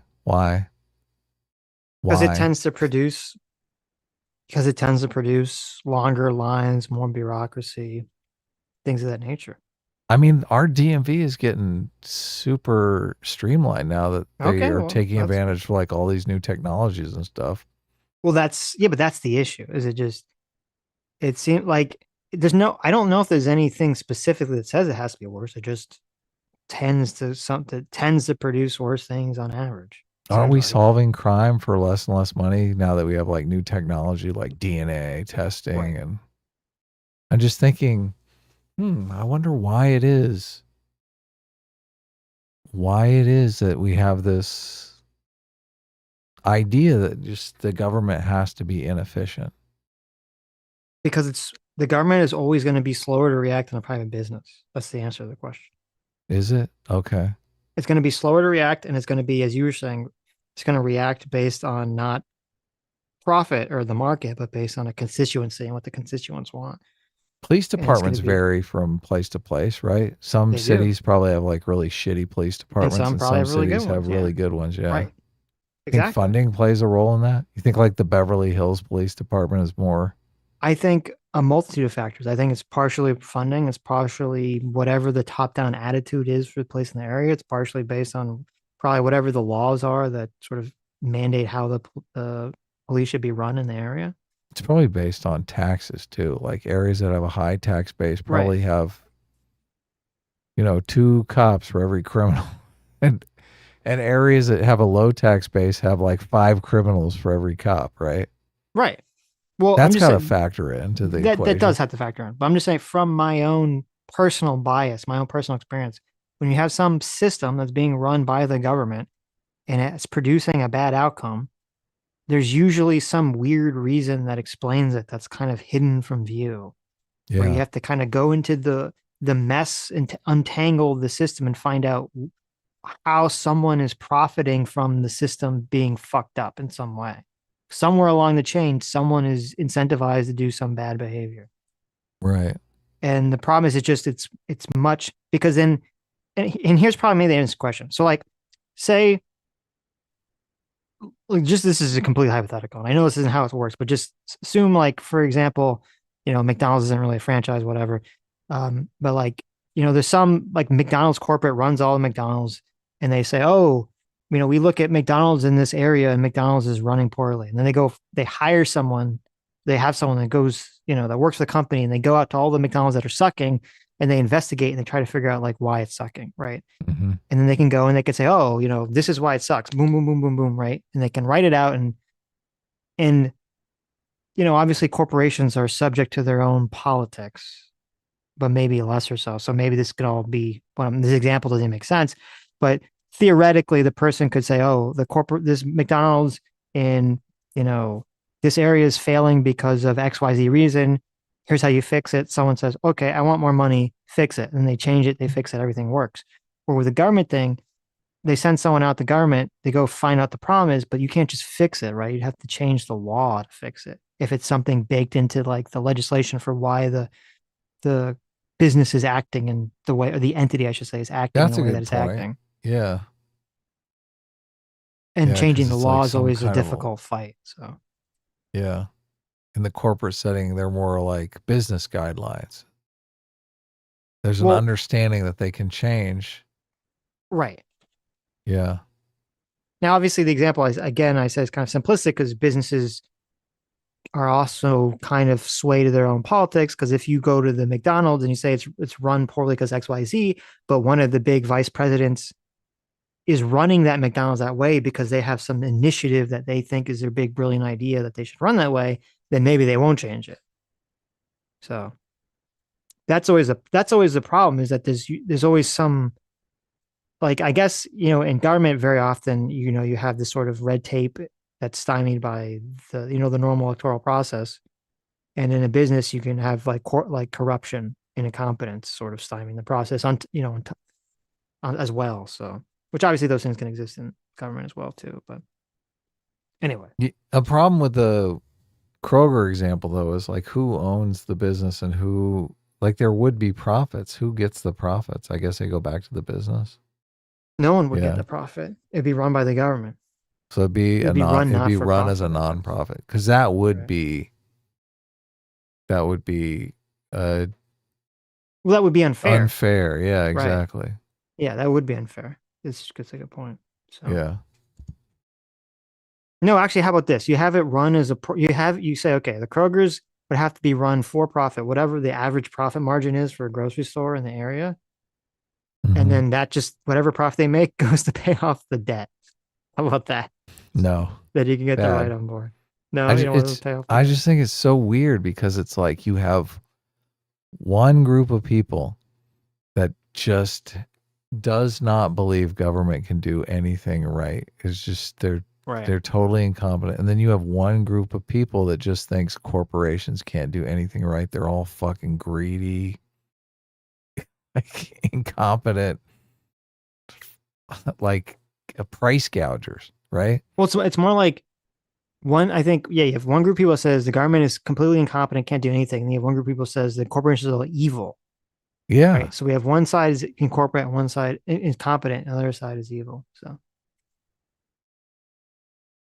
Stargate 404 for $10 says, don't get me wrong, I hate January 6th, but when people like Destiny say Republicans have no policy and Harris wants price controls and more, causing more inflation, I don't have the luxury of basing my decision on January 6th alone. Yeah, I responded to that way back when we started this live stream. Right. Oh, you did? Oh, okay. Yeah, look, I don't think people should be forced into being single issue voters on January 6th, which Right. is exactly what, I mean, a lot of people are doing this. It's not just Destiny. Like, Right. a lot of people are doing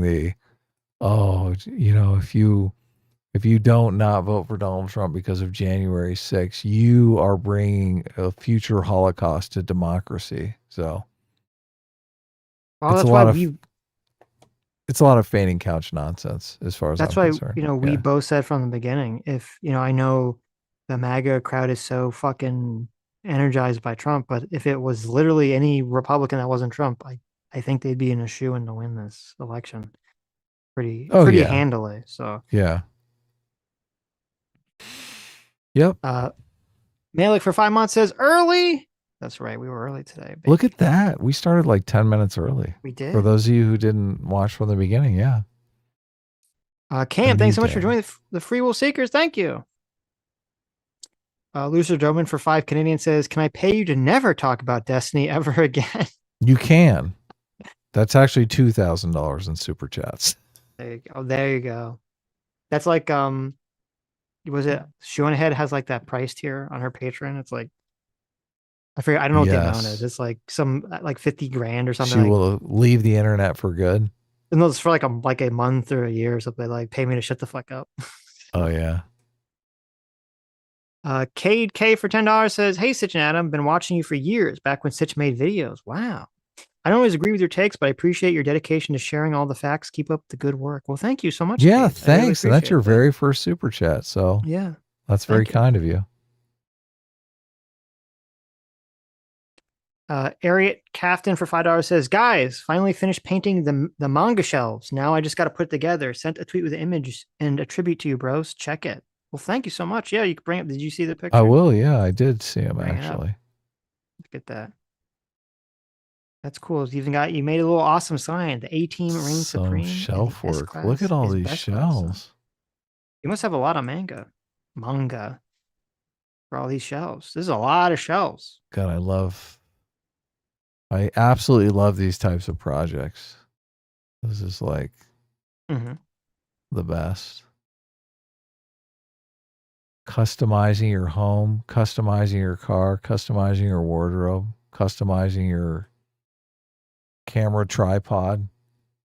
I mean, there is, when you build something or customize it yourself, you do get a level of satisfaction that you don't get do. when you just like buy the thing already You're done. like, this is base. This is something I made right. on my own. Sweet. Continue. Good saw. Shi Honage for $5. Thank you so much. Says, FYI, Candace is running an unhinged Twitter video space right now called The Truth About Zionism. Yeah, I saw that. It's kind of hilarious. Candace, I had said this months and months and months ago. Okay. So I want this to be another one in the Sitch called it. Okay. I said Candace was going to go down the Kanye West rabbit hole.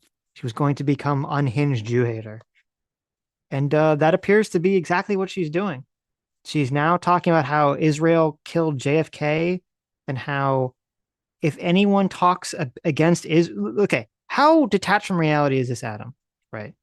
We've been covering people shitting all over Israel since October 7th, like pretty consistently on this show, on the stream.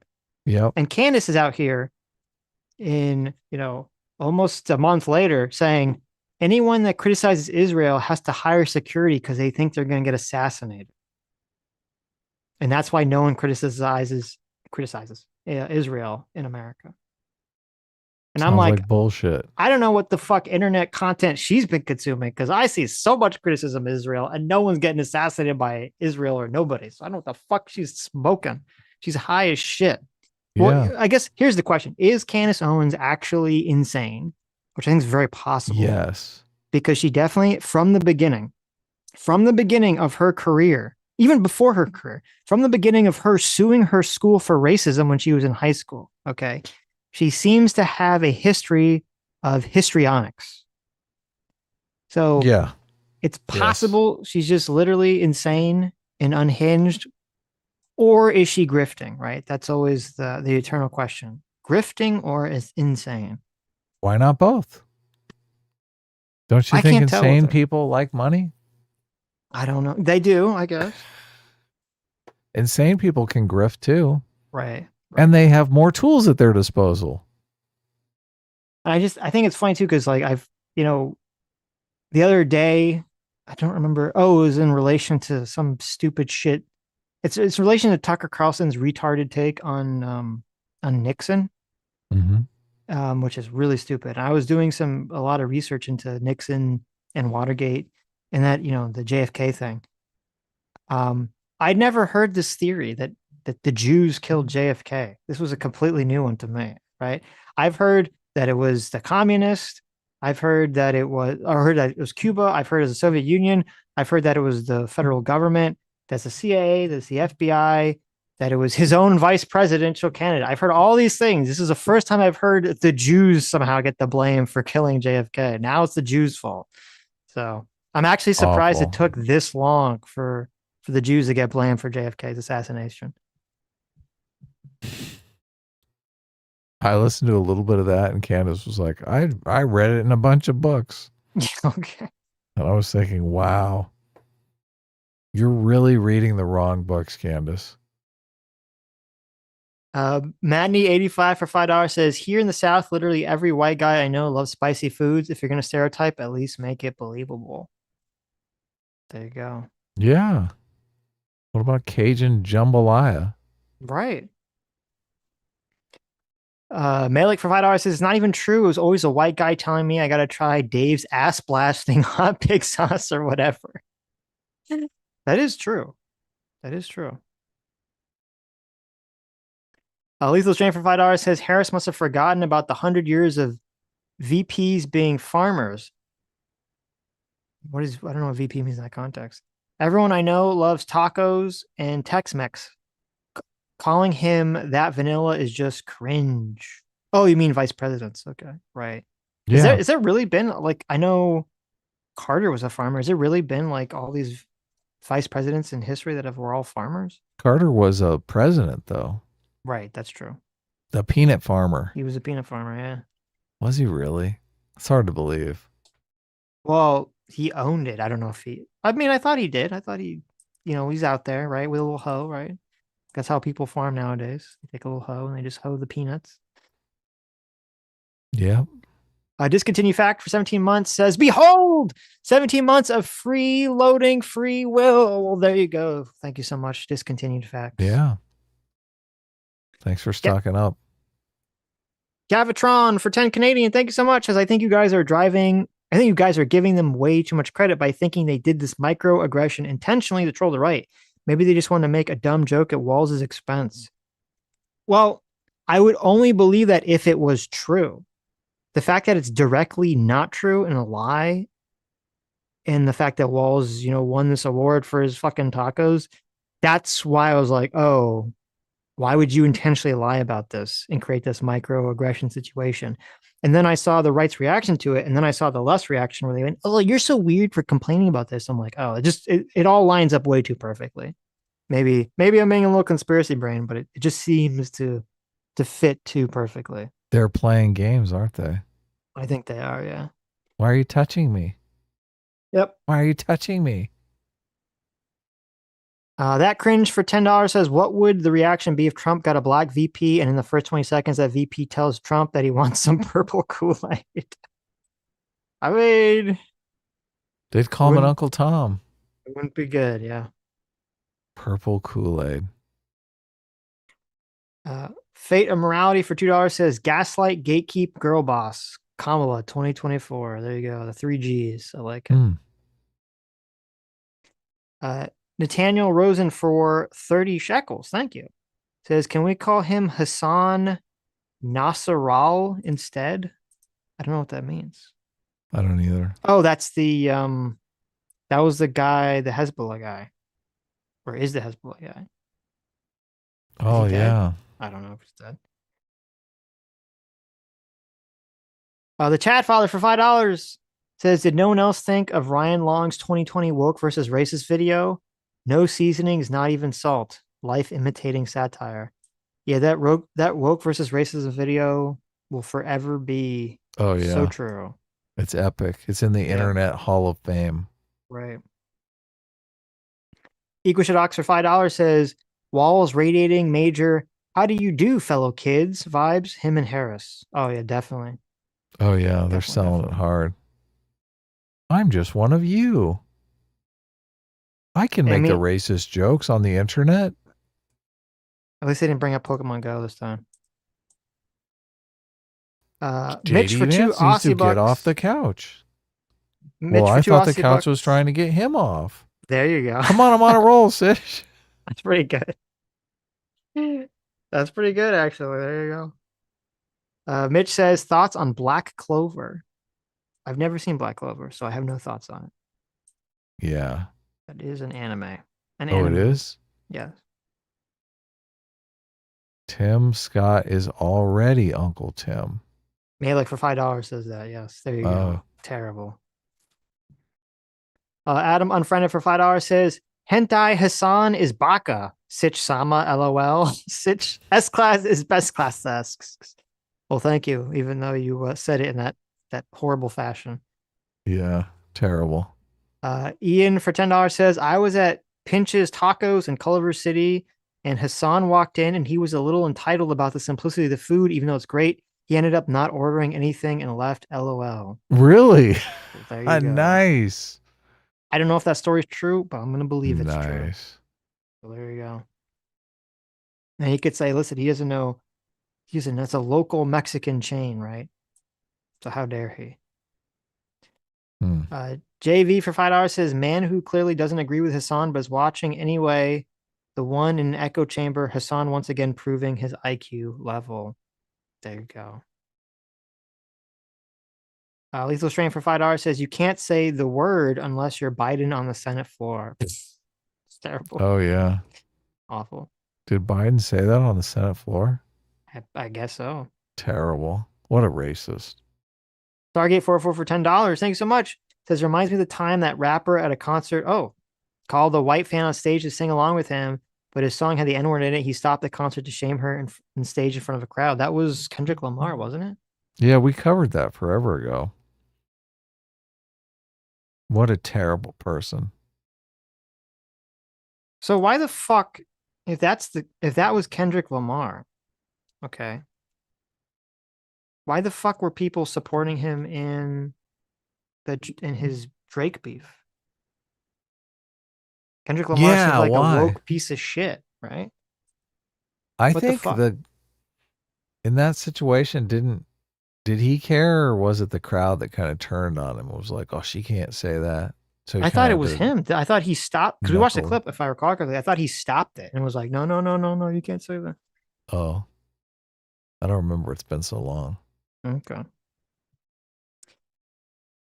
Constrained anarchism for $5. Anachronism for $5. Says Hasan and Asman have an interesting relationship, even though they make public statements. Both usually would label evil. They go out of their way to downplay it. Really? Interesting. Like covering for each other, or I don't know.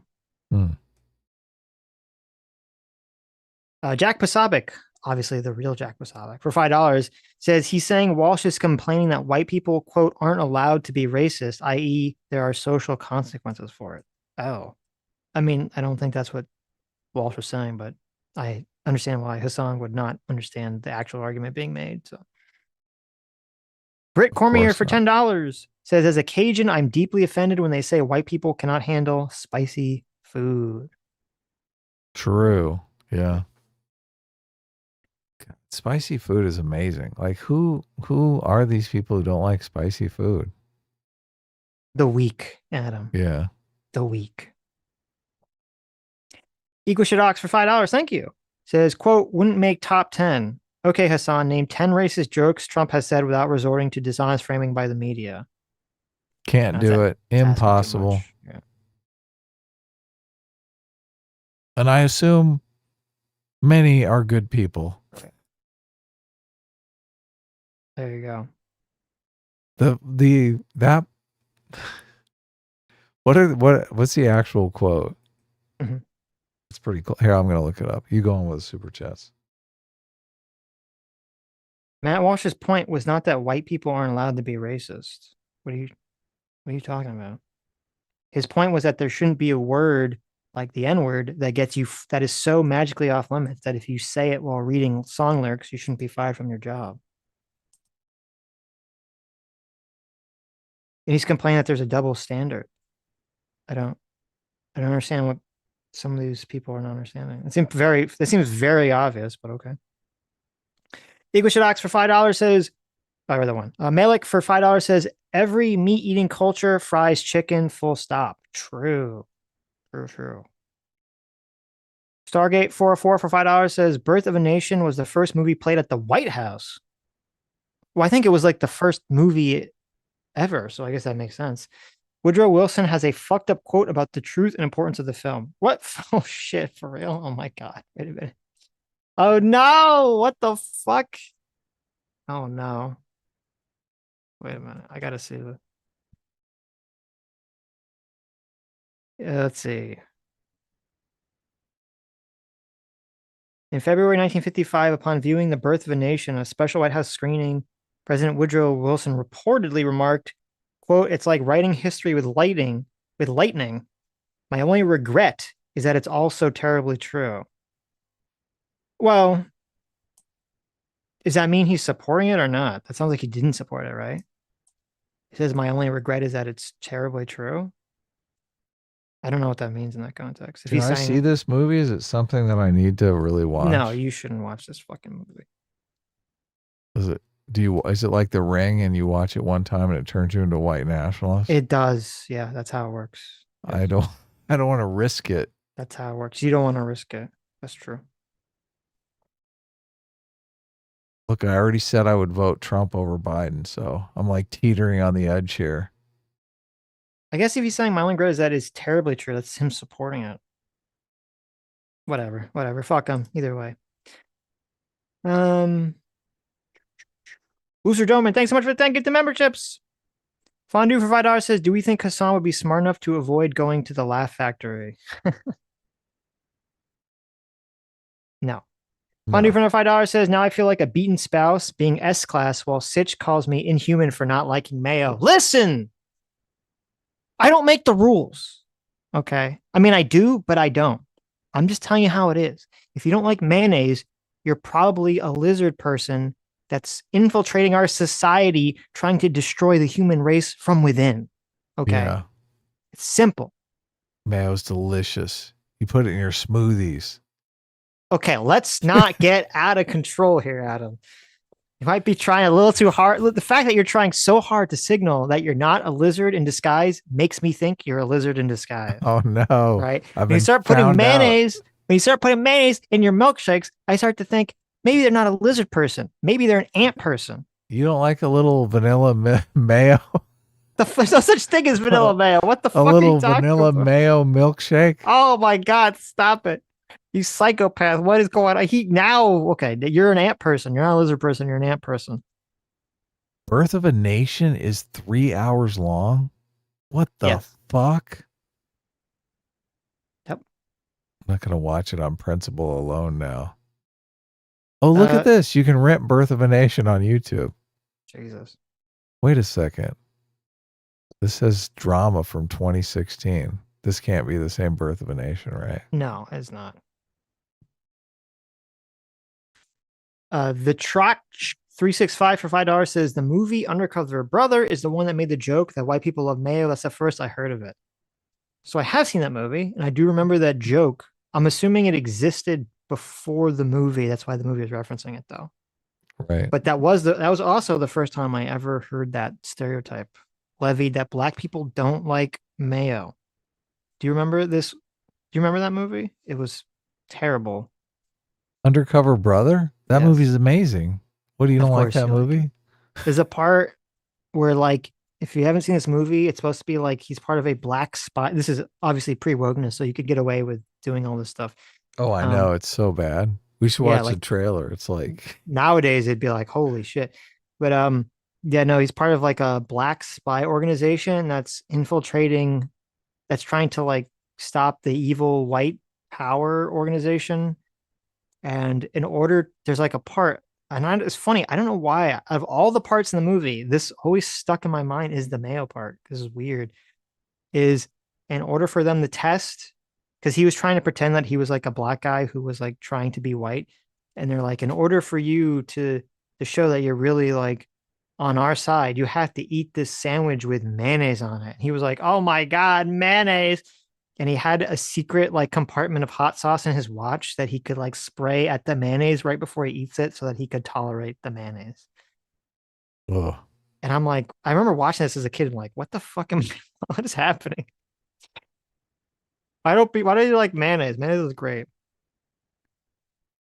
Now spicy mayo is even better. So Oh yeah, of course. That's got to break their brain, right? The spicy Right. mayo. They're like, The what? spicy mayo. I thought white people didn't like spicy, but yet they're even putting it in their mayo. and their mayo, yeah. You go to that sushi place and you're like, I want 10 tubs of spicy mayo on all of my sushi. I don't even want to eat this. I don't want to taste the sushi. I just want to taste the spicy mayonnaise. You buried the lead here. What's that? Birth of a Nation is a silent movie. It's from the 1913. Of course it's a silent movie. What the fuck? I thought that was without saying. It's a 3-hour God. silent movie in black and white. It's from 1913, of course. A 3-hour silent movie. No, it's horrific. I had to watch this fucking trash for film class. Do they have white people doing blackface in this movie? No, What there's the- black people in it. Oh, There's like okay. actual black people in it, yeah. Is there really? Yes. But there's also white people in blackface playing black There might people. be. I don't remember. It was a long time ago. I think you're wrong. I think there's no black people in this movie. I think it's all I don't white remember. I could have actors swore there was playing black No, wait people. a minute. That's not true. I mean, I'm looking for an actual black person. Oh wait, maybe I found one. Yes, okay. I see. There are actual black people in this movie. Right. Yeah. Yeah. That's interesting. Now I wonder what the context is.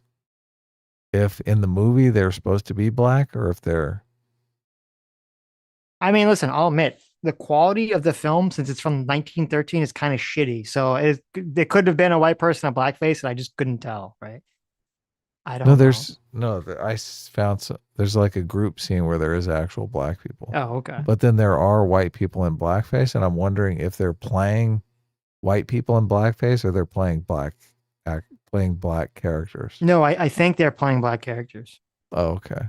They probably did, if I had to guess, they probably had any character that was like a more main character that was black was probably a white person in blackface, Mhm. and anything that was like just a cutaway or something, or like an extra random person was like an actual black person. Right. They- They don't want to. They give all the speaking roles to the white people, right? All the speaking roles in the silent movie. In the yeah, silent exactly. movie, I know. Isn't it interesting that like nowadays, you can watch anime and things, and it's like you had the little subtitles at the bottom, and it's just, I mean, obviously it's not fine for you because you can't read, but for most people, I don't like it's that. it's like, you can watch the movie and read the subtitle. And back in those days, I mean, I guess because movies were like new, so, but they're like, they literally had to have a person look at the camera and then move their mouth like they're talking, and then would cut to a fucking black screen with the text on it. Yeah, why like couldn't afterwards. they weren't smart enough to think, oh, we'll just put the text at the bottom of the screen here. Yeah, right. They couldn't just have the text. I mean, be at the bottom. technologically, they could do that, right? Of course they could. Yeah, you would just no, you do. Yeah, you would just have you'd film Why? it, and then you just edit you put it like a literal black strip with the text on it at the bottom of the frame on the actual film. Yeah. I mean, I guess it'd be more intensive. I think they just didn't think of it, or thought people couldn't read and then look at the picture at the same time or something. Boxy Browns. In the digital age, they have all this different. I brought it up to get in the watch together so you guys can see it, but some of the print is really yellow and some is really red. Yeah. That's like just aging of the print, right? That's not Yes. intentional. Okay. Yes. Interesting. Well, I don't know how much is aging of the print, how much is like just the shitty quality of what it looked like. Film quality was shitty in 1913, so like I don't know Right. which one is which in that situation, but it's some combination of the two. I didn't know if it was a stylistic choice. I don't think so. Maybe like that extreme red was. I don't know. I don't remember the scene that was happening, but Oh, look, they got Abraham Lincoln in this flick. yeah, it shows him getting killed, I believe.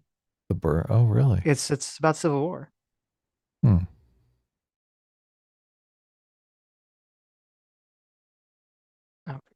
Oh, there's Anyway. a blackface. I know. That's Yeah, definitely a white guy in what- blackface. That's what I was looking for, the black Yeah. faces. Here it is. That's another guy in blackface. Look, but these are real black people. That's like a real black guy there. Yeah, but I think the guy in the front's in blackface. I think it's what I said. That probably like the mainer characters are white people in blackface, and they had like black extras in the background. Right. Lost Library book for $5 says white people and mayo. Oh, I read that one. Wait, no, there's three. They're all the same. Lost Library book for $5 and Boxy Brown 6900 for $5 all said white people and mayo thing comes from Undercover Brother, the definitive documentary of race relations in the U.S. Well, there you go. It seems like a lot of people remember. Oh, that's definitely blackface. That's Are you watching these? Jesus Christ, yeah. What's up with that guy, man? I mean, I don't know. This is like an excerpt from Sin City here. This guy is like, he's like a character. He is like a character, yeah.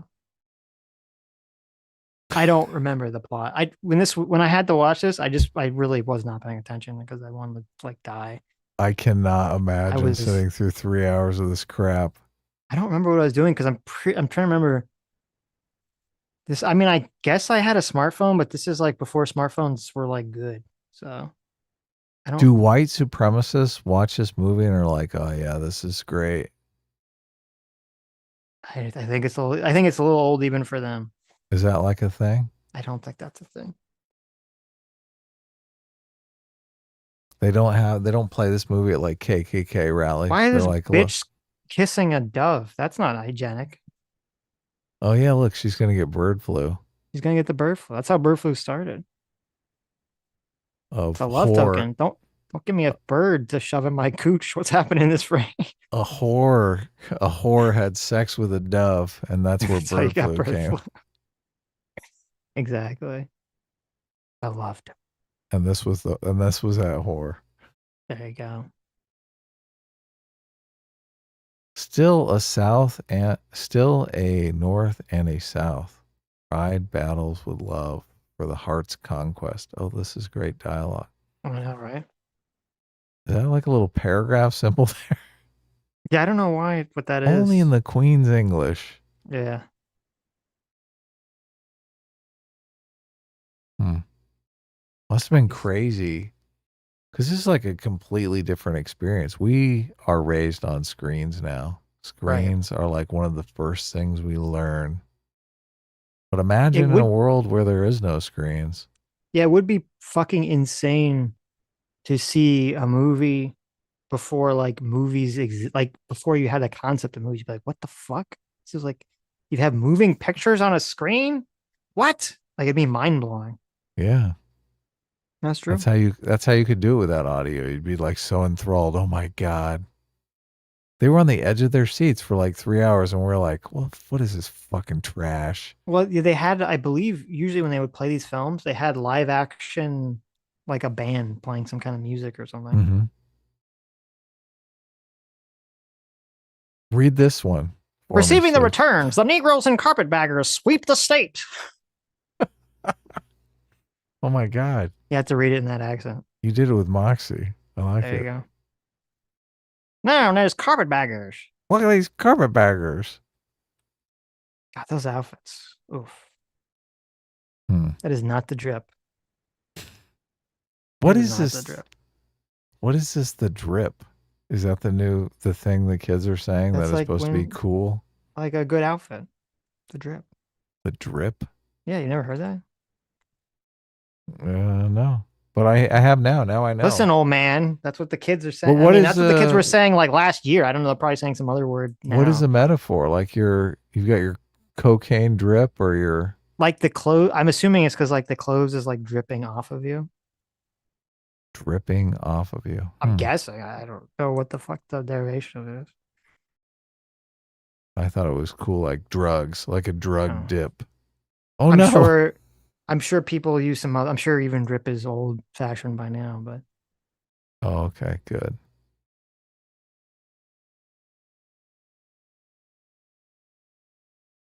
Spies dispatched to hunt out whites in possession of the costume of the Ku Klux. The penalty, death. I mean, good, right? That's based. I want to kill the Ku Klux people. String them up. Yeah. Those clanners. Keep going. Keep going. I gotta see how this movie ends. I'm worried now. I'm scared we're gonna end up on there they are. A lynching or something. There they are. They're who? The town given over to crazed Negroes brought in by lynch and stone men to overawe. What? Overawe? Overawe the whites. Is that a word? Overawe? I've never even heard of that. Yeah, overawe. Overawe? Like awe in the extreme. I mean, I would assume that's what it means, but I'm scared. Look, we can't go. There's going to be some lynching on here. That's no, that you had the previous frame you had it. Well, all the people on horses. Those were all KKK people. Those are all KKK people. You see the outfits? They got the little on. See? Oh, music. Yeah, you can turn the music off. Turn that up. How do I do that? Let's see. Here they come. There's the KKK coming. Oh my God. Look, she's like, oh, I had sex with all of them. And they're coming. That's a town whore right there. There you go. That's Sorry the Bird Flew. We can make up our own movie here. It'll be better than this one. It would be better. She's like, all my boyfriends. Oh no. All my racist boyfriends. Run away. White spies disguise. What the fuck is that? Oh. Now these are obviously real African American gentlemen here. Well, maybe those are supposed to be the white spies disguised in blackface. Oh, really? I don't remember the wow. Maybe. Look at this, and they're so dumb. She's like, white guy's pretending to be black outside my window. Help me. There's a white person pretending to be black inside my house. There's racists all around me. Someone help me. This racism's afoot. We got to stop them. Sit down here, partner. Yes. Oh, look. All the black people are rising up. No. Those are all the white people pretending to be black people. True. Okay. That's very different. People are going to watch here this comes now. the KKK. We're getting close to the end here. How's this end? I think the KKK like kills everybody. And the people go, really? yay, the KKK saved us. Really? Yeah, see? That's all I remember of the movie. I was like, what the fuck is this ending? Oh, okay. So this is like from the South's perspective. They're Yes. like, we killed all the Northerners, all the invading Northern Army. It killed all the black people and the Northerners. Yes. Why is this called a birth of a nation? Is it like the South is its own nation? I think it's supposed to be about like how the America. I don't know. It's a good question. What's going on in this picture, Sitch?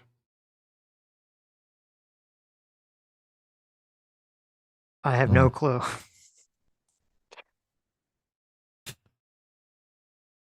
All right. Wow. Look at this. Everyone's celebrating the KKK. Oh wait. Okay. Here's the plot, or here's the end of the plot.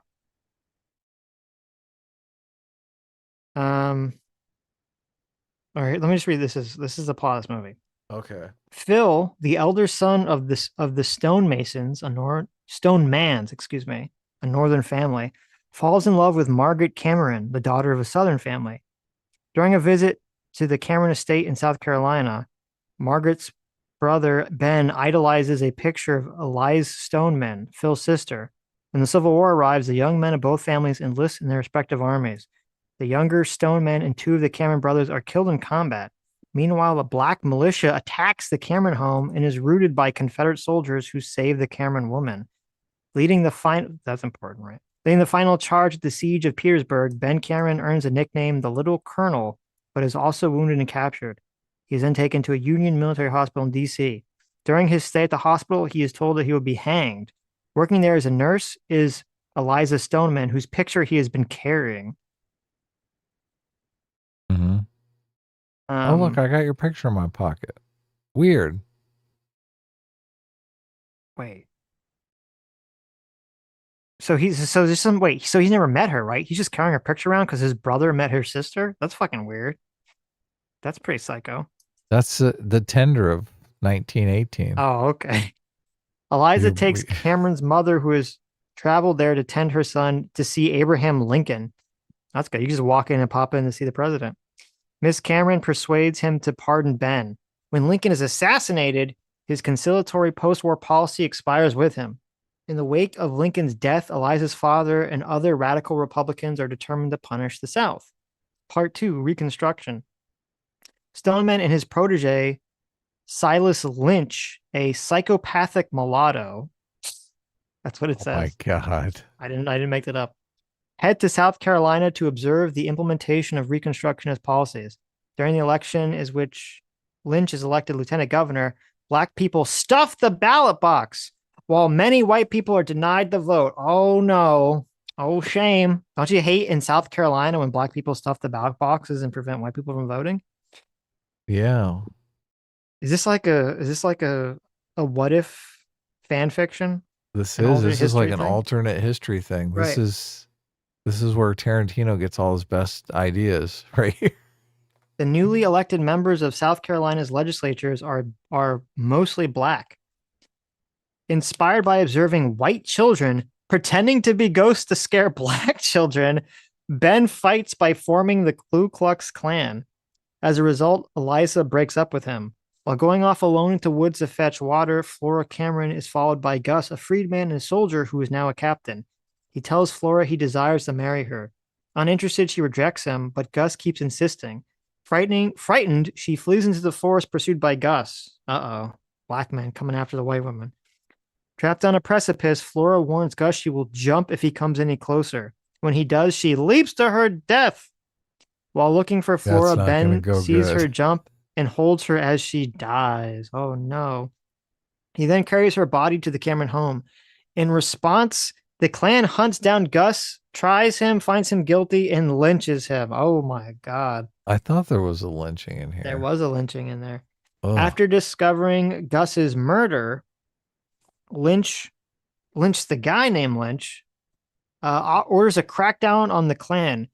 He also secures the passing of legislation allowing, get this, mixed race marriages. Oh my God. So this is terrible. This is like a horror movie for people in 1918, huh? I know. Dr. Cameron is arrested for possessing Ben's Klan regalia, now considered a capital crime. He is rescued by Phil Stoneman and a few of his black servants. Together with Margaret Cameron, they flee. When their wagon breaks down, they make their way through the woods to a small hut that is home to 2 former Union soldiers who agree to hide him. Congress Stoneman, Eliza's father, leads to avoid being connected with Lynch's crackdown. Eliza, learning of Dr. Cameron's arrest, goes to Lynch to plead for his release. Lynch, who lusts after Eliza, tries to force her to marry him, which causes her to faint. Stoneman returns, causing Eliza to be placed in another room. At first, Stoneman is happy when Lynch tells him he wants to marry a white woman, but he is then angered when Lynch says that's Eliza he wants to marry. Well, this is the scene we saw. Eliza breaks a window and cries out for help, getting the attention of undercover Klansmen spies. Oh, wait, that really was. I was just joking. That literally was white Klansmen in blackface as spies. Right. Okay. Pretending to be black. I don't know who they thought they were fooling, but okay. The Klan gathered together with Ben leading them, ride in to gain control of the town.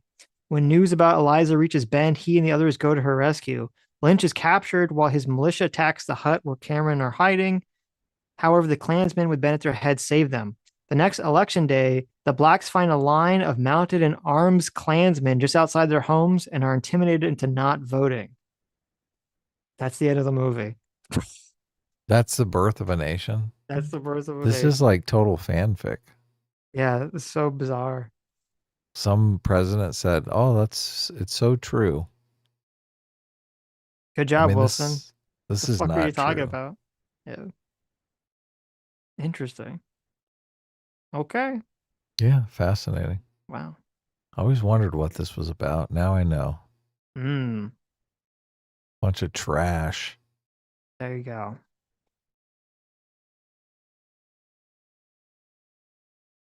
Okay. Back to work. I want to see Critical Drinker do a video on Birth of a Nation. That'd be cool.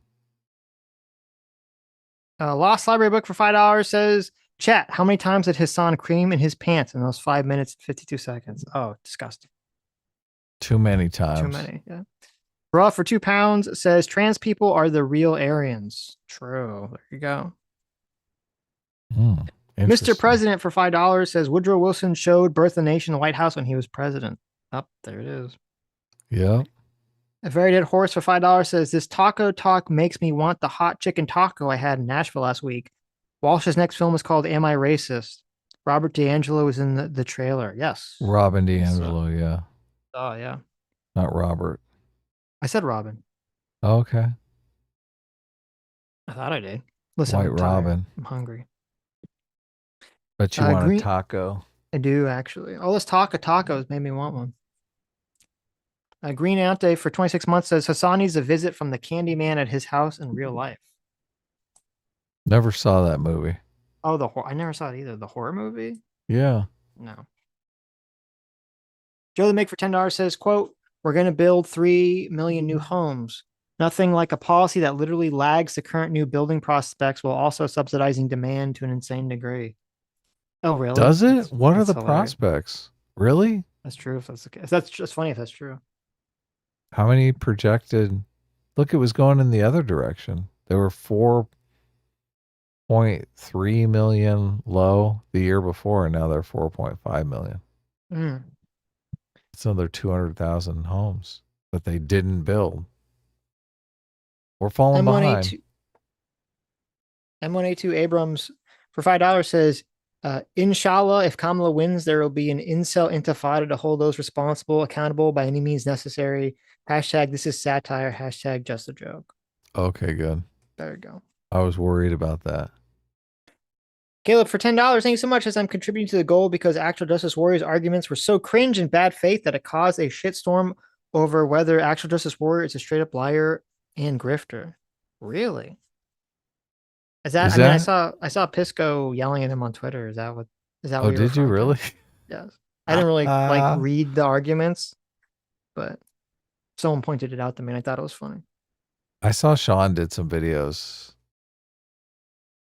because Destiny was like misrepresenting his positions. About this or about something else? No, this was like a long time ago. Yeah, this was in the past. Yeah, right. But I mean, that's probably going to happen again. Probably.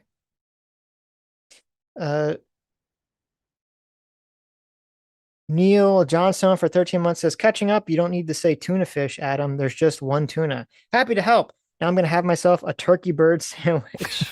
Turkey bird sandwich. That's funny. Okay. I don't like tuna fish, though. You're right. People do say tuna fish. I don't know why. It's like a common thing. Yeah. Huh. Maybe there's more than one kind of tuna. Wind Traveler for 14 months says, pro tip, don't take cooking advice from people who think you need to wash your chicken with dish soap before you cook it. Oh, yeah. Okay. I know there's like the controversy about people rinsing their chicken. I've never heard in my life. Who says to wash it with soap? I've never heard that before. Is that a thing? Isn't that like a racist stereotype? Supposedly black people wash their chicken with soap. I don't know. I've never even heard of that. Who the fuck does that? I don't know. That's weird. Mr. President for $5 says, my cousins in Italy got an American pizza that had hot dogs and French fries, mayonnaise, and ketchup. That sounds good. Bad. A pizza with mayonnaise and ketchup on it? That does not. Oh, wait. An American pizza? No. Oh, no. That's awful. Oh. Wrong. Joe the Make for $5 says, Adam, what the fuck? She's subsidizing demand while promising a lagging policy that doesn't even reach the current build rate. I don't. Well, send me this, Joe. Send me this. How do you know what the current build rate is? I mean, I don't know. Right. I assume there's some projections, right? There's also population growth projections, obviously. So. Right. That would be funny if the reason she picked the 3 million number was because it was whatever the build rate was expected to be, right? Mm-hmm. That'd be a good way to be like, look, I did the thing. We got 3 million more houses. Oh, that's sneaky. That is sneaky.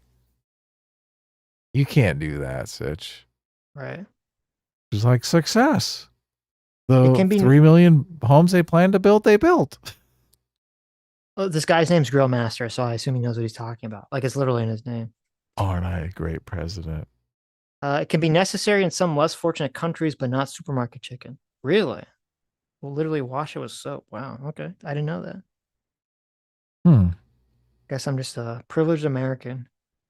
Sometimes you got to wash your, gout off of the chicken before you eat it. I don't think that's how you get gout.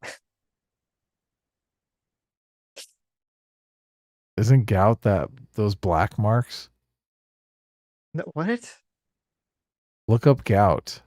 I thought you get gout because you're eating specific types of food that cause it. And I thought it was like generally associated with like luxury foods or something, right? What is the visual? How do you know you have gout? What does it look like? Don't your fingers and toes get all swollen? I'm too afraid to Google it. I think you're thinking of something different. I don't know what you're thinking of. I thought it was like the black marks on your skin. I don't know.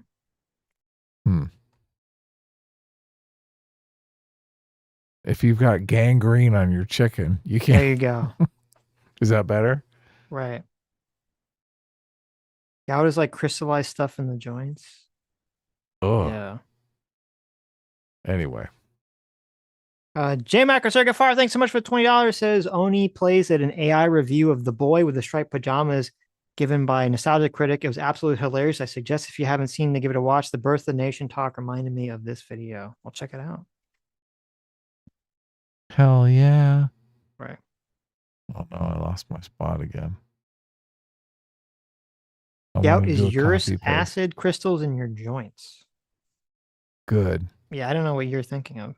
Adam is thinking of the bubonic plague. Is that what you're thinking of? I mean, you don't get the bubonic plague from meat either, so I don't know what you're referring to. I was just thinking, like, if there were some dark black spots on your chicken, you might try to wash it away. But why if you have dark black spots on your chicken, you shouldn't eat it. That's fucking disease. What? Yeah. Yeah, just throw it away. I think you can wash it. Chicken gout. Okay. That's how you get chicken pox. Oh, yeah. M1A2 Abrams for $5 says, Adam, unless you live in California, unless you live in a contested CD in Orange County, why vote LMAO? It's already predetermined who's going to win. Well, I vote because I want people in power to know that I'm a voter. So when I call them up and complain, I bitch about stuff, they can see, oh, this guy votes. Right. He might vote against me in the next election. A lot of times if you call your congressman or something and you don't vote, they're like, ah, fuck that guy. Mm. Who cares what he says? They're like, oh, yeah, I'll tell. Oh, you're one of the... Okay, bye. So long, sucker. Oh, you live in the district, do you? Have you voted?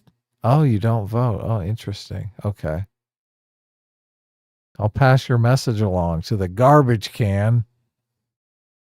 Joe the Make for $5 says, if you subsidize demand, you will always outpace supply. I mean, it's probably true, I'd imagine. Yes. I mean, but look, Joe, I was coming up with real solutions here. I came up with the free wood thing. Okay. I'm really working on the problem. I realize other people are just like, I'll just subsidize demand and magically houses will grow in the forest. Right. That's not how it works. Okay. Someone has to put a plan together. They have to say, look, we need to incentivize these home builders to build more homes. Why can't we just double their profits? Say home builders, zero taxes. People will freak out though, won't they? They'll be like, no, the home builders are not paying any taxes. Home prices plummeted to the most affordable rate in a century, but oh no, the home builders. True. Are you with me? I'm with you. Sometimes people just shoot themselves in the foot. They're like, look, I want to stick it to the home builders more than I want affordable housing for my kids. Right. Damus for 1 month says, isn't it first time, first generation home buyers? I don't know if it's first generation home buyers. I know it's first time home buyers. First generation home buyers seems very bizarre. Like it is very first time home buyers. That's like so specific if that's the case. So right. But you can guarantee like every rich kid, their parents are going to make them buy a rental property in their name. Oh, you're a first time home buyer here. Right. Let's get our rental property for you. I already gave you 6 homes. God, we're billionaires. Brian for $5 says the federal government can't solve the problem of the housing crisis. It's a state and local government issue with red tape and NIMBYism. Yeah, well, look, we already solved that problem because I said you keep the road money. You tell them, look, your roads are going to be shit. You're going to have potholes up the wazoo if you don't build those homes. Get off your lazy ass and build some homes. There you go. Yeah. Joe the Mick for $5 says it's a bifurcated market. Certain areas are now clearly buyers' markets. There you go. Stargate 404 for $10 says, regarding the housing shortage, we're building enough houses. Heard a contractor say they will finish building whole communities. A company will buy up the whole community and turn it around for high rent.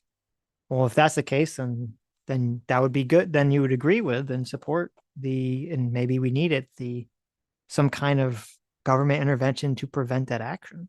So, yeah, look, if they're preventing people from buying homes, from becoming first-time home buyers, just so they can force them into being renters, that's disgusting, Sitch.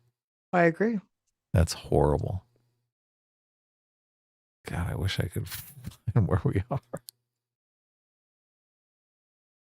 We're ostracized for $5. Okay, good. Did you find it? No. I keep scrolling back and forth. Nightmare. Tell me what you're looking at, and I'll tell you where to go. No, I'm just gonna read it. I'll type out a couple words. I think you two are really oversimplifying the build more houses solution to the problem. There are now talks in my area that they overbuilt houses and apartments. Look, if you build homes in like a crappy place and everyone wants to live in California, you're gonna run into the same problem. You're gonna have like a ghost town. Be like, why the hell did they build all these homes here in the middle of nowhere? Right. In some suburb outside of Las Vegas, right? Nobody wants to live here. There's no jobs here. I'm sure it's location dependent on where you live. Oh, of course. Some places property is probably way overpriced. Some places is probably fine. Loser Thoman for 2 Canadians says, smash that like button. That's right. Hell yeah. I already smashed it 3 times. Brian for $5 says, price caps are definitely a socialist move to combat inflation. If Kamala puts on price caps, you'll destroy the industries that are affected. True. Yes. Very Joe the Make for dumb. $5 says, JD Vance's policy was $5K per year. Kamala's is $6K for the birth. Oh, wait. You're saying hers is 6. Wait. So you're saying JD Vance's is 5 every year and hers is just a one-time 6K? Yeah, look at this. Interesting. Okay, I didn't know that. Oh, so chintzy. Wow. So chintzy. Look at that. That's interesting. You get 10K for 2 years, and for JD Vance, you only get 6K lifetime. Wow. That's weird. I wonder what the thought process was there. To make it sound better than JD Vance, but to completely not pay up. Yeah, but usually Democrats love to give people more money. Should give people with children more money? No, those Yeah. aren't their voters, Sitch. Oh, okay.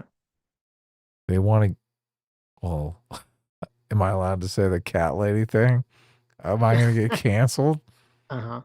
They're like, we'll give you 5K per birth, but we'll give you 6K per cat. Mm.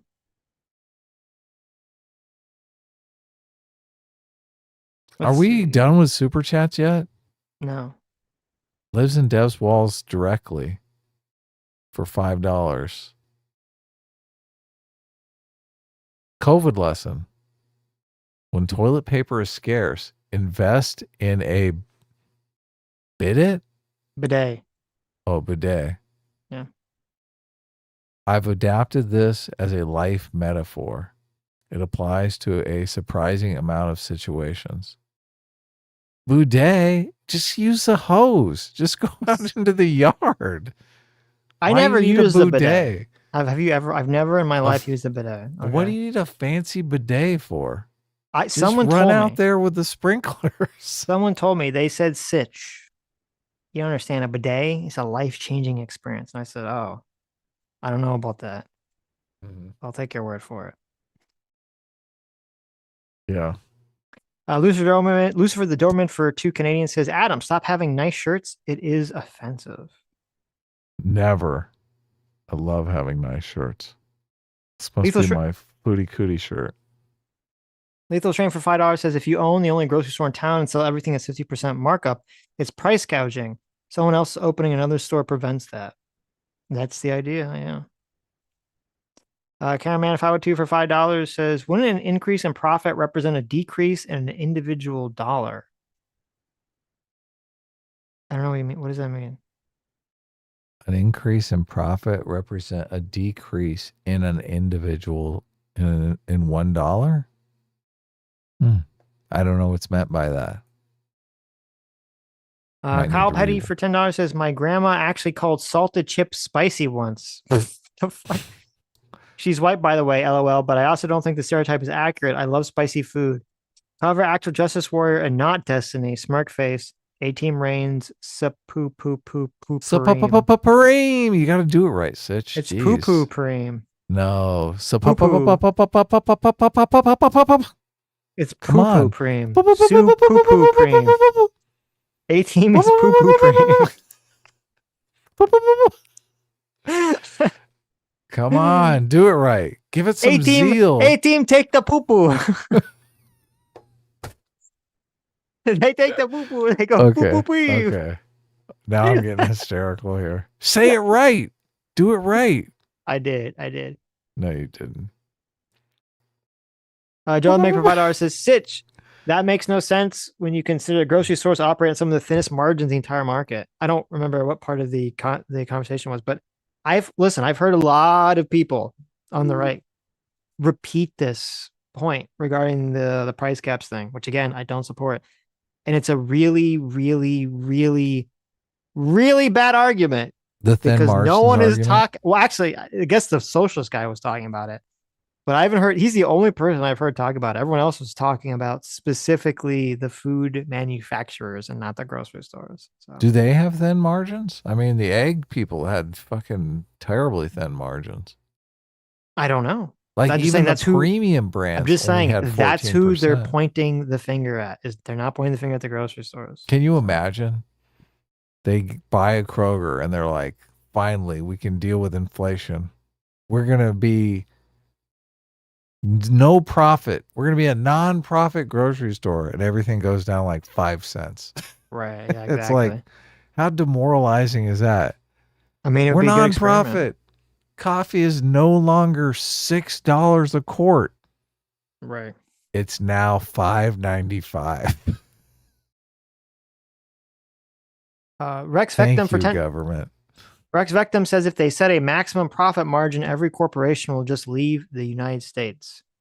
I mean, that's not quite true, but obviously it would have a detrimental impact on many things. So, look, I think a lot of these other countries already have like a maximum profit margin. So yeah, a lot of times I think they're running to the United States. I don't know if they have a maximum profit margin or if they just have a tax policy that essentially acts like one. Yeah, that's exactly what it is right there. Drewski for $10 says Scott. I don't know how to say this name. Scott Lino Seisman has a good article on grocery prices called "Political Sacred Cow Inflates American Grocery Prices." Okay. Yeah. Sounds good. I want to read a good article. I want to learn more about this. I want to learn how it all works. Well, it's from the Cato Institute, so I can already imagine what the argument is, but I'll still check it out. Lives in Deswall specifically for $5 says, quote, Hudson construction from TOTK is clearly the way of the future. Adamson. Okay. I don't know what that's a reference to. Rich Jammer for 50p says, you guys better not be price gouging the comic. Oh, we are. Oh, of course. We are. Wait till you see Sitch's drawings. Oh my God. Those are price gouging. Price gouging. I mean, I think probably the amount of time and labor Adam has spent on the comic, it's like the reverse of price gouging. No, it is. Yeah. It has not Seriously. been worth, it's not been profitable even remotely. Yeah. We've talked about we've kind of sketched out a story for book 2, which I think is like fucking amazing. And we've talked about doing it as just a novel because we could avoid the whole like drawing everything. And Well, it could be a light novel where it's like there's some illustrations in it, but. Oh, Sitch. Oh, Sitch. You draw the pictures with your words. Come on. You could throw in like 10 pictures, right? Look, I can't believe Sitch is saying this because literally Sitch's idea of a graphic novel is like writing a novel. Oh, no, hold on. I said light novel, not a graphic novel. Right. A light novel is like when they write a novel and it's got like a couple it's like, pictures in it. Yeah. Yeah, it's got a couple pictures in it, you know? Sure. Yeah. Yeah. Well, I mean, they know the characters from the original graphic novel. There you go. So they already see what they look like and stuff. Stargate 404 for $2 says problem is even price of land empty lots have 3 to 5 times X. That is true in some areas, yeah. Fast and Bulbous for $5 says, Adam, are you pro the hat? They're pastrami sandwiches own. I don't know. Is that a California restaurant or something? Maybe. I'm not sure. Look, I do like a good sandwich shop, so.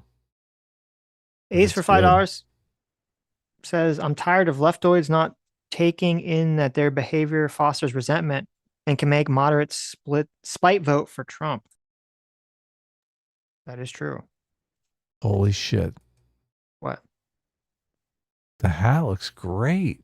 There's one in Pasadena. Well, there you go. Get excited. Oh, yeah. I am excited. Thanks for the tip.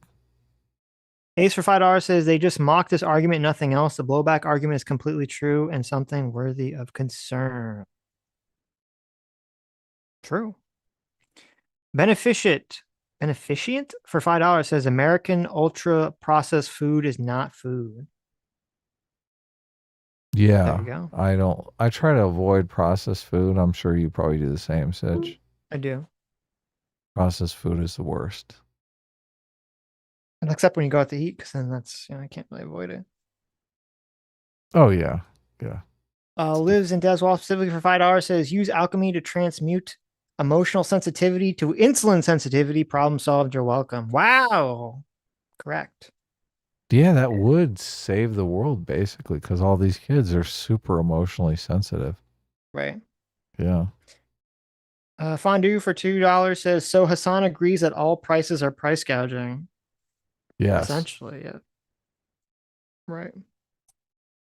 Lives in Deswall specifically for $2 says Gaston diet no longer affordable for median American. That's true. Eggs are just not on the menu anymore. Sad. Brian for $5 says exactly. And the suit that led to Google using monopolistic tactics was the DOJ of Texas. Ken Paxton, a conservative. Wow, there you go. Zero for $5 says I'm behind, but wouldn't $25,000 for first-time buyers give an advantage to young people versus people buying second homes or people buying to rent out?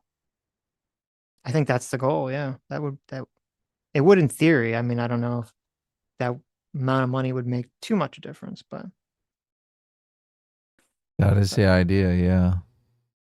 I just older people have more resources. Like if someone's looking for an investment property. Well, it's probably it's probably they're saying that the people that are not first time have that advantage of having more money in theory. So the 25K means nothing if you're going up against someone who's looking for an investment property because they come in and they're like, oh, I'll cash offer. You don't have to get a mortgage. Yeah, right. I'm with zero. The 25K is not really. Oh, actually, I'm against him. I don't think it's much of an advantage. Right. Grassroots Hegemon for $5 says Google is monopolizing Nick Fuentes' access to gay pornography. We have to break this company up. That's true. Well, don't you mean gay and trans pornography? So, Beneficient for $5 says BlackRock is buying up whole neighborhoods of entry-level homes. Terrible. I mean, I've heard this. Is this really true, though? I don't know, but I've heard it. I've heard it as well, so it's got to be true, right? BlackRock is buying up whole. The truth is that BlackRock has not bought one house. They do not buy houses. But there is a similar fund that does buy houses by the name of Blackstone. Oh, these are not the same funds, nor are they controlled by the same people. Interesting. Is BlackRock buying up the land? Dispelling misconceptions. BlackRock is not buying individual U.S. homes. Miss Sparkles for 9 months. Hey, Miss Sparkles says jokes. Nihilist, a socialist, and a neo-Marxist walk into a bar. Quote, no service to anyone under the age of 21, says the bartender.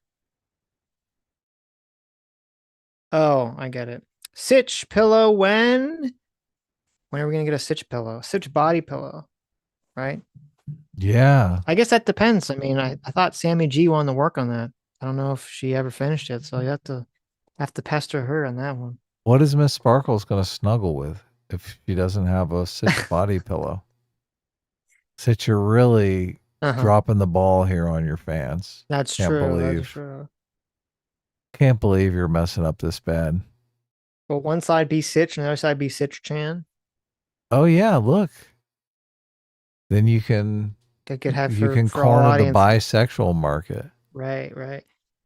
And actually, that'd be funny because, like, if that was true, whatever side you snuggle up with, someone walks in, they're going to see you snuggling the other, Yeah, other exactly. gender, right? They're like, "What's happening?" They're going to assume you're gay or straight, There you go. depending upon Yeah. the situation. Dr. Jillian Chat says regarding Sammy G, she has a notoriously short attention span. Oh, yeah. Sammy G in the chat says, I got busy with work. It will happen. Must have for Christmas. Oh, great. There you go. You look forward for Christmas to get your Sitch body pillow. Because I know you all want that so desperately. Sammy G wants one too. Oh, wow. Look at There you this. go. Now she's going to That's make like, them. That's like 2 body pillows we've already sold. Right. Who else? Let me think. Zero Fucks has to get one, obviously. Does he? He's going to want one of those. Okay. Of course. A long story short for $2 says mass immigration. Japan doesn't have this problem. Well, I mean, Japan has its own problems because the population is like falling off a cliff and no one's having children. So we had this conversation a long time in the past. Obviously, immigration has an effect on property and housing and all that stuff. It is kind of red herring though for for certain areas because like it's not like you have mass immigration going into, you know, middle income areas buying all the homes. That's not really what's happening. So Yeah, and they all live like 30 to a house. So, I mean, it's not really that big a deal. there you go. Stargate 44 for $5 says Google used to own similar sounding domains to DuckDuckGo. Tech shot themselves in the foot by targeting Republicans. They usually defend business, but not tech. Really? I didn't know that. It's interesting. That the DuckDuckGo thing. According to Fortune, the U.S. added 1.6 million immigrants in 2023. So, I mean, we're short like 4 million homes, right? Right. So, I guess you'd only be short 3 million homes. Brian Allman for $10 says supermarkets have profit margins of 2 to 3%. If they are price gouging, they're objectively terrible at it. There you go. No, what am I saying? Like 1.6. There, look, I was joking around obviously about 30 to a home, but there's probably more than just one person per home, right? Right. For immigrants. So, yeah. Stargate 44 for $5 says teeth were seen as an aesthetic, not medical. So barbers would bleach and pull teeth. It's a relic of that. And also, why dentistry isn't as regulated as medicine. Oh, that's interesting. And not terrible. yeah. It's funny because we've learned a lot about teeth. Like if you get your teeth cleaned regularly, like you're just going to be a more healthy person. Like a lot of sickness can be traced back to having teeth problems. Yes. Yeah. Aussie ODST for 10 Aussie bucks says price gouging is happening on a massive scale in Australia. It's our supermarket chains who have upped the price without giving back a higher price to farmers or companies. Check it out. Adam's a good boy. Really, it's interesting. Hell yeah, I'm a good boy. Wonder why it's going on in Australia. So PC for $5 says the government couldn't run a grocery store well. They would use laws to force down the performance of everyone else, like by capping profit margins. Yeah, I think that's why people are afraid of the whole government entering the marketplace, because you get a bunch of zealous bureaucrats in there and they're like, I know what we'll do. Right. We'll make what they're doing illegal. Yeah, sure. Which is definitely possible because they'd be incentive because if it's some policy they ran on, they don't want it to fail. So yeah. True. Angry Bellsprout for $2 says if we ask 23andMe who's more white, Hasan or Kamala. It's a tie, obviously. That's funny. Chaotic Attention for $5 says, isn't price gouging a policy Hasan wants? Jack up the price on rich people in rich neighborhoods and they wouldn't know or care till the bill. Yes. Price gouging, yeah. Right. Brian for $5 says, yes, Uber uses your personal data to help determine pricing. What the? It's fucking terrible. I don't know if I'm going to use Uber anymore if that's the case. You're paying like 3 times as much. What the fuck? They're like, look, he's Jewish. I know. Charge him. He's I'm rich. Suing. I'm suing. Lucy Lundbug, thanks so much for the 5. Get the memberships. Yeah, cool. Thanks. I read that one. Equal Shit Oxford $2 says Publix rules the American South. Kroger schmogers. True. True. Slensder for $5 says, I don't know why this is hard to conceive. USPS is non-functional in a marketplace already. We don't need Kroger's destroyed as a proof of concept. Okay. But wouldn't it be fun to destroy a Kruger's? Come on, you know you want to. Come on. Ace for $5 says, guys, the GOP should point to the left's anti-Semitism. The taco thing is an optical L, pointing out that the Dems care more for trans people than Judaism. I'm very confused by that comment. Yeah, that was like written in code. Right. What does anti-Semitism have to do with the taco thing? I don't know. Oh. The jump thing. We're pretty close. I don't know how many super chats are in the what do we call it? Streamlabs? Streamlabs, yeah.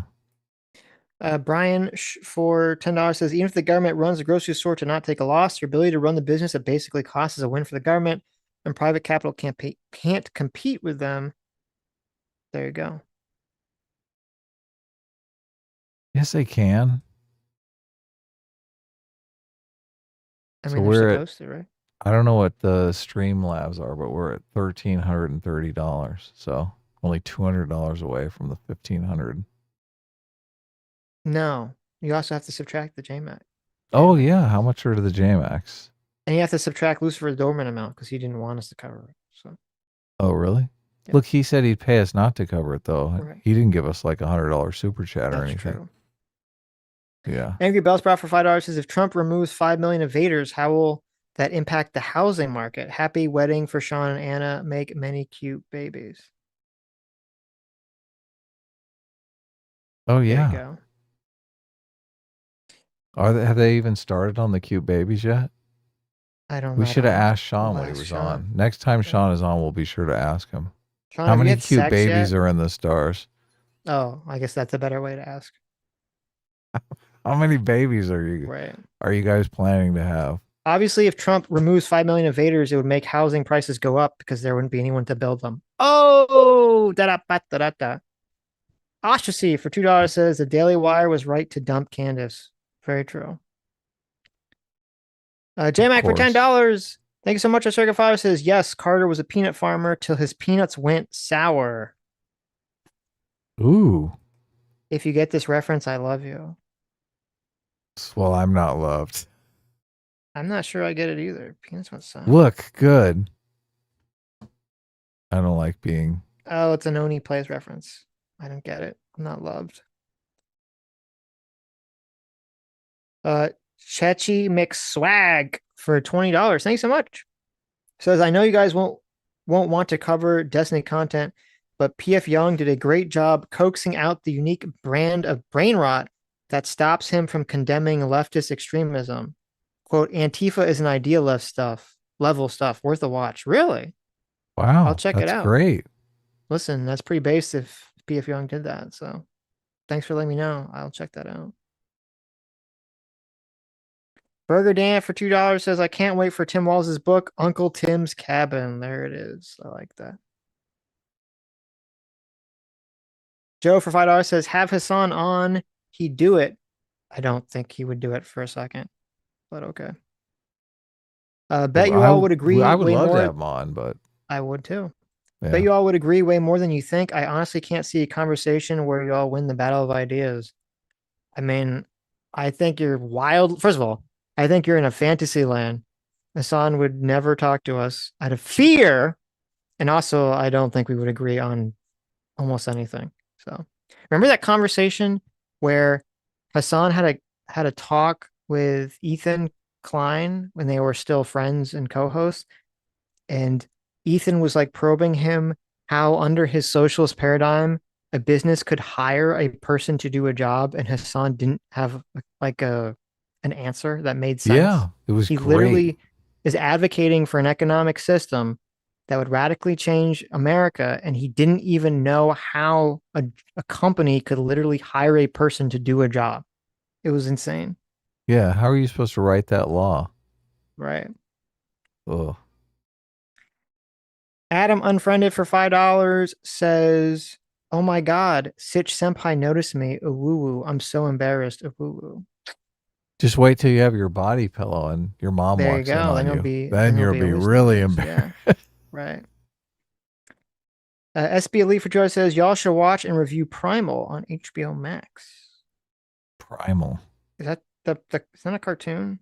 The caveman cartoon? I've never seen it. Looks interesting. Oh yeah, look at this.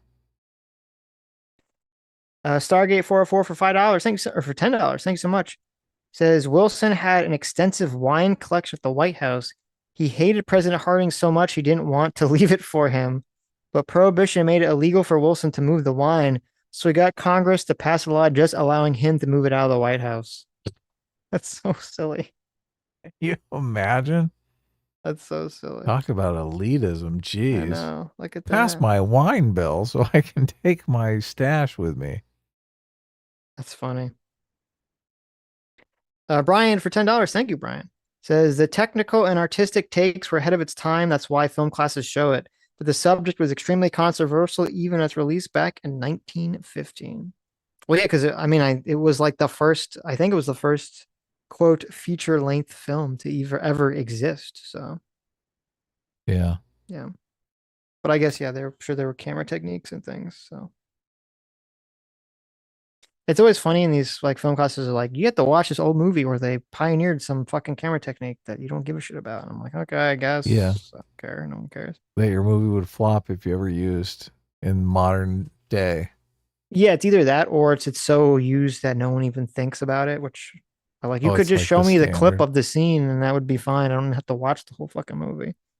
So give me the ideas. Right. Liz and Dev's Wall specifically for $2 says, what a strange EFAP episode. Yeah, the EFAP episode of Birth of a Nation would be rough. Oof. Quacker for $5 says, I meant to put A-Team in my last super chat. Only a recent A-Teamer. # please forgive me, Adam. Oh, wow, okay. terrible. That's fine. Good. Boo. As long as you understand that S-Class blows. Boo. That's all you need to know. Malik for $5 says, when people say they wash their chicken, they really mean they brine it. No, they don't. They don't. Brining's like a normal thing. They were literally was a conversation about people.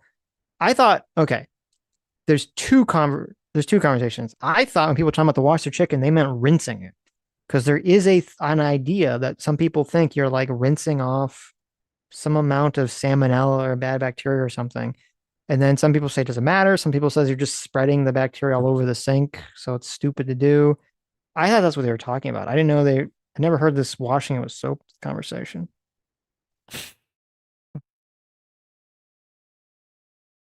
Lives in Deswall specifically for $5 says, Adam on housing, quote, annex Canada, turn the forest to timber, put warriors to the sword, make the women weave on looms far from their ancestral home. That's a good idea. Yeah. Listen. They can weave the curtains. Canada's just sitting there, right?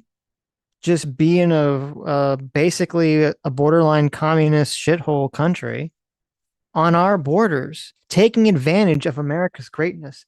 And what do they got? They got all this land with all these fucking trees. Just free they're timber. not using.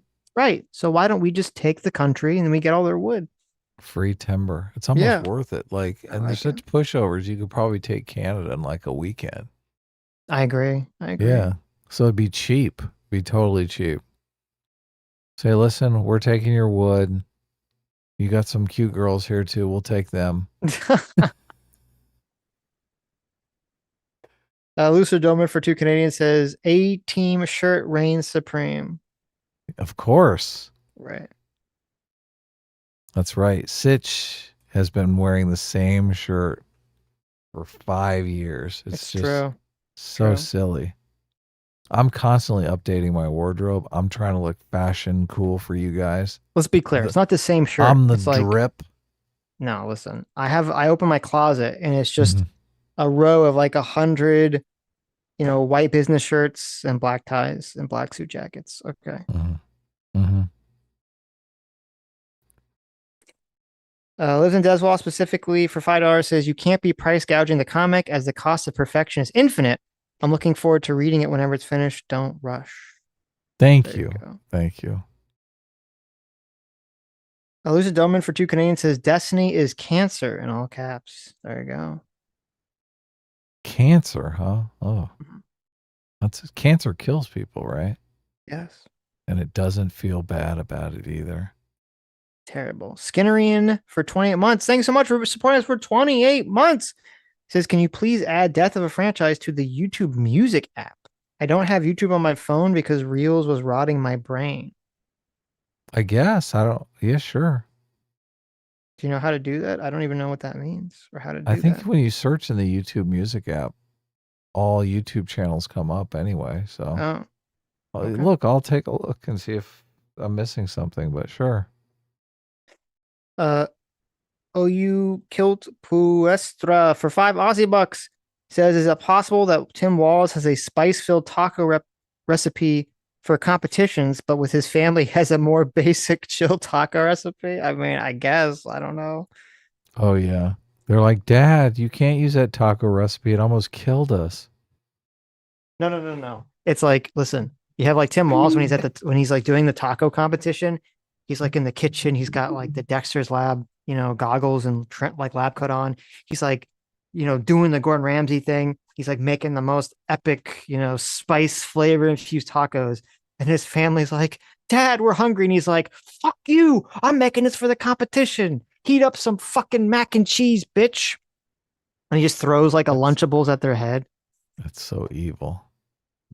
What a terrible father. That's what's going on. He's like, he's got the Lunchables brand tacos that he just throws at his children. Do they even have a spicy Lunchables? The nachos have salsa, don't they? No. The Lunchable nachos? I looked for the spicy Cheez-Its and I couldn't find them. I saw them and I said, hey, look, it's the spicy Cheez-Its people in chat are talking about. And I said, I'm not buying these. Fuck you. And I walked right past them. Terrible. God, what I would give to have those in my grocery store right now. Ace for $10 says, I meant the GOP should focus on left-wing anti-Semitism and not on the whole taco joke. Oh, that makes more sense. Also, and how Democrats care little for Jews when compared to other groups, aka they care for trans people more than Jews. I got you. That would be good. That would be good. They should Trump should ask Kamala at the debate, who do you love more, Jewish people or trans people? I don't know if that's a good strategy. Why? She'd be flummoxed. She'd be like, oh no. She would pause for a long time. Right. She would say, I love all people equally, independent of their Jewish status or trans status. No. Okay. She would trip up. Oh, she would. Right. She'd be like, oh my God.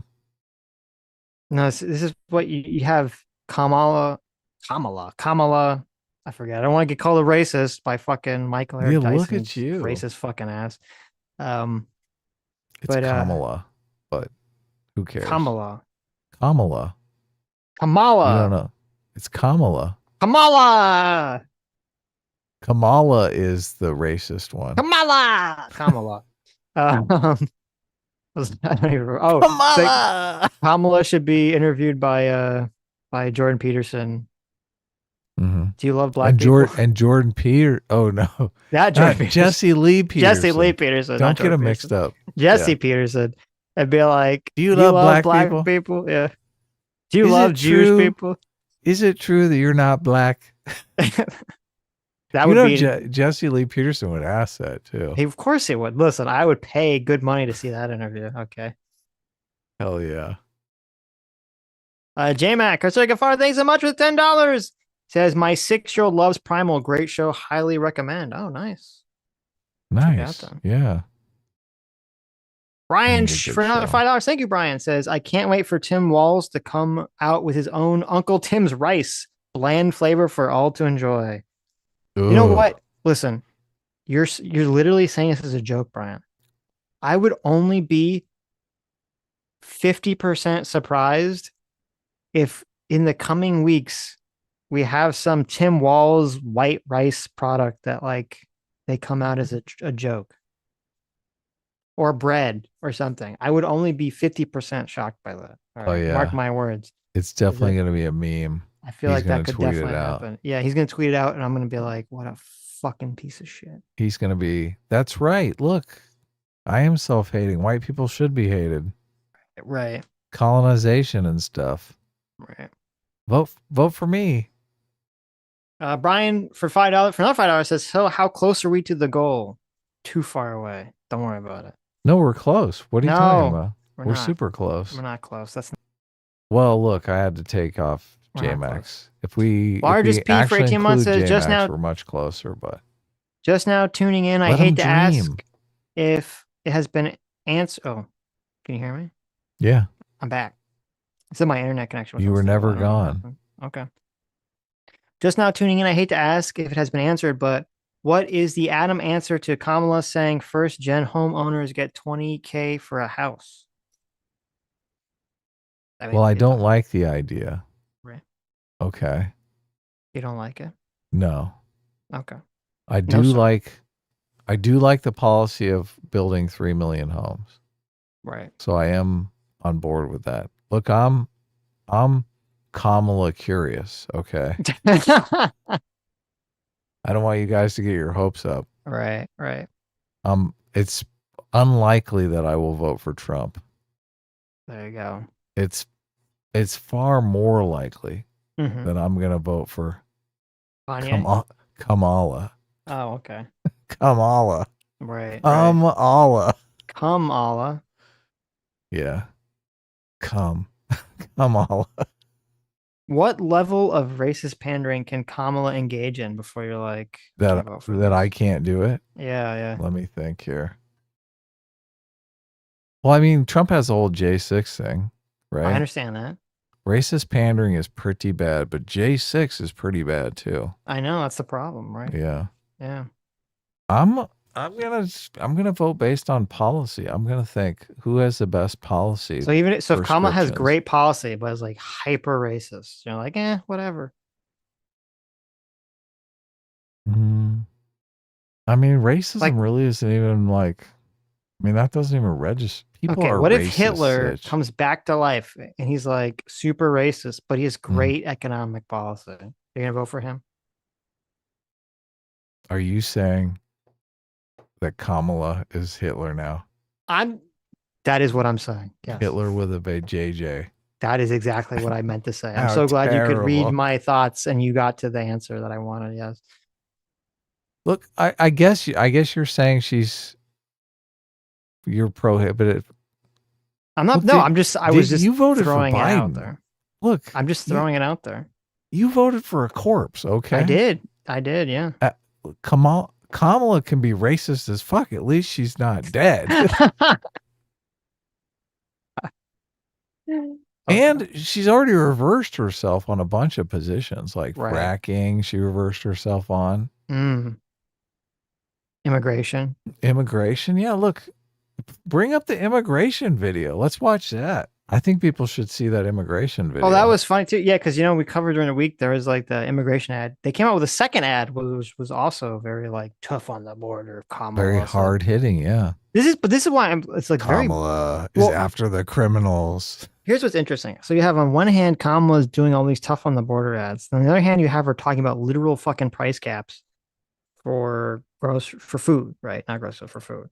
She made a mistake. Okay, no, but this is interesting. I think what we have here is this election is going to be 100% just appeal to the populism from both sides. It's great. I love it. Yeah, so that's kind of interesting because you're going to have this weird left populism and right wing populism kind of going head to head. So it looks like so far. So what was that ad called? And it should be in our DMs. You send it to me. Yeah, but I'd have to go way back. Look, we DM a lot. Unfortunately. It's like way, way up there. Hail the free I voice. have the stamina to get that far up in there. Hail the free voice for $5 says, came in late. What did I miss? Did Hasan have another coronary? Just watched the debate between Cenk and Yusuf. Cenk looked like a total clown. I didn't watch that debate. It was kind of funny. So that was Cenk had that debate with the son of Hamas guy. I never watched it. No, damn funny. it. I want to watch it. Yeah. All right. I found the ad. We're in luck. The ad? I did, yeah. Okay. It's going to be so much fun. I can't wait. People's heads are going to explode. They're going to be like, oh my God, why am I voting for Trump? I should be voting for Kamala. I'm sure that's exactly the response. Yeah. You don't think so? No, I don't think so. Our audience is mostly undecided voters. That's okay. true.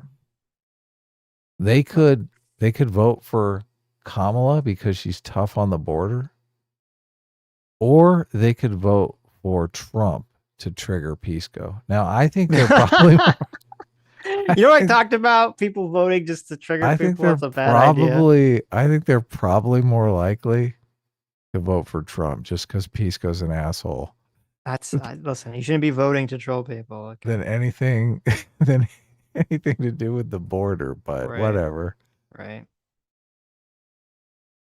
Are you ready? Okay, I'm ready. Here's this ad. This is called. It's 50 seconds. Okay. Blocked. Okay. Are you ready? Yeah. Everyone ready? Let's go. Choice is simple. Kamala Harris supports increasing the number of Border Patrol agents. Donald Trump blocked a bill to increase the number of Border Patrol agents. Kamala Harris supports investing in new technology to block fentanyl from entering the country. Donald Trump blocked funding for technology to block fentanyl from entering the country. Kamala Harris supports spending more money to stop human traffickers. Donald Trump blocked money to stop human traffickers. Kamala Harris prosecuted transnational gang members and got them sentenced to prison. Trump is trying to avoid being sentenced to prison. There's two choices in this election. The one who will fix our broken immigration system and the one who's trying to stop her. That felt like she just kicked him in the nuts. That wasn't fair. It is very interesting that they're taking this really hard line, tough on the border position. Right. Yeah. They're not afraid of being called the racisms. So yeah, look. She's like, I'm here on immigration. The new borders are just in her There town. you go. I mean, it's a good piece of political propaganda. I don't know if it will be effective for voters. It is interesting to see Harris try to snake the Republicans on border control issues. Right. Yeah. Very fascinating. But you're in favor of this, right? I mean, we read the border bill. It seemed Well, pretty I'm in favor good. of the border bill. Yeah. Yeah. Right. Look, you can vote for a pro-choice candidate who is tough on immigration, tough on crime. There you go. Wants to build 3 million new houses, even though we need 4.5 million. But, supports increase. What are you doing? Here, I'll turn I the was volume curious down as to so you language because they said I mean it was a bill. I was like, she's the vice president. I didn't know if it said she tried to pass. Says she supports. Right. can- Right. So she supports doing an action. Right. Right. Get to the transgender gang members. Oh, okay. Where's that? I don't. I like that Investing in picture new of her talking to technology. the guy in the military fatigues. Oh yeah. She's looking like- at this technology, and there's like a monitor behind her with like technological things happening in the background. She's like, bitch, I thought you knew how to work an espresso machine. Get me my coffee. Coffee. She's like, get me my wine. What are you talking about? Look at this. Kamala Harris sent transgender gang members to prison. Wow, look at Kamala coming out hard against the transes. I is. didn't even know there was a problem with trans gangs in America. This is the first I've heard of this. She sent transgender gang members to the correct prison institution for their biological sex. No, I think you're misunderstanding. It says transnational gang members. That means that they're identified not in the country that they were born in. Oh yeah, I guess you're right. They Look at identify as this. Americans despite not being born in America. That is kind of bigoted, isn't it? I think it's offensive. Yeah. Terrible. Dr. Look- Dealer for $2 says, I wouldn't say this about even random communists, but I think the world would be a generally better place if Hasan was snapped out of existence tomorrow. What a scumbag. Wow.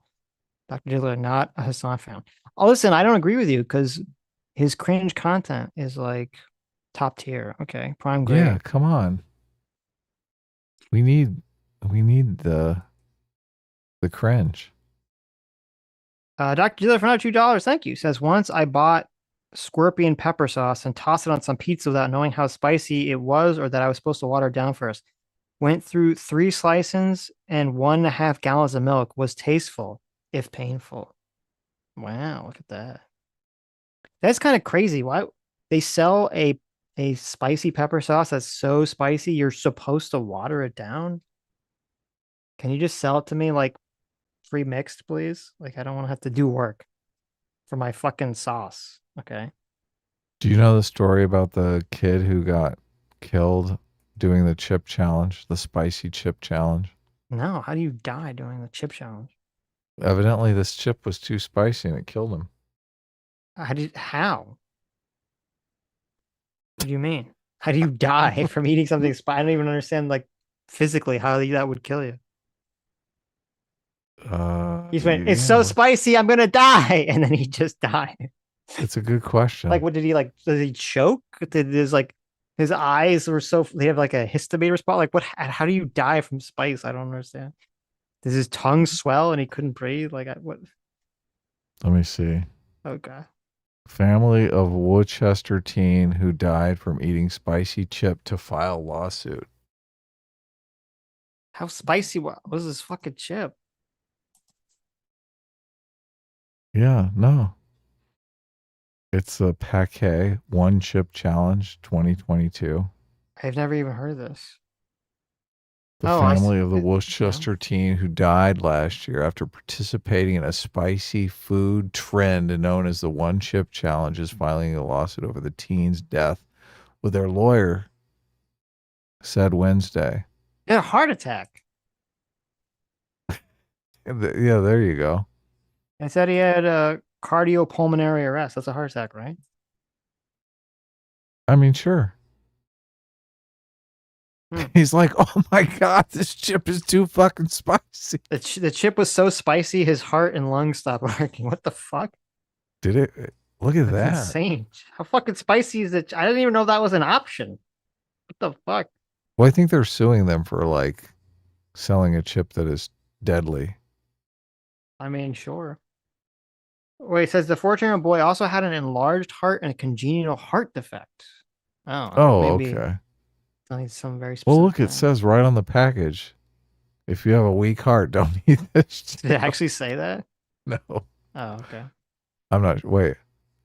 Keep out of reach of children. Intended for adult consumption. Do not eat if you are sensitive to spicy foods, allergic to peppers, nightshades, or capsaicin, or are pregnant, or have any medical conditions. Right there. Okay. So after touching the chip, wash your hands with soap and do not touch your eyes or other sensitive areas. Yeah, obviously. Yeah. After you do the chip challenge, if you start spanking it, oh my God, it's going to fall off. It's going to melt off. Jesus. Seek medical attention should you experience difficulty breathing, fainting, or extended nausea. Jesus Christ. We got to try this chip, Sitch. I don't want to try that. You know what? You try the chip on stream. I'm curious to see. We'll watch. Well, don't be a pussy. Okay, you know what? Don't be a cuck. I will also, wink, wink, try it as well. You were the one saying white people don't like, saying white people like spicy food. Yeah, I don't like something that's so spicy that it makes you feel like you're dying. Jesus. I did the his name is Harris, right? This kid's name is Harris, the person that died. Ironic considering, but right, yeah. I was at a friend's house and we did the what is it, the wing challenge place, you know, they have like the 10 hot sauces. Oh, really? How was that? Did you make it to 10? I did. Okay. And it was like the last like 3 were just they were just like it's so spicy, it's just disgusting. Like you can't even It's taste like the flavor. it's like it's just disorienting. it's not disorienting, it's just pointless. Because it's so spicy, you literally can't even taste what it tastes like. It's just spice. And then it's like, and that the thing that's kind of annoying about that too is like even before you get to like the end, like it gets so spicy, like, oh, this sauce would be like it actually tastes good, but it's so spicy you just can't even eat it. And you're like, what is even the point of doing this outside of like a meme? Like, why do they even make this? How do enough people buy this to make it profitable? So Yeah. I like the sweet and spicy. Like that's really the combination. But if you get really in those high tier spice levels, the sweet is completely drowned out. Like it's flavorless. You're right. Right. It's like touching your tongue to a match. Yeah, you're like, I just taste like burnt spice. You're like, oh, it's disgusting. So that one chip challenge thing, it's literally that box, it's one chip in the box. I know. Yeah. It's in like a little coffin. It's in a little coffin, yeah. It's like they're messing with you, Sitch. It can't be that hot. I mean, it just killed a dude, but geez, he had a bad heart already. Why are you participating in it? What's the Scoville rating on the chip? It's like 15 million. Oh, okay. No, I don't know. Chip is made with 2 of the world's hottest peppers, the Carolina Reaper and the Naga Viper, which have a Scoville rating of around 1.7 and 1 million respectively. Oh, I was close. Look at that. It's got like 1 trillion Scovilles. You'll live. It is weird that something can be, I mean, spice isn't really a poison, is it? I don't think so. I guess if it kills you, it could technically be defined as a poison. I guess, but that guy had some weird problem. Right. I don't remember what was the one we did. When I did it, the hottest one was the Last Dab. I don't know. There's like 1 billion versions of Last Dab. I don't know which version it is because one of them it says is 1 million and one of them says is 2 million. So I don't know which version I tasted was, but oh my God. Experts warn against the one chip challenge. Arithmus for $2 says if an egg producer sells to the commodity egg market and other producers are having supply problems that drives up the market price of eggs, then obviously the producers that are not having problems would make huge profits. If that was the case, yes. But they're making it sound like that wasn't the case, so I don't know. Oh my God. Here's here's an article that has all the people that went to the hospital after doing the one chip. Oh, gee, how many people? What the fuck? Look at this poor girl. She's like dying in the hospital, and the dude's just like, is it really that fucking crazy? Get it out of me! Get it out of me! I didn't even know this was like a thing. Oh like something would be so spicy, people are going to the hospital. Do you do think they're like just kind of like? spicy. Do you think they're just like? Yeah, I faking think it they're a as- bunch of cucks. No, I like they're like that's part of like the reaction is they're just doing the It's probably nothing. right. They look like a bunch of babies. Well, you try it. I If you must can even get admit, it, I don't even know if it's around. I must admit, I want to try it. Okay.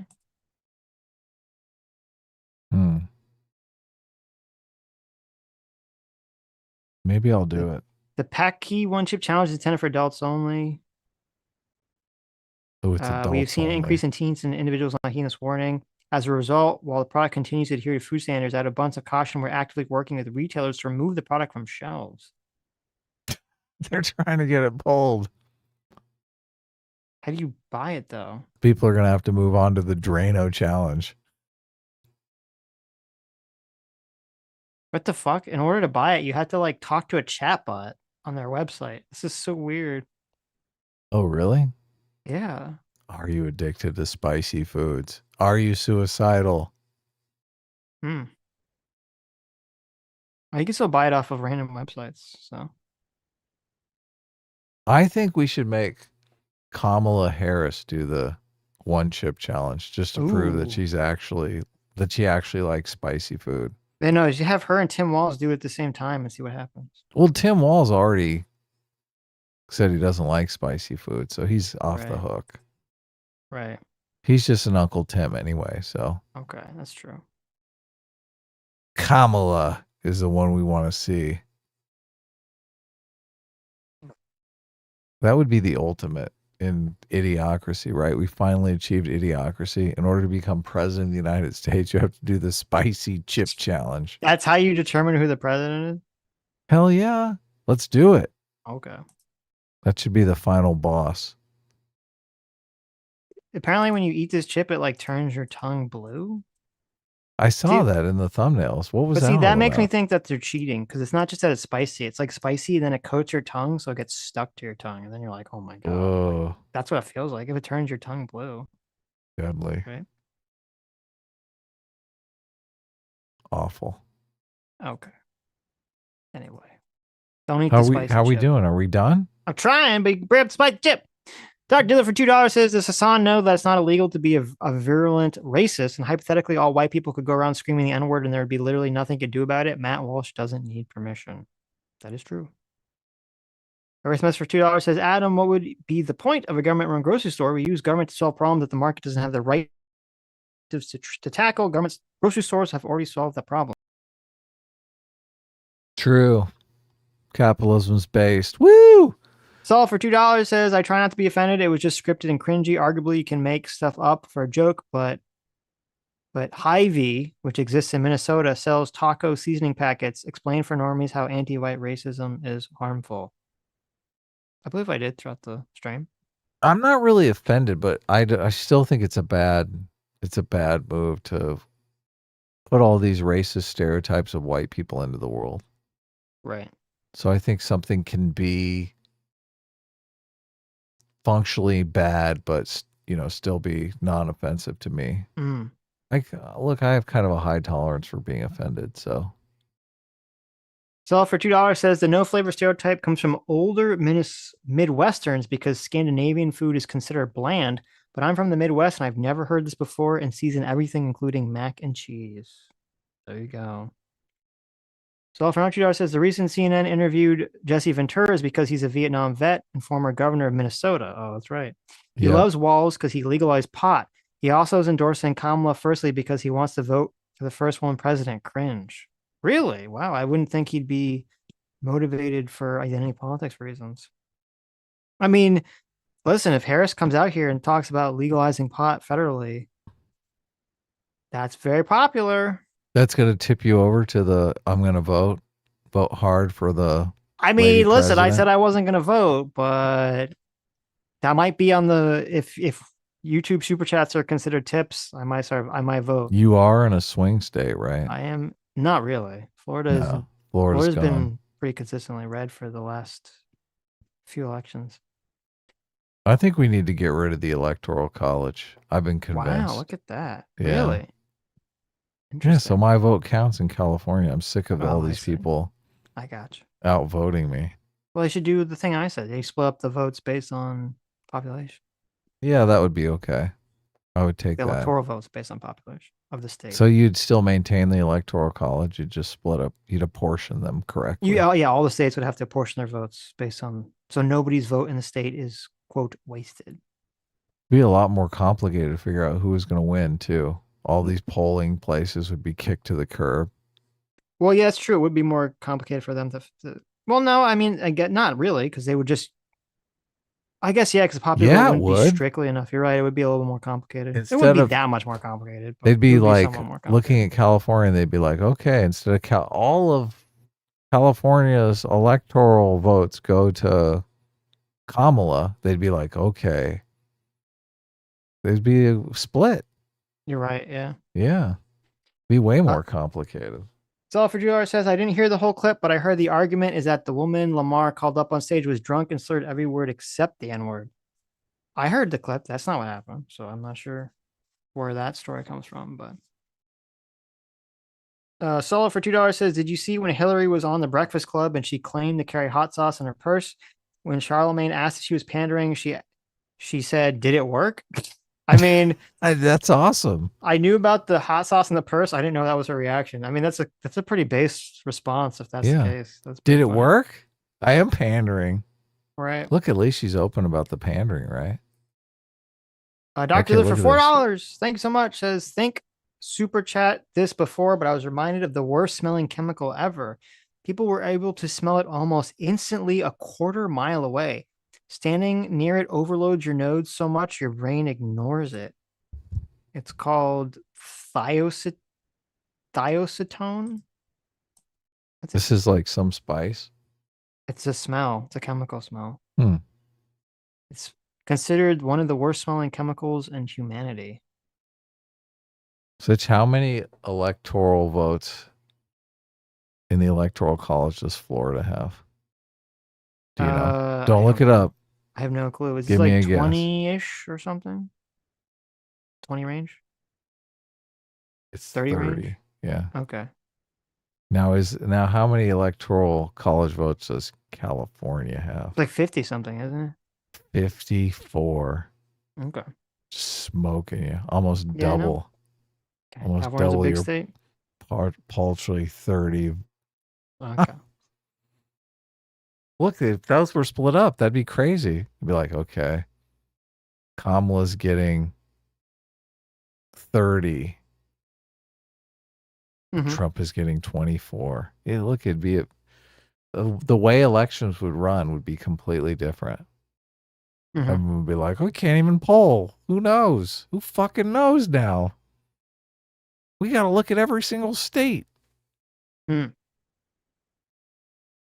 be great. I was reading about this odor that's like knocking people out super far away. It's odorless, but it knocks people out. No, it's not odorless. It has a horrifying smell that apparently like makes people sick. Smells like rotting flesh. What does it smell like? It didn't say what it smelled like. It just said it smelled bad.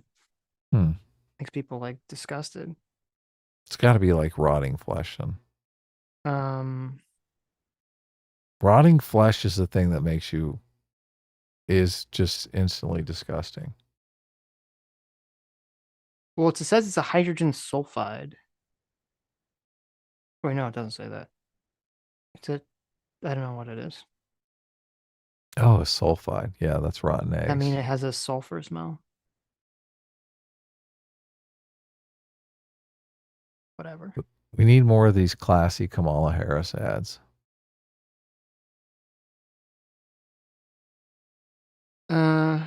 Metalworks 411.90 for $5 says Biden was fine when he got into office. Why are you spreading false info? His mental decline probably started at least later last year. I mean, it was fine, but obviously it was substantially not anywhere near as bad as it was in the last year or so. Because I mean, we watched the first debates he did with Trump, and they were, it wasn't like the debate he did recently. What? No way. He was totally out of it. Okay. I saw the debates. I voted for Kanye because obviously he's way saner than Biden, and Biden was just old and geezerish. Dr. Diller says the Wikipedia says it smells like intense sulfurous. Sulfuric acid? Like it's just sulfurous. Sulfurous? Fondue for $5 says, as dishonest as all her ads are, it's hard to believe people think she'll implement any of these policies. Keep asking myself, what's the point?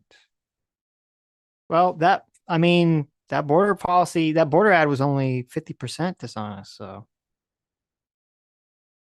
what was the 50% dishonest part? Trump's going to jail? Well, I mean, that might actually, I don't know. Isn't the sentencing coming up soon? Trump's not going to jail. That's I don't think totally he will ridiculous. either, but that's how I tell if someone is off their rocker. right. If they believe Trump is trying to stay out of jail, I think, okay, this person's insane. Well, Trump is trying. What do you mean? Trump is trying to stay out of jail. He doesn't want to go to jail. What do you mean? But look, it's not like it's going to be a lot of work for him to stay out of jail. Oh, right. There's no way he's going to jail. JMac for $20. Thanks so much. A second follow for $20 says I had to sign a waiver to try this hot sauce at a restaurant when I was stationed in Florida. I've also done the one chip challenge. It was hot but doable. check the Scoville rating for spice. Oh, well, there wow. you go. Look at J-Mac's done it. this. J-Mac is, he's like, yeah, do it. So who are all these people that are like dying and shit? So Well, just get Weak. yourself a nice big glass of milk. I can't drink milk, you fuck. You might Disgusting. have to. Yeah, exactly. Black Hat 0061 for 28 months. Thank you so much for 28 months. This is probably already covered, but happy belated 10th anniversary to the Zopos. It's been a wild ride. S-Class, beep, doop, bop, ba, da, boop. Oh my God, has it been 10 years since the Zopos? Jesus Christ. What was that? That was what started Gamergate. Oh, really? Yeah. Hmm. Mason for $5 says, my friend bought 2 of those coffin chips the day after the kid died. They're still in my pantry, and they talk to me like the Green Goblin man. Oh my God. That's Look, Mason, hilarious. right now they're calling to you. They're saying, Right. come try me. No, how about this, Mason? Send one of those to Adam, and then he can try it on stream. Mason, eat the chip. There you go. Oh, man. Look, I got to admit, I'm curious. The curiosity. Look, you just tap a little on your tongue, Sitch, and see what happens. Oh, hey, Sean's in the chat. No, we actually didn't watch your debate or even really talk about it, Sean. It was all just clickbait. It's a trick.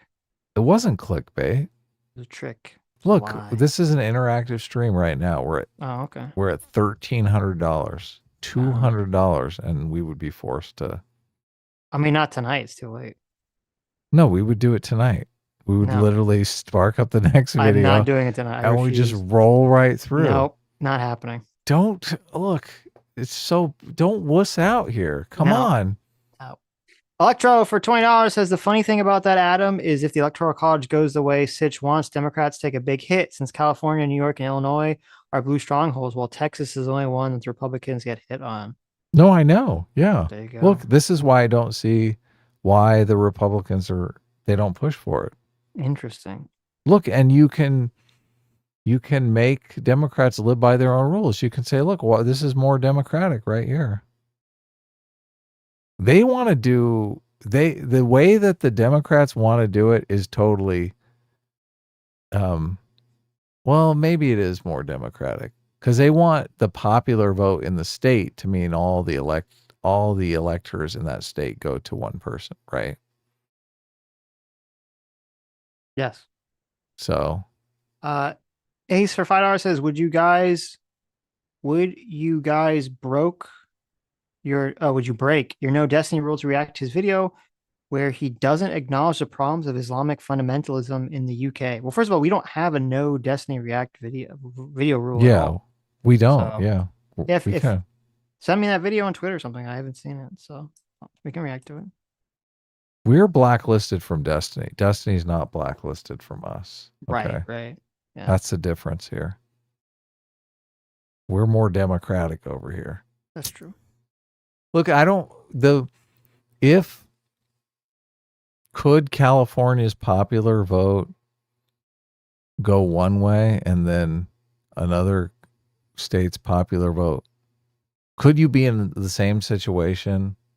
I guess you couldn't, where the president wins the Electoral College but loses a popular vote.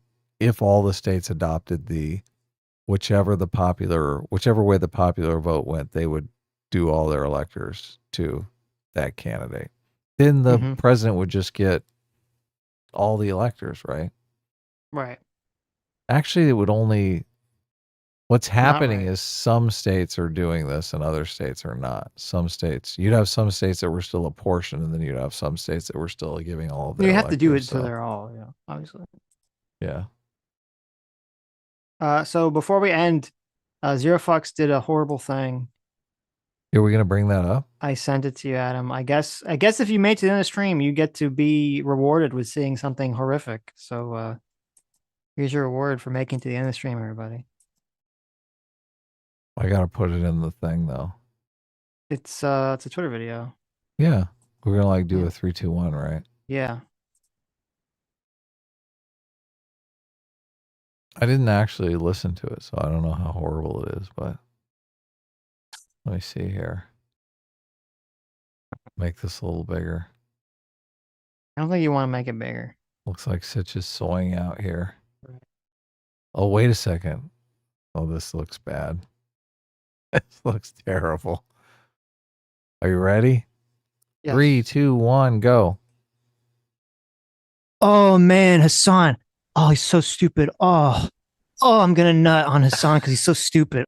Oh, I love this content. Do you guys like my commentary? Oh, this is my commentary on this video. Oh, so good. Oh, idiot. Oh. Oh. Oh man. Zero Fox is clipping that right now. Uh-huh. Jesus. I'm certain of it. I'm certain of it. Oh my That's god. fucking awful. Sitch, how could you do that? How could you Jesus. fall into that trap? I mean, It it's was pretty so funny. Obvious. It's pretty hilarious. It Okay, was it's pretty funny. So obvious. It's pretty funny. People are gonna just say it's AI. No one will know. There you go. It's AI generated. No one knows, right? Of course. No one will know the truth. Right. Sad. There you go. Thank you, Zero Fox. Anyways. All right, we almost made it, guys. We were very close. We were right on the edge. You guys are excellent at edging. That's right. But fortunately, we don't have to watch that dumpster fire of a debate Yeah, Sean. where Destiny was completely annihilated by Sean. Sean completely destroyed him. There you go. And so did Lauren Southern. Lauren Southern came in and She did the came in, she finishing said like move. 2 things, and then it was enough, right? Yeah. There you go. I don't think I made it to the end. It was so terrible. okay. So There you go. Anyways, is that it? thank you all. The true isekai protagonists. Thank you all for coming. Uh-huh.